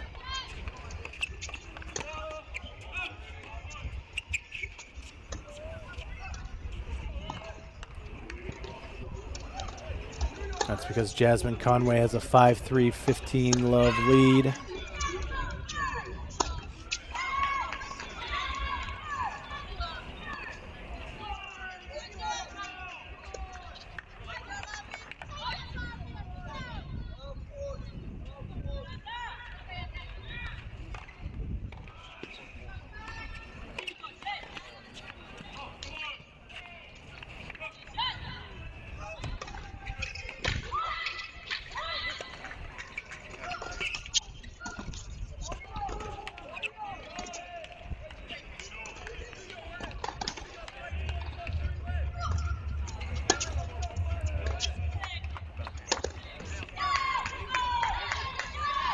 That's a hold from Bergler as we shift over to court 6. Jasmine Conway up 5-3. 30 love? Let's see. 40 love. So set points here for NC State to get a second first set on the board. Already have a doubles point in their back pocket.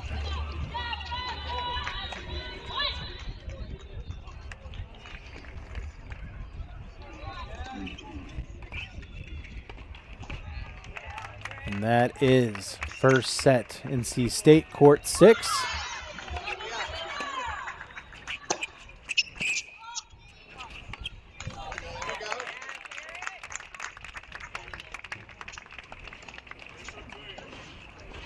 Where to next? We had a 5-2 lead on court 1. They're in a changeover though.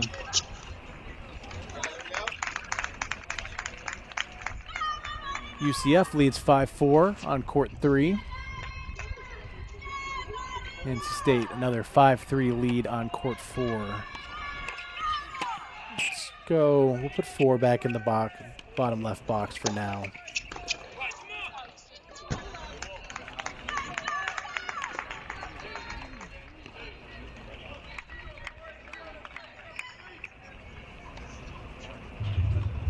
All right, 40 love here.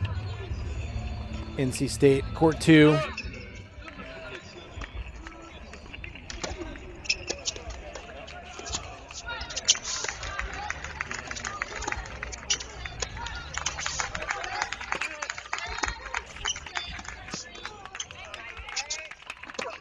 All right, and that's another first set for the Wolfpack.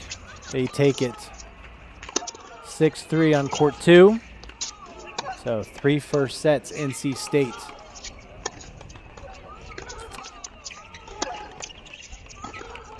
Let's make this court 3, where UCF has an opportunity to take a set themselves.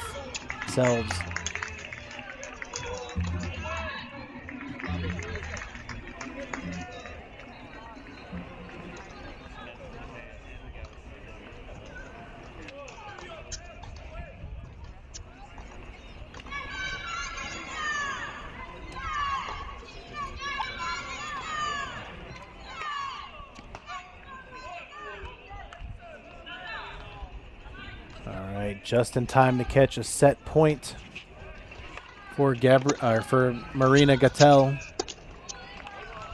Sorry, that's the wrong. This is a UCF set point.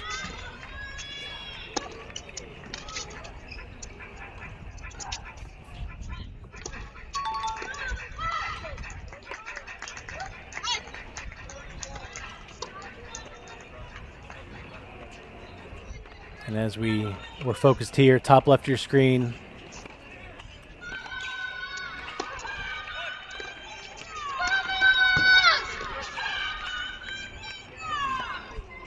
Portner of Pepperdine, nope, Eric Arantunian of LSU takes a first set 6-1. So LSU gets the first set on the board as UCF. Marina Gattel also with the first set. I apologize, that scoreboard was backwards a little bit, so that was a 6-4 victory, or first set for UCF.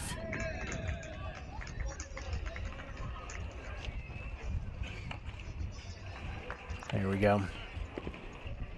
All right, over to court 4. As for the Pepperdine, starting to get towards the ends of these first sets everywhere else. Break leads for Pepperdine on 3. Break lead for LSU on 6. Let's go to court 6 at Pepperdine. All right, LSU.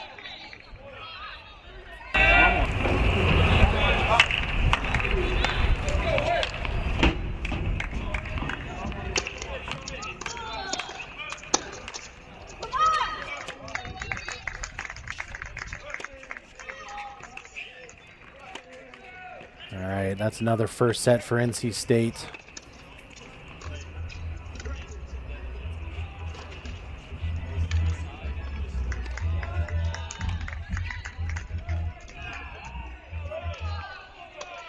So what do we have left for the first sets at NC State? Let's see.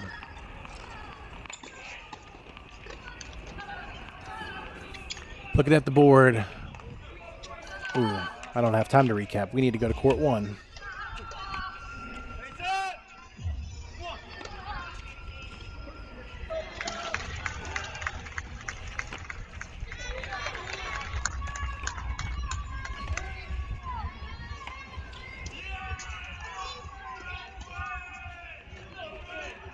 All right, it is 5-2. 40-30. 30-40. Set points.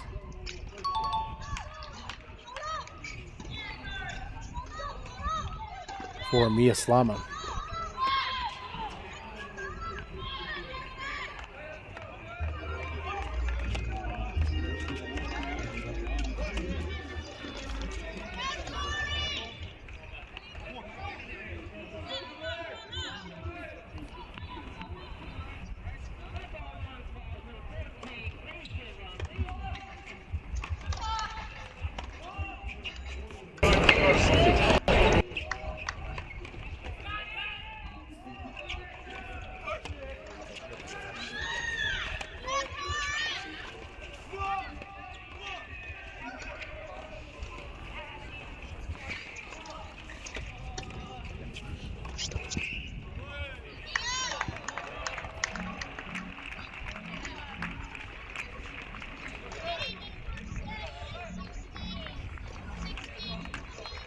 All right, another first set for NC State.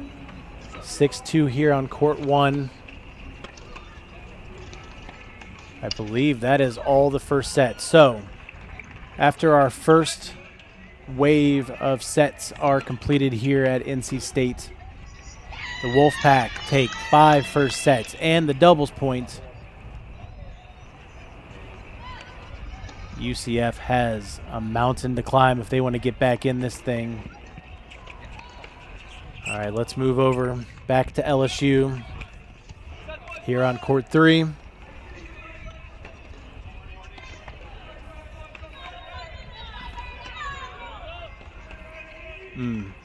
We also need to go to court 5.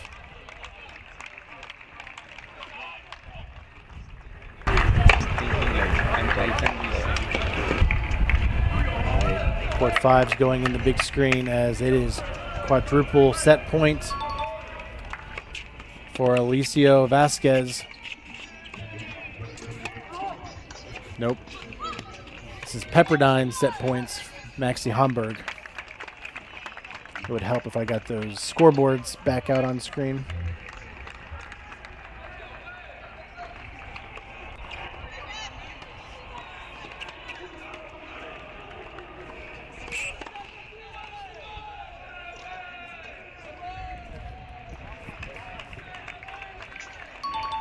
All right, set points for Pepperdine on 5 and 3.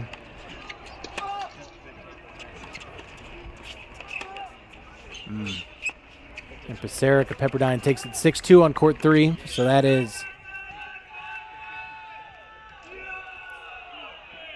2 first sets now for Pepperdine, 5 and 3. We've got a first set to LSU on 2. And 5-4, 5-3 leads on 4 and 5. All right, we're going to go over to court 4.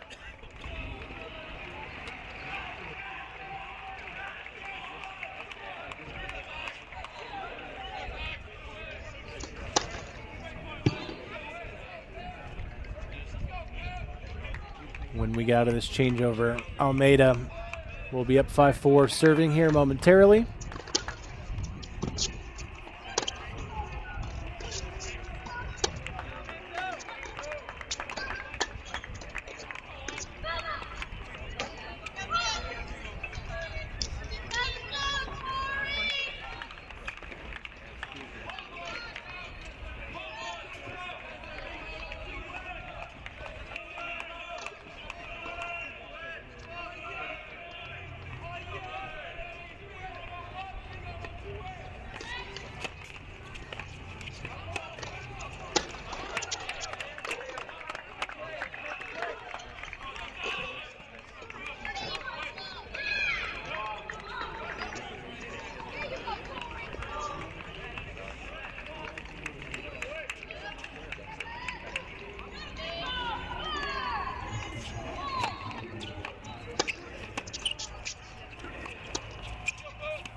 couple of set points coming up now for Almeida here.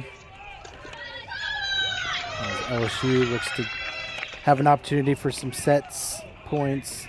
Forehand goes a little wide down in court 6. Top left of your screen is the NC State match furthest along. Victoria Segway leads 6-1, 3-0.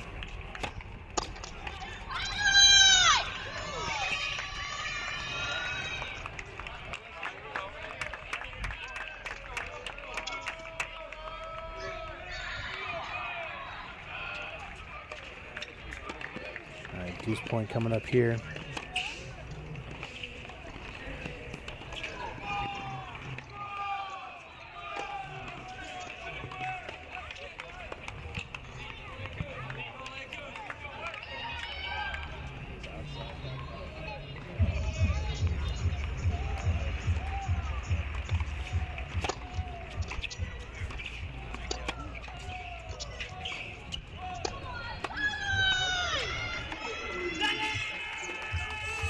That sails long, so Pepperdine, another first set on the board. Almeida takes it 6-4.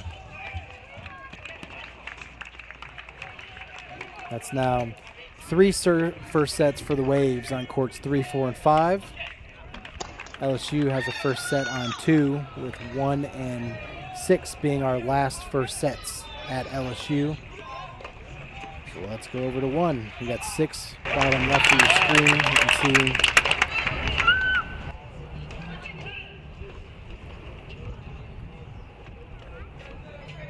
Pepperdine currently serving to stay in the set. Let's put it in the big box.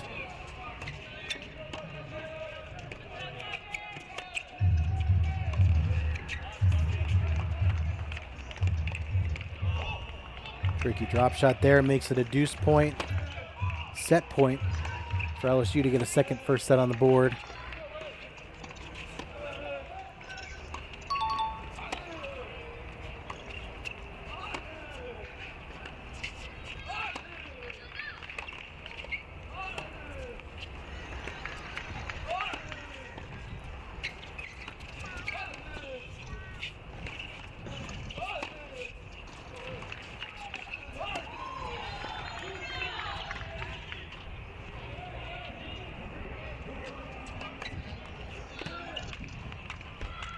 Wow, somehow in the time I was looking at those Pepperdine scores, as we do see a deciding point set point here for Coleman of LSU.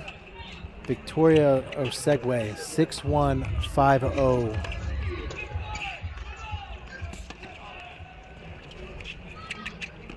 We'll be putting her in the big box here shortly.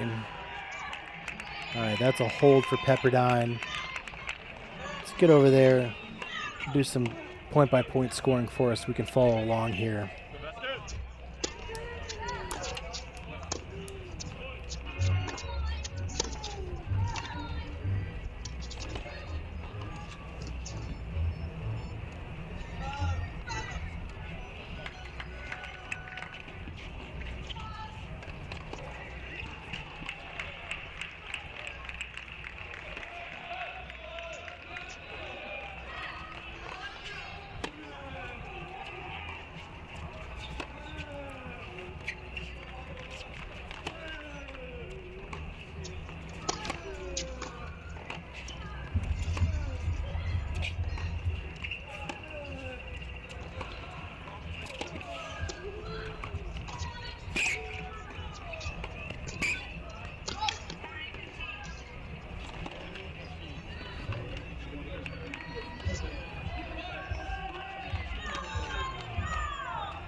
A couple set points coming up for Pepperdine. Court 1. This would give them 4 first sets and a pathway to the match after having dropped the doubles point.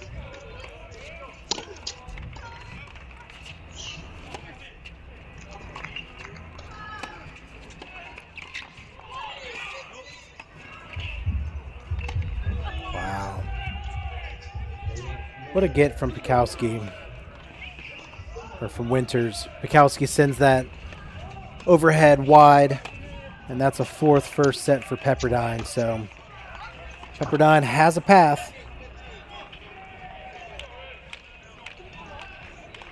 As we put NC State back in the big box. 40-15 now for UCF.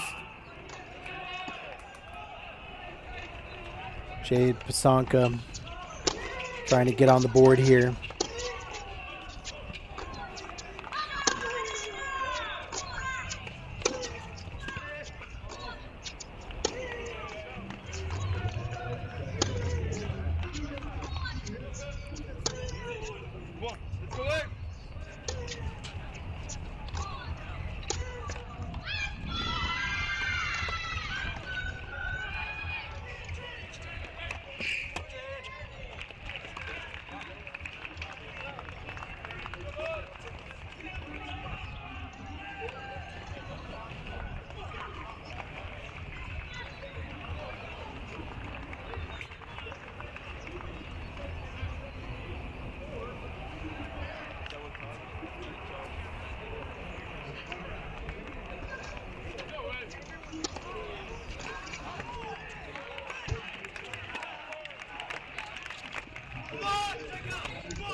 Well, you never want a double fault, but that one especially untimely as it leads to a deuce point, match point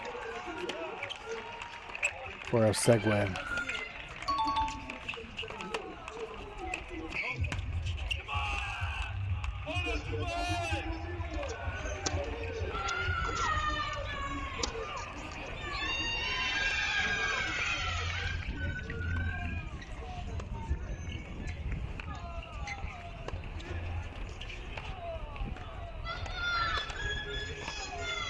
And there it is.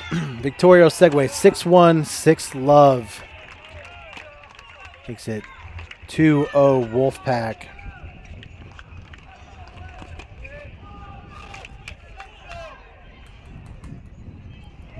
As we put LSU court 6 in the big box. LSU trying to serve for the set here. Make it 3 first sets. Or sorry, 3 first sets for LSU. But a breakpoint opportunity here for Pepperdine.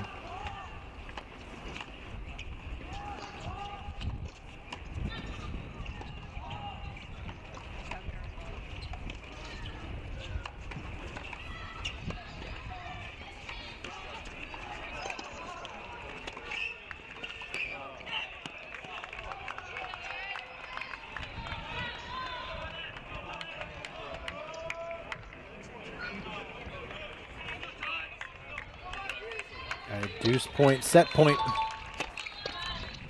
Coleman of LSU trying to put one on the board for the Tigers.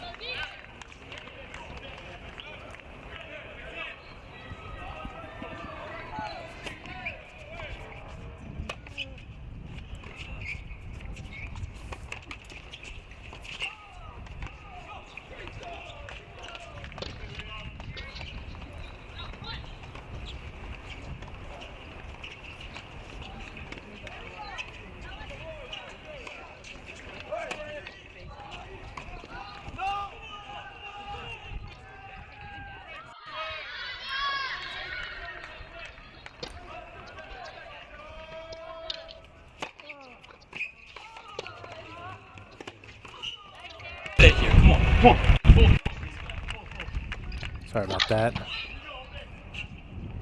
But Pepperdine does break, makes it 5-all here on court 6.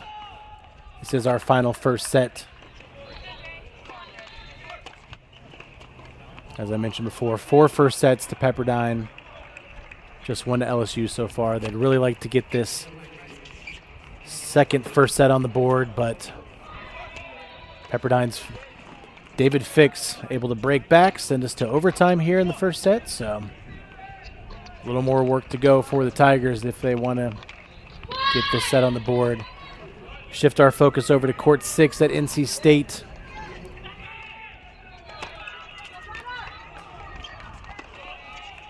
Now 6-3, 4-1.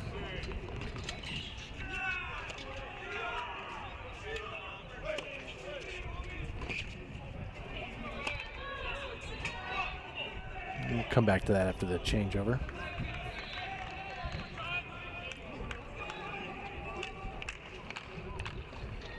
And as we're super early on in the second sets at LSU, gonna get a second NC State match on our screen. Some good news if you're a Central Florida fan.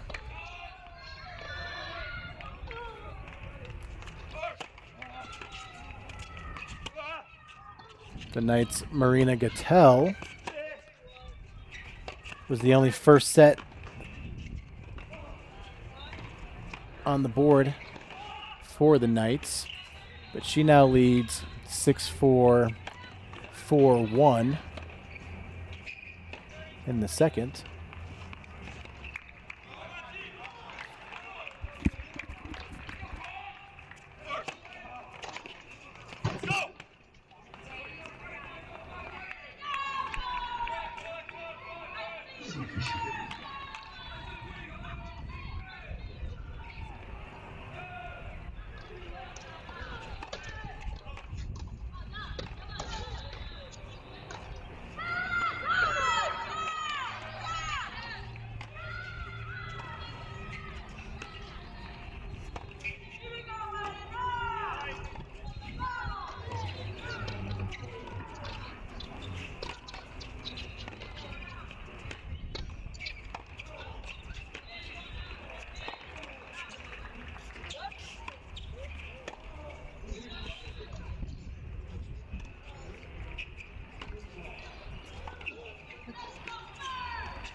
All right, I'm going to shift this over back to court 6.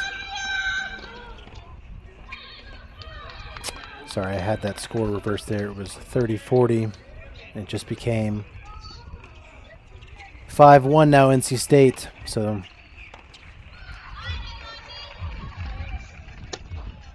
Jasmine Conway now 1 game away from the 3rd point for the Wolfpack.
Couple more set points here for Pepperdine. That would give them 5 for first sets here in the singles portion of the match. After dropping the doubles point, the Waves would love to come out with such momentum.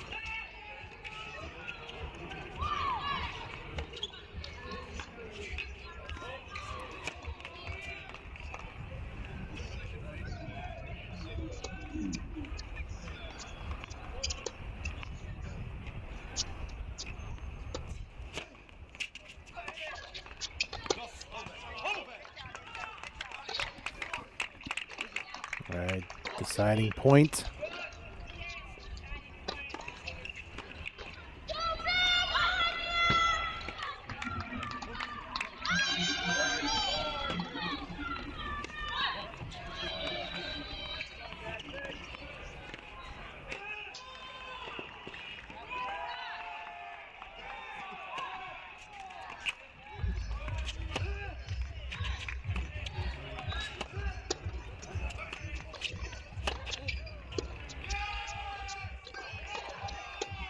Forehand shank. First set to David Fix and the Pepperdine Waves. They take 5 first sets. Only first set for LSU came on court 2.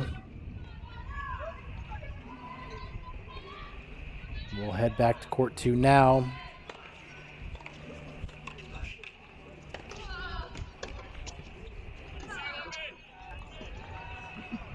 As it's now match point. I'll try and get us there quick. Match point on court 6.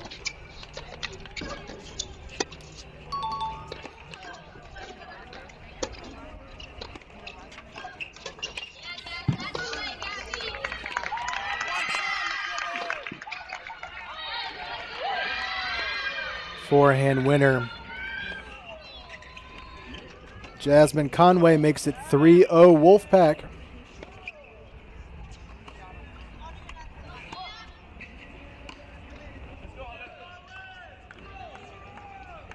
We now head over to court 3.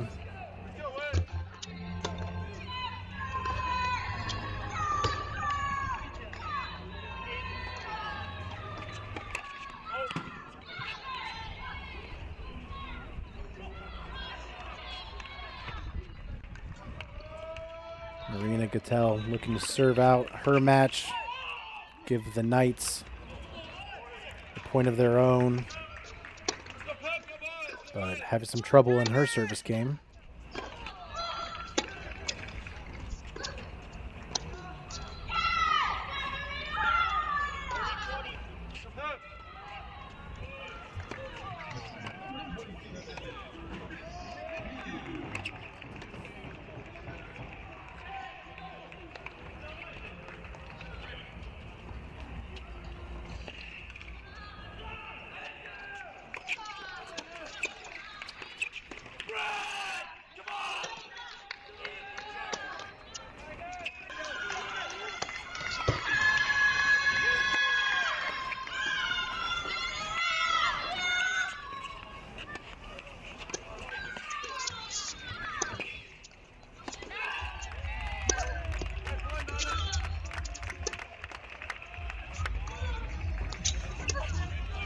Well, the good news if you're a Knights fan is it is match point now. Deciding point, match point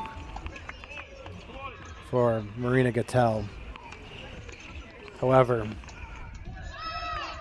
court 4, Andreevskaya is down 6-3, 5-0 to Lavina Tanasi. And she is just a game away now. 15-30.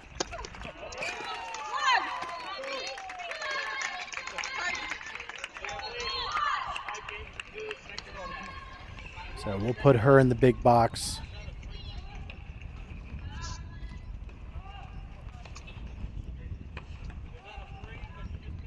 As Gabriella Broadfoot extends the match, makes it 5-2 on court 3. 30 all here on court 4, 2 points away from the clinch.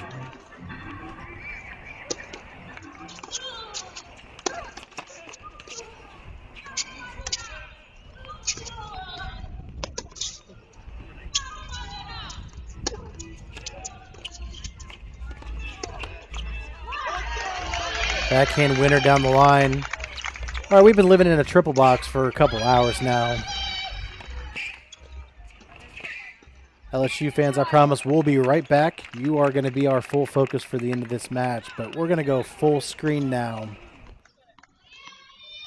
Court 4, NC State, up 3-0. 2 match points for Tanasi.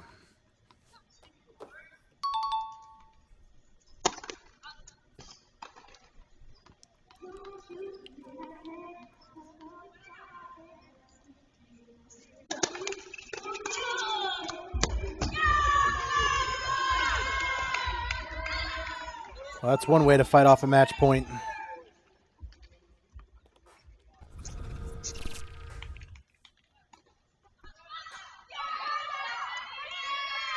Smacked it down the line. Still, deciding point, one more opportunity to close this one out.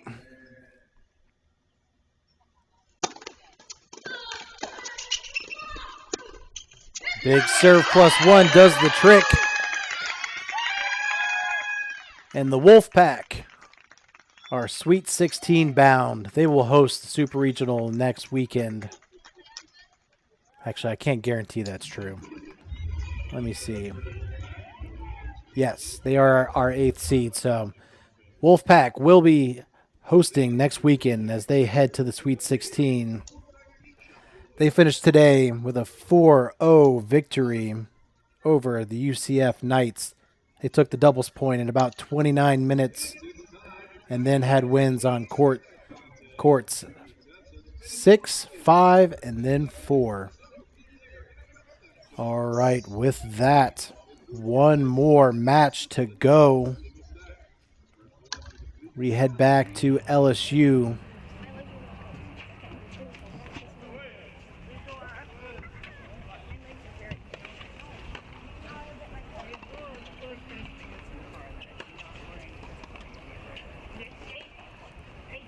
All right, let's reset here. I'll try and get some scores on screen for some visuals for you all shortly, but running through how we got to this point of the match. Currently 1-0 LSU. They took the doubles point with wins on courts 1 and 2. We're now through all of our first sets in the singles portion. LSU only one first set. That was on court 2, where Eric Aratunian had a 6-1 first sets, but everywhere else it was Pepperdine Waves. 6-3 on court 1, 6-2 on 3, 6-4, 6-3, and 7-5 on the bottom 3. Looking at the second sets now. This is our furthest match along. Pretty close everywhere else. The only other break I see on the board right now, LSU up a break 3-1 on court 4. So let's focus here for a minute. I'll get some scores up so we can have some visuals, and I'll keep you guys updated that way.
All right, that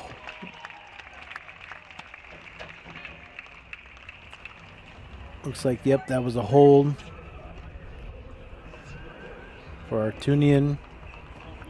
He's now one game away from giving LSU a 2-0 lead, but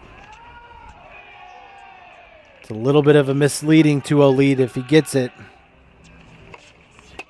Pepperdine has set leads everywhere else.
Great point there.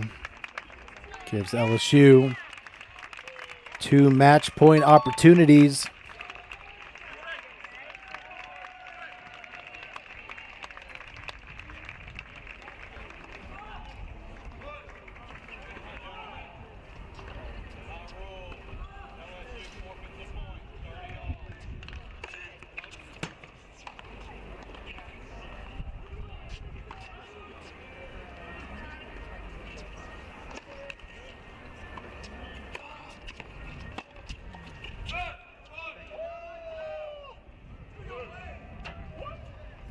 Return sails long, sets up a deciding point. All right. I'll wait till after this game. I got the score updates. So we've got some visuals now. Should help us keep track of the overall match score here as we have our final match of the night. The 6th match day on this feed. Thanks for all of those of you who stuck around, enjoyed the tennis with us.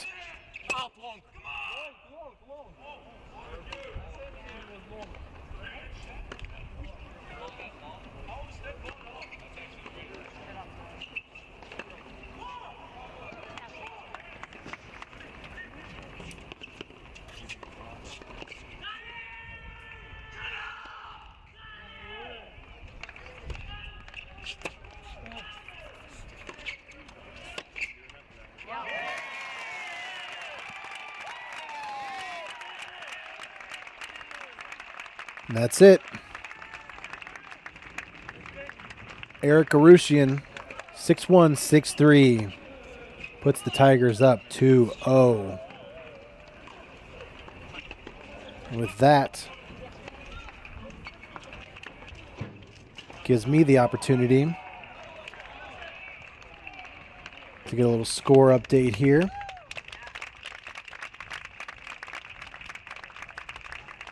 All right, here we are. Maybe. Let's try that one more time. Here we are. So 6-1, 6-3, Court 2. Eric Arushian over Portner. First sets everywhere else to Pepperdine. But opportunities down at 4 and 5 for LSU to claw their way back into this match. So we're going to head down there next.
Left side of your screen, Gustavo Almeida for Pepperdine.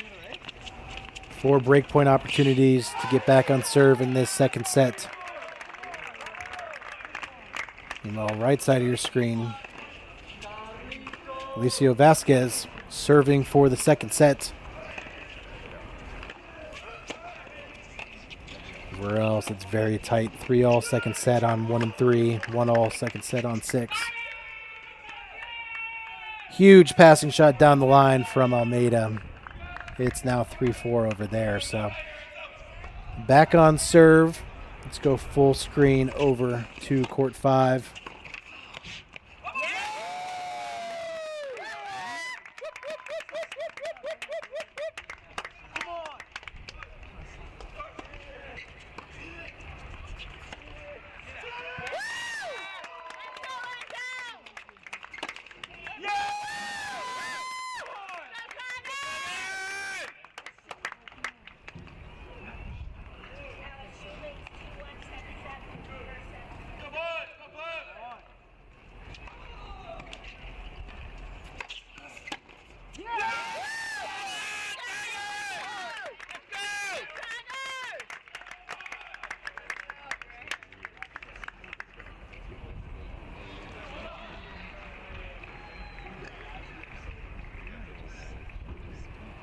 That's the set. So LSU evens it up here at court 5. A set apiece now. We'll head to a third. Where to next? Let's go to court 3. Here on court 3, Alexa Pisaric. 6-2 first set, now leads 4-3 on serve, though, in the second set. Didn't realize we'd be in a changeover. Looks like kind of early in the changeover. I do want to come back and watch this, but for the meantime, we'll go over to court 1 singles, check that out for a moment. Olaf Pikowski up 40 love.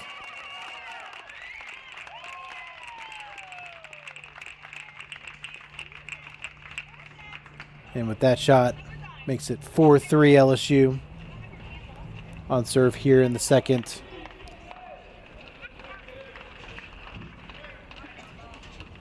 All right, back over to court 3.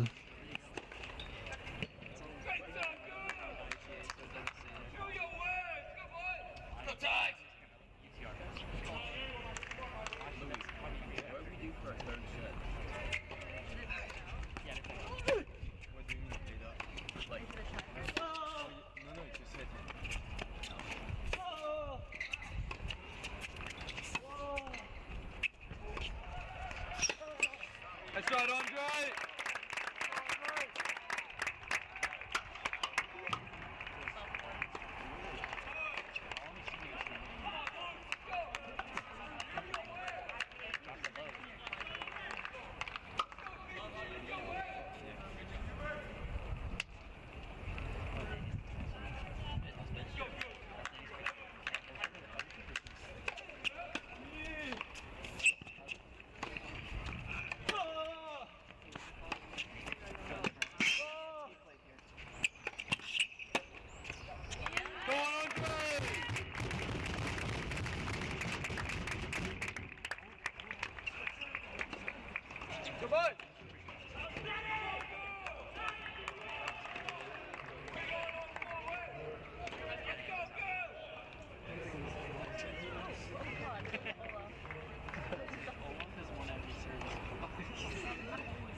So we stay on serve.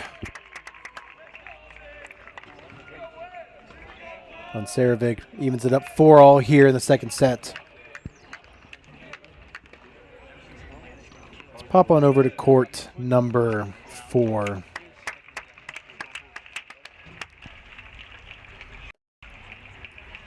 LSU's Ponce de Leon. Leading 5-4 in the second set, hoping to break here. Even it up if possible. Pepperdine trying to stay on track. Send this to extra innings.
Oh, no.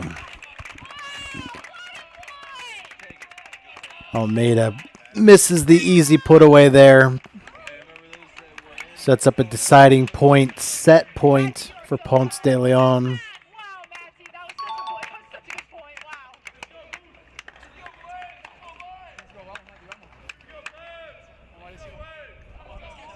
Force a third set here and things get interesting. Already a third set going on in court 5.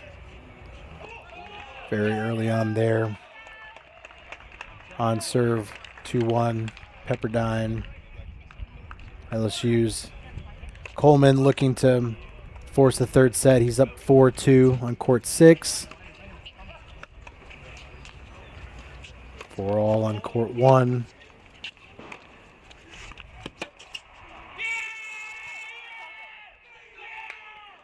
We did it the hard way, but Almeida holds.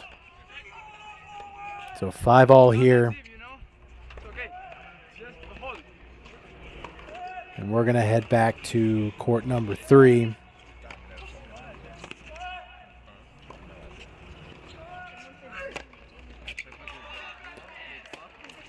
Break here would give Pepperdine a point on the board.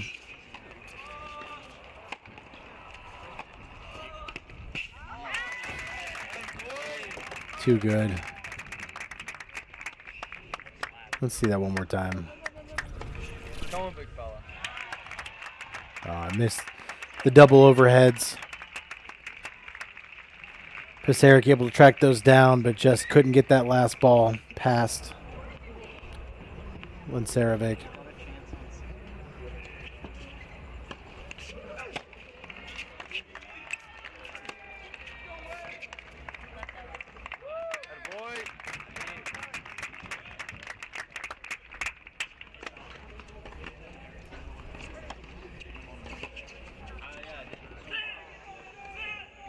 T'es monstrueux. Allez, allez gros.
Mais là, t'es plus chaud. Je déborde.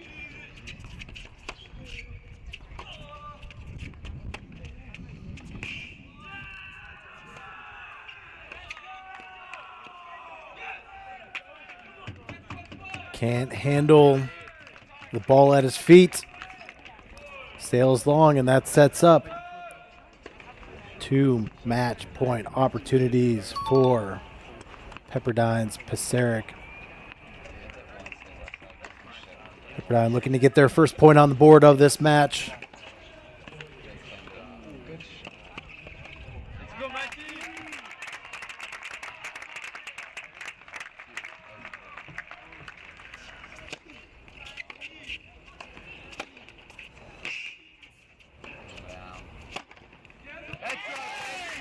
Fights one off.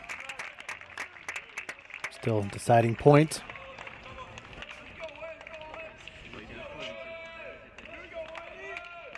Quickly, I'm going to split with court 4. Set point opportunities. Missed it.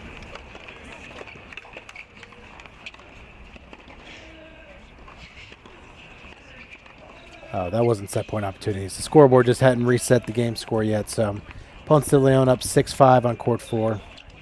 Still on serve.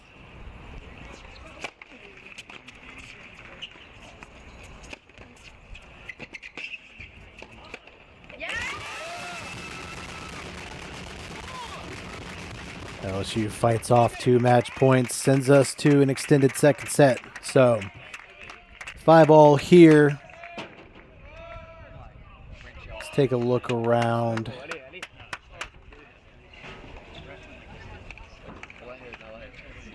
what's going on around the rest of the match. I'm going to take us over to court 5. Let's go, Ed. Starting to get deep into this third set here. Maxie Homburg of Pepperdine, 3-1 lead in the third set. Makes it a 4-1 lead heading into the changeover. So Pepperdine still in search of that first point on the board.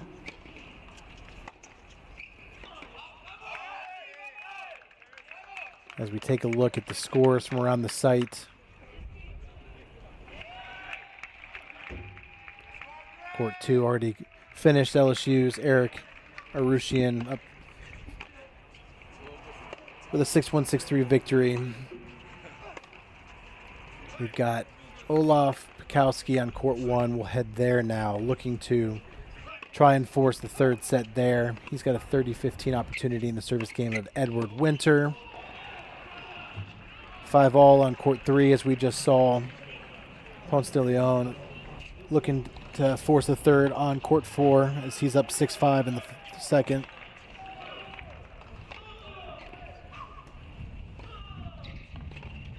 And it's been a grind down on court 6. 7-5 first set to David Fix. They're on serve. No, actually, Coleman's up a break for LSU, up 4-3, but it's 30-15 Fix. Opportunity there to get back on serve. We'll go check in on that in a minute. For now, we've got set point opportunities here for Pikowski.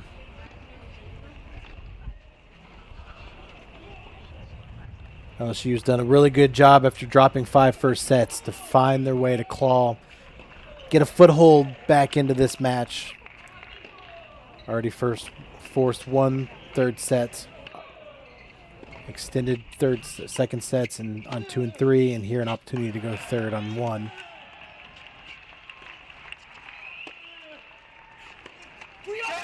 And there it is. Second set, Pikowski 6-4. So we'll go to a third here at the top flight. Let's go down to court 4 now. 30-15 opportunity for Ponce de Leon in the service game of Gustavo Almeida. He'd like to give the Tigers a third set.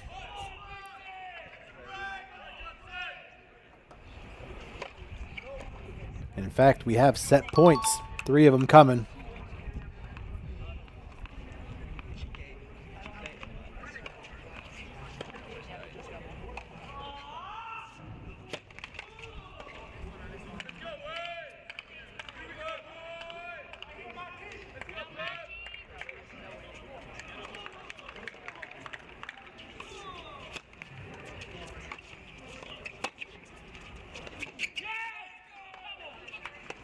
Wow, what a shot down the line.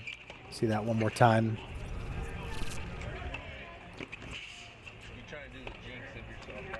Big serve +1.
Well, that's a heck of a way to dig yourself out of a 3 set point hole.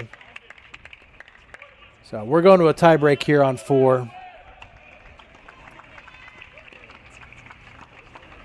Might be time to bring in some extra boxes because we are in crunch time on multiple courts. So let me set this up for us. We're going to stick here on 4.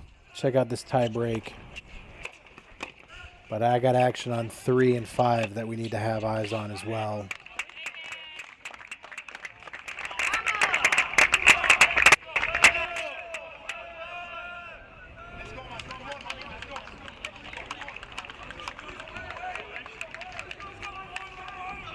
All right, top left of your screen. Pisaric looks like he is up 6-5. We're on serve, but he's a game away from taking a match. We're going to throw court 5 in the big screen right now. Maxie Homburg. 5-1, 30 love in the third set.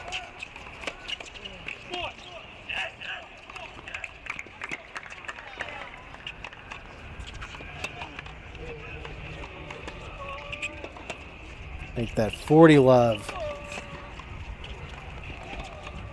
Pepperdine still in search of that first point, has 4 opportunities to put a point on the board.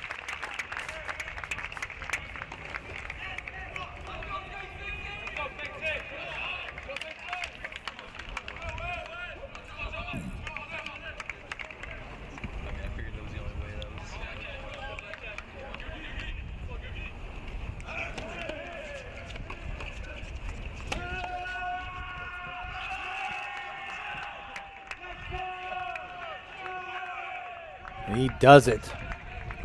6-1 in the third set. Maxie Homburg puts the waves on the board. LSU now leads 2-1. Wow, they cut that camera very quick. We'll head over to... you know what, let's just go a split screen of those for now. 2 most important matches going on at the moment. I'll check in and let you know. Court 1 singles, haven't even started the third set yet. Still 0, a love. Court 6 though, David fixed up 5-4 in the second. It's on serve though, so I'll get that one ready to go in just a moment.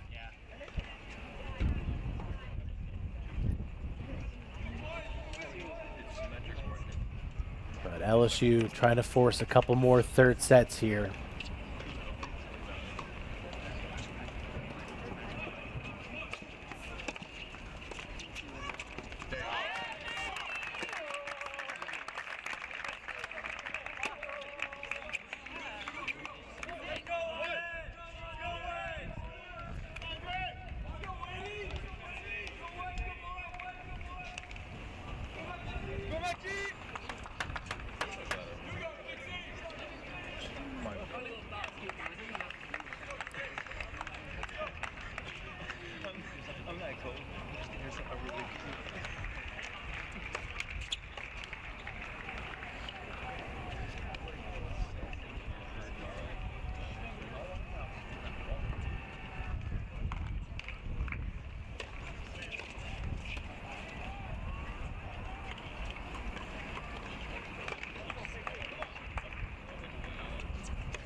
As we head to the turn on court 4. Put court 3 in the big screen and bring court 6 in. David Fix on court 6. Trying to find a break, put another point on the board for the Waves. Meanwhile, 5-1 lead for LSU, court 4 in the tiebreak as we head to the changeover.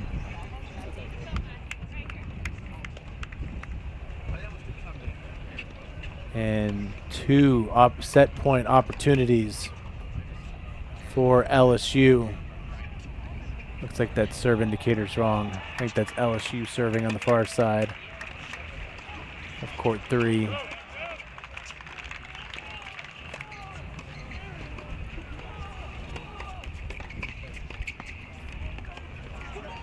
Wow, what hands.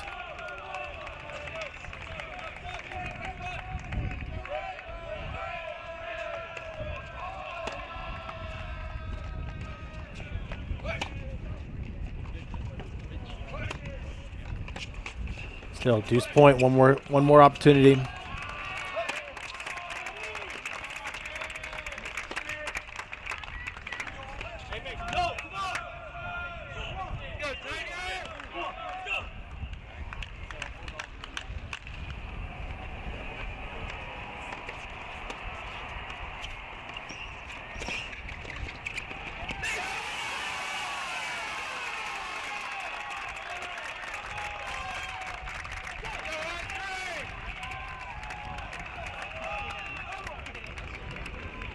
And Alexa Pisaric, nope. Andrei Lankarovic forces a third set. 7-5 in the second.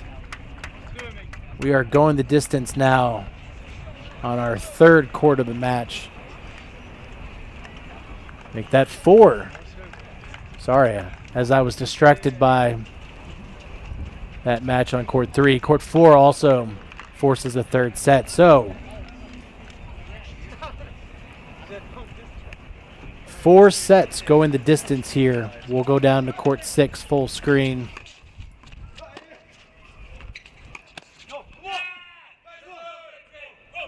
That ball goes long.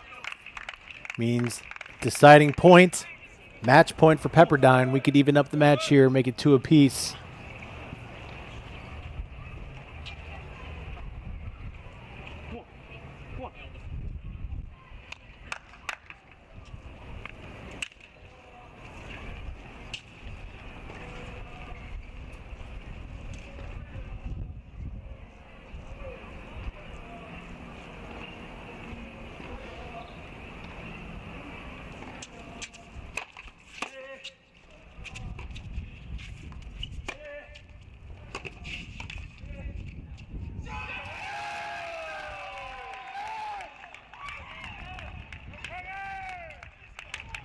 Big point there from Coleman. Makes it 5-all here. Court 6 in our second set. So where do we stand now? Let me make sure my scores are accurate. And I'll throw them up on screen for you all.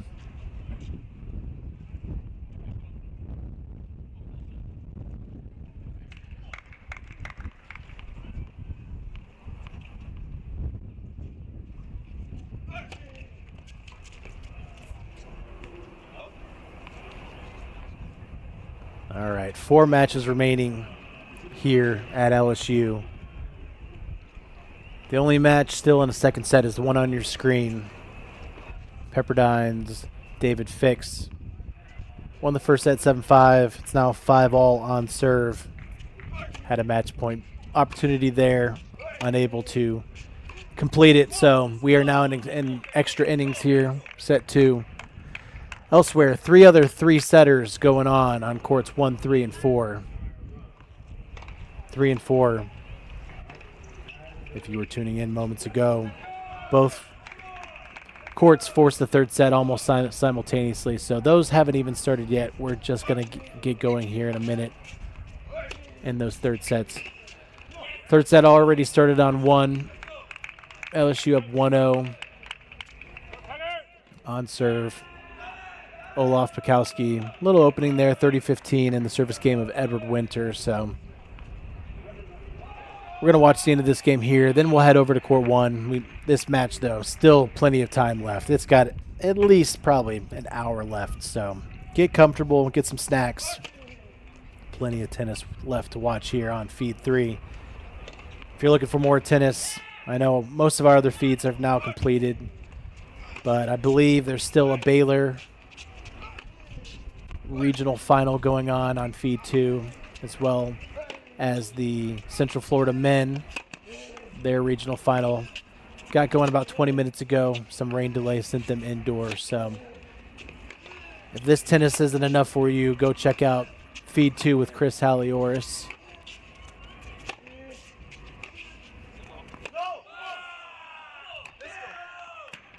Love lead here in this game for Fix. And we'll be back tomorrow. 3 more feeds going on. In the morning, right, not morning, but noon Eastern start. Feed 1 with Chris Halioris. We'll have the Ohio State women's regional final, followed by Georgia's regional final at 1 o'clock. Feed 2 will feature Alex Gruskin. He's got the Michigan women at 1 p.m. Eastern, followed by LSU women. I forgot to mention we added in the Oklahoma women. They won their opening round match today. So their regional final added to our schedule tomorrow. That'll be a 3 p.m. start, also on Chris Halioris' feed 1. And I'll be producing feed 3 with my commentator, Zach Irvine. We'll be doing the Texas and Virginia regional finals for the women, also both at 1 p.m. Eastern. So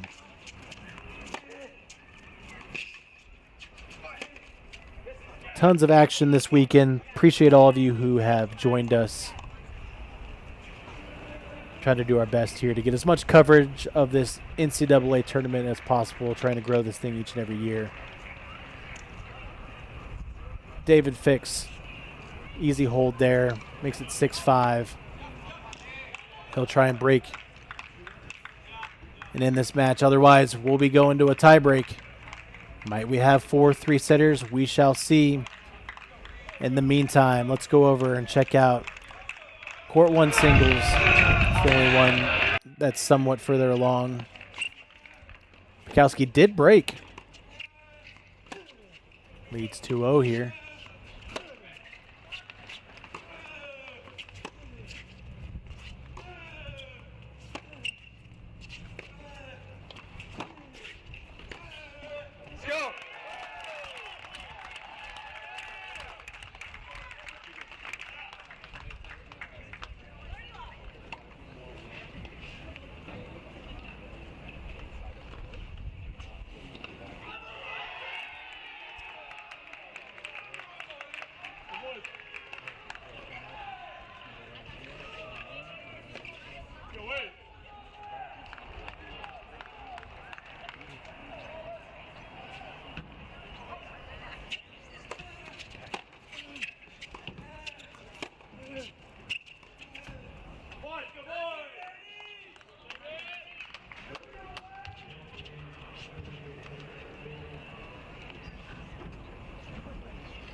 Wow.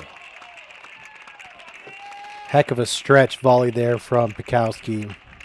He holds to go up 3-0.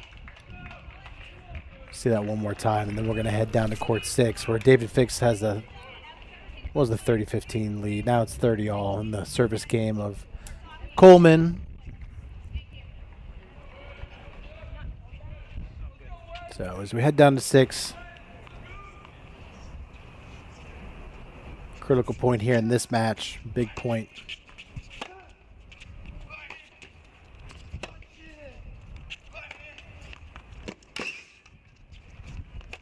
Oh, no. Shanks the overhead.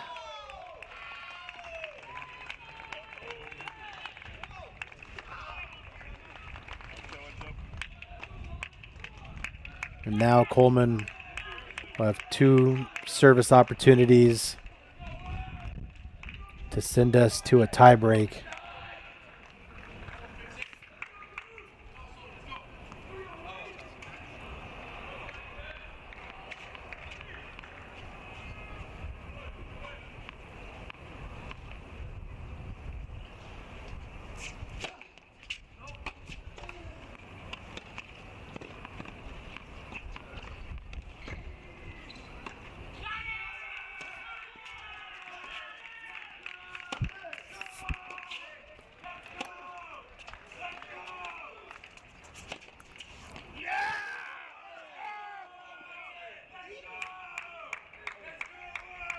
Coleman doesn't like the call, but the chair umpire agrees. Just a bit long.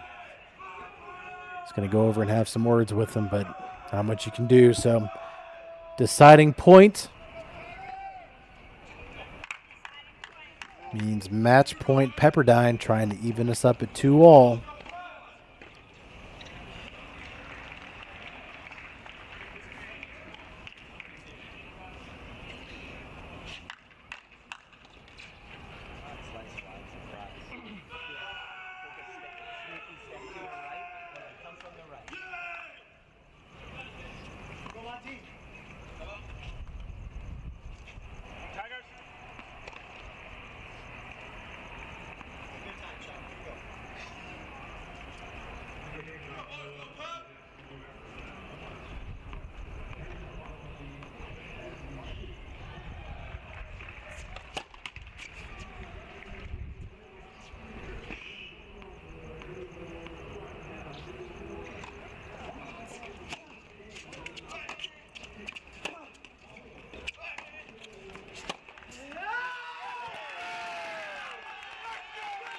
Huge forehand from Coleman. So we're headed to a tiebreak on 6.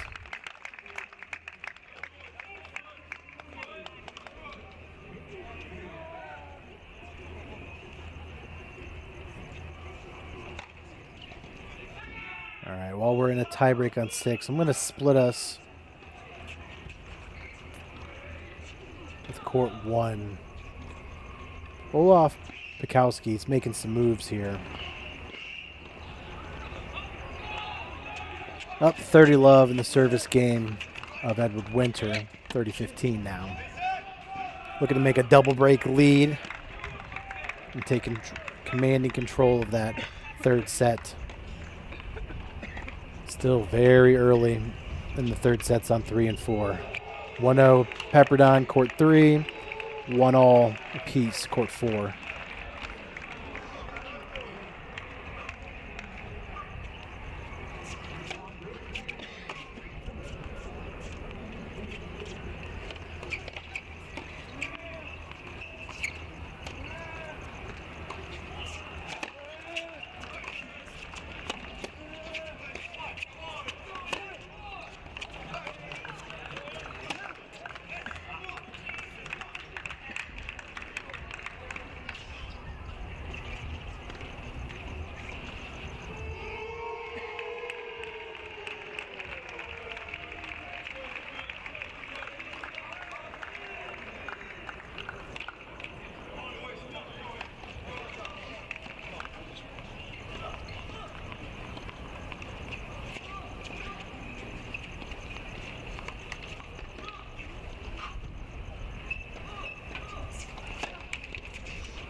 Looks like that was an overrule, court one. Meaning Pikowski. 4-0 lead. It is all LSU at the top court. As we go full screen now, down to court 6, where it is all Pepperdine in this tiebreak. David Fix trying to even up the team score. He's had a couple of opportunities earlier on in the second set.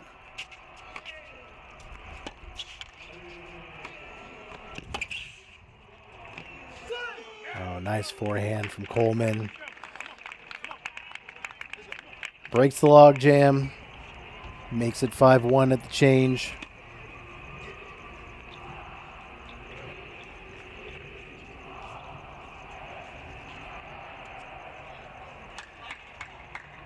All right, let me try and get everyone a score update here for our remaining matches.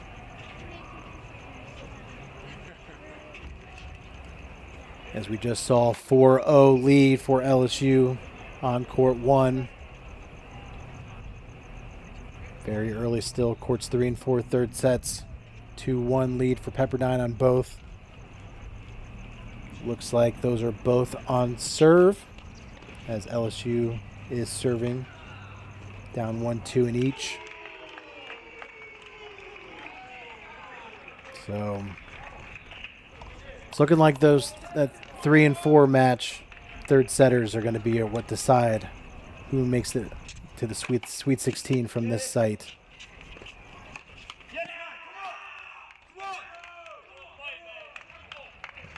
Man, Coleman can't catch a break. 6-1. 5 match points coming the way of David Fix. So let a couple opportunities slip at 5-4.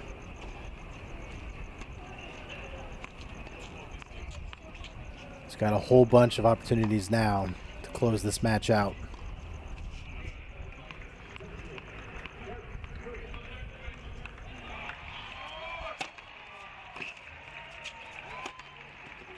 Serve and volley gets it done. 7-5, 7-6. Pepperdine evens it up, 2 apiece. And we are down to our final 3 matches. Ooh, they turn those cameras off quickly. All right. Well, here's everything left.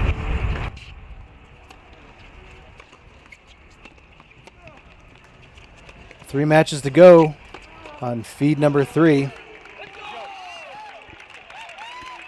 LSU still commanding lead, court 1. Almost identical score lines over there on courts 3 and 4.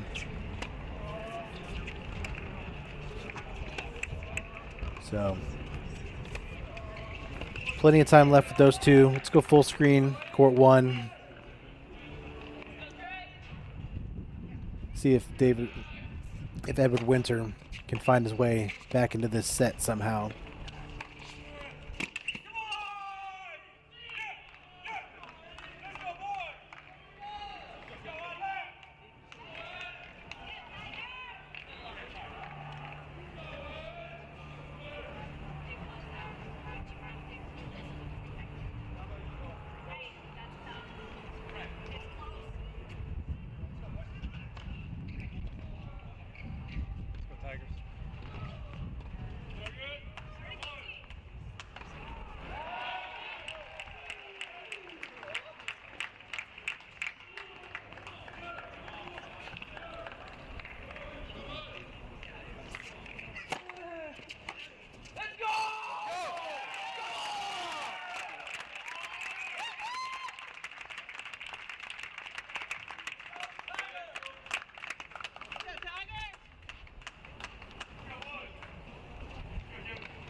It is all Pikowski this third set.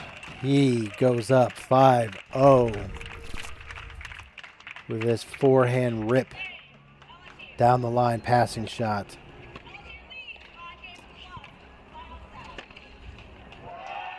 All right, while we wait for them to come back from the changeover, let's check in on 3 and 4. No separation just yet.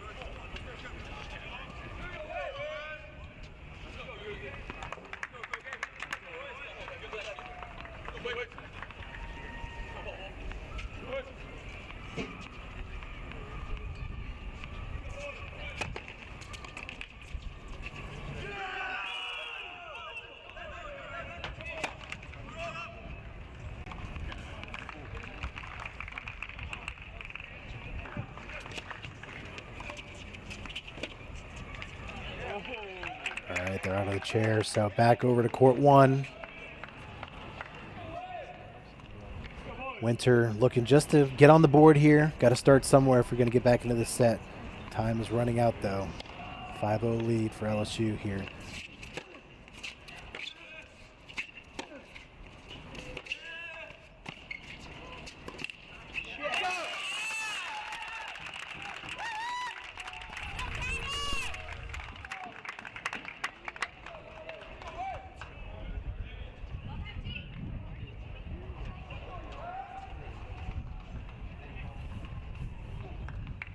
Go, boys. Go, Hugh. Go, Eddie. We don't wait. Come on. Come on.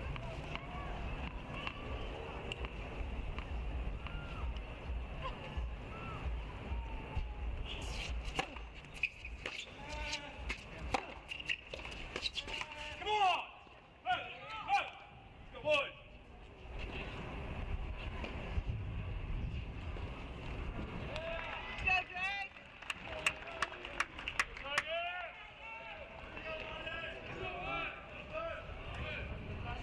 Go, boys.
Excellent drop shot.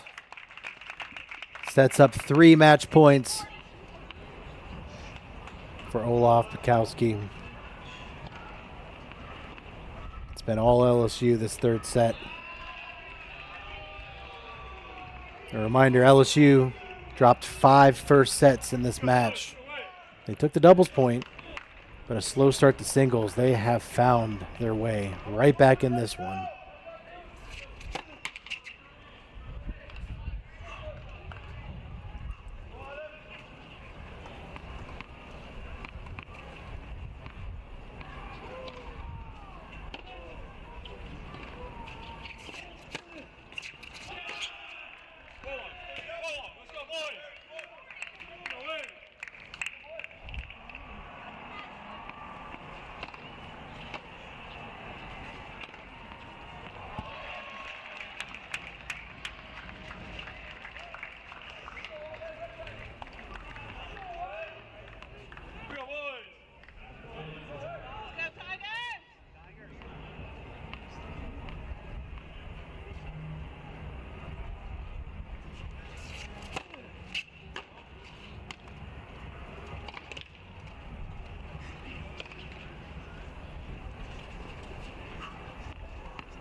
Well, he fights off 2, but there's still 1 more to go.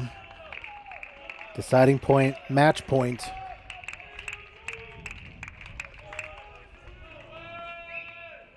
Go, Waves. Go, boys.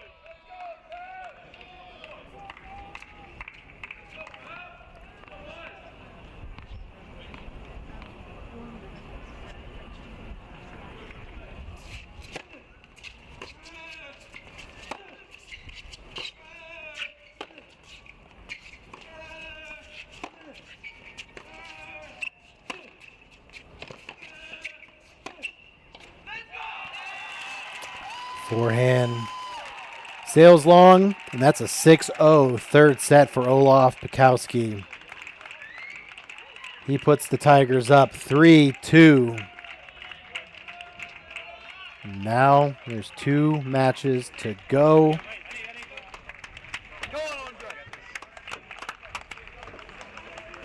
Looky here. First bit of separation. Pepperdine takes a break lead on court 4. A little bit of an opening for them on court 3 as well, 30-15.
Big time now, okay. Big time.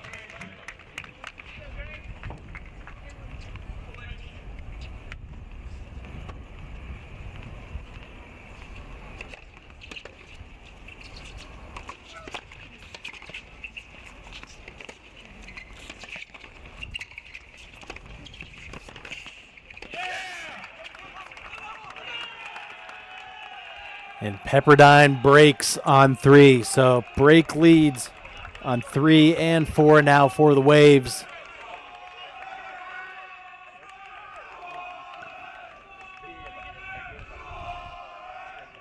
We're going to go full screen to court 4.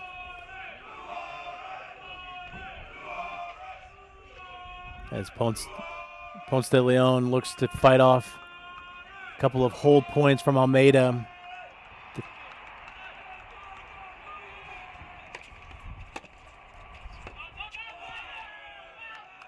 Return sails long, so 5-2 going into the changeover. It's only a single break, but the Waves now have breaks on 3 and 4, so we head back over to 3. LSU needs to find their way back into one of these matches. They've got the overall team lead at 3-2, but time is running out for the Tigers.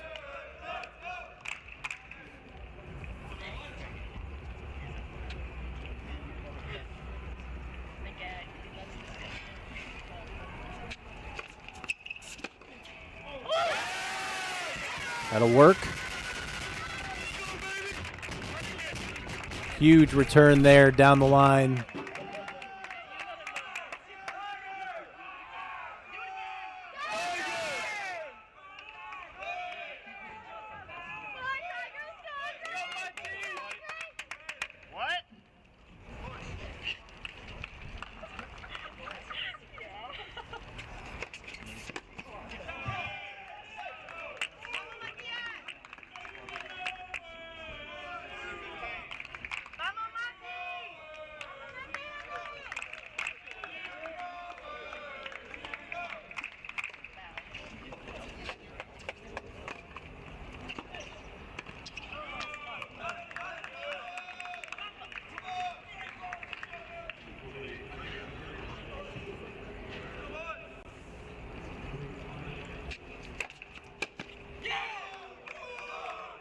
All right, out of the chair, already a point in on court 4. Sorry, take us back, split screen, don't want to miss any more action there.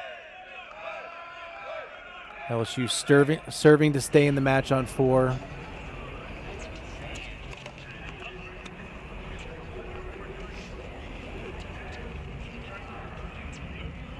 Three chances on court 3 for Paseric to make it a 5-2 lead there as well. And now 30, or love 30 opportunity for Pepperdine on 4. This crowd trying to will the Tigers back into one of these matches.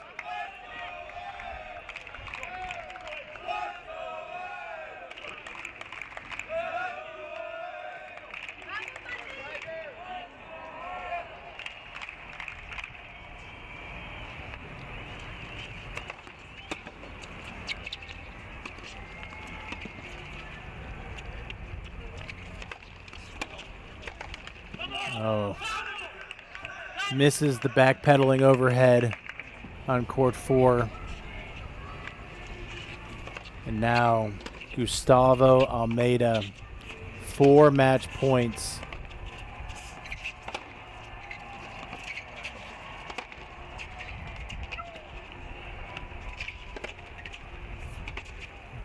Oh my goodness. Paseric saving multiple overheads. Gets the hold. He goes up 5-2.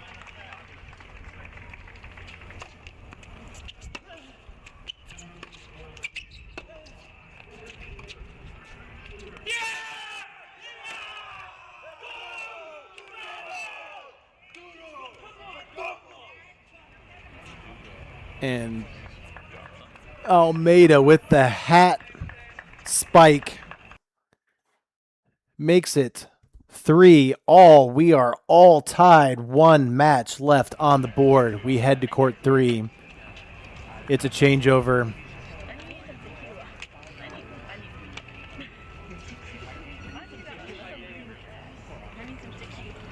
Gustavo Almeida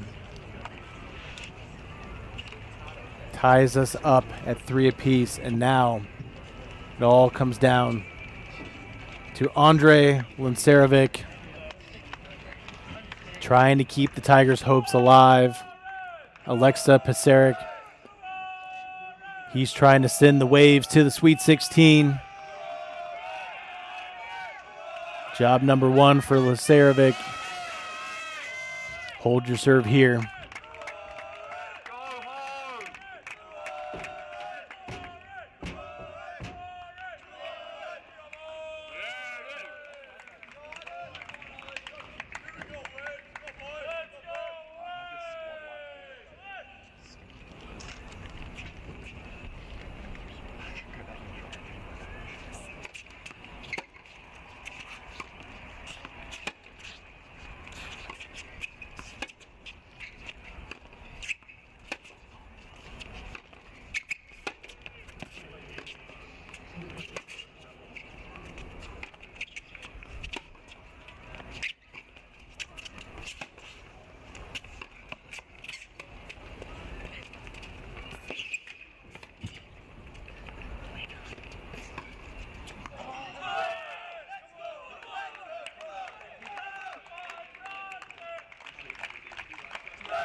Hear that crowd trying to will and Cerevic through this game, try and build a little momentum.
That's 2 forehands sailed long in a row.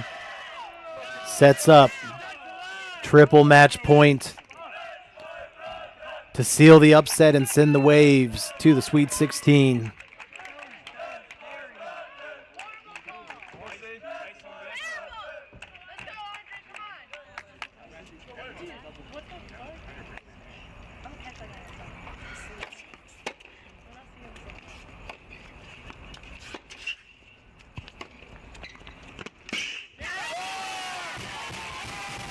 Saves one.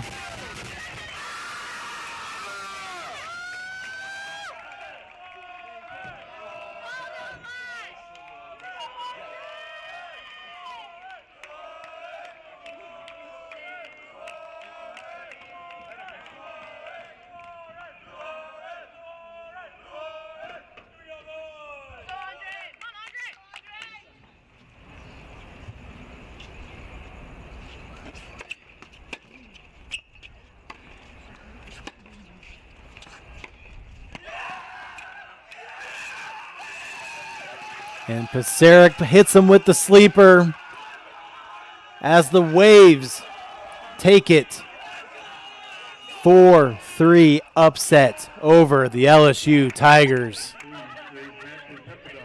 Paseric with the 6-2, 5-7, 6-2 victory. They did it the hard way, dropped doubles. Then they were up 5 first sets before letting LSU come all the way back, forcing 4 3-setters.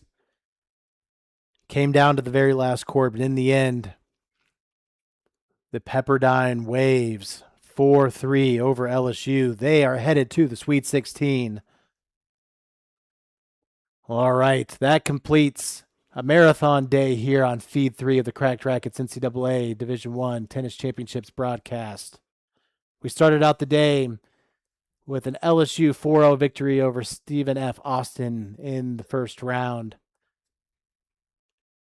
We then saw USC, they won over Cal.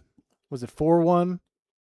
I know Cal won the doubles point, and then USC 4 straight singles matches on courts 1, 4, 5, and 6, I believe.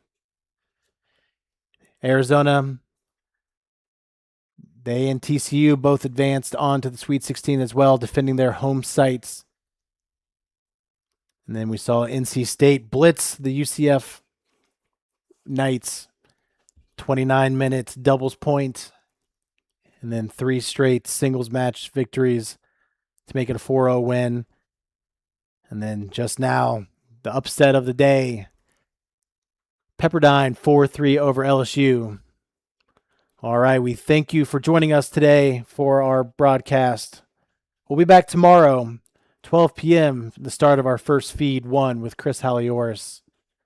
He'll be bringing you action from Ohio State and Georgia, 12 o'clock and 1 p.m., followed by Oklahoma, 3 p.m. Tomorrow, all women's final regional sites. Feed 2, Alex Gruskin. He'll have the Michigan women starting at 1 p.m. Eastern, and the LSU women at 3 p.m. And on our third feed, that'll be my feed. I'll be joined by our commentator, Zach Irvine. We'll be going 1 o'clock with 2 matches, the Texas women and the Virginia women, their regional finals. So more action to come. Looking forward to more of that. But for now, we're going to wrap up our broadcast here. Thank you again for joining us today. And we will see you all again tomorrow. Thanks, everyone.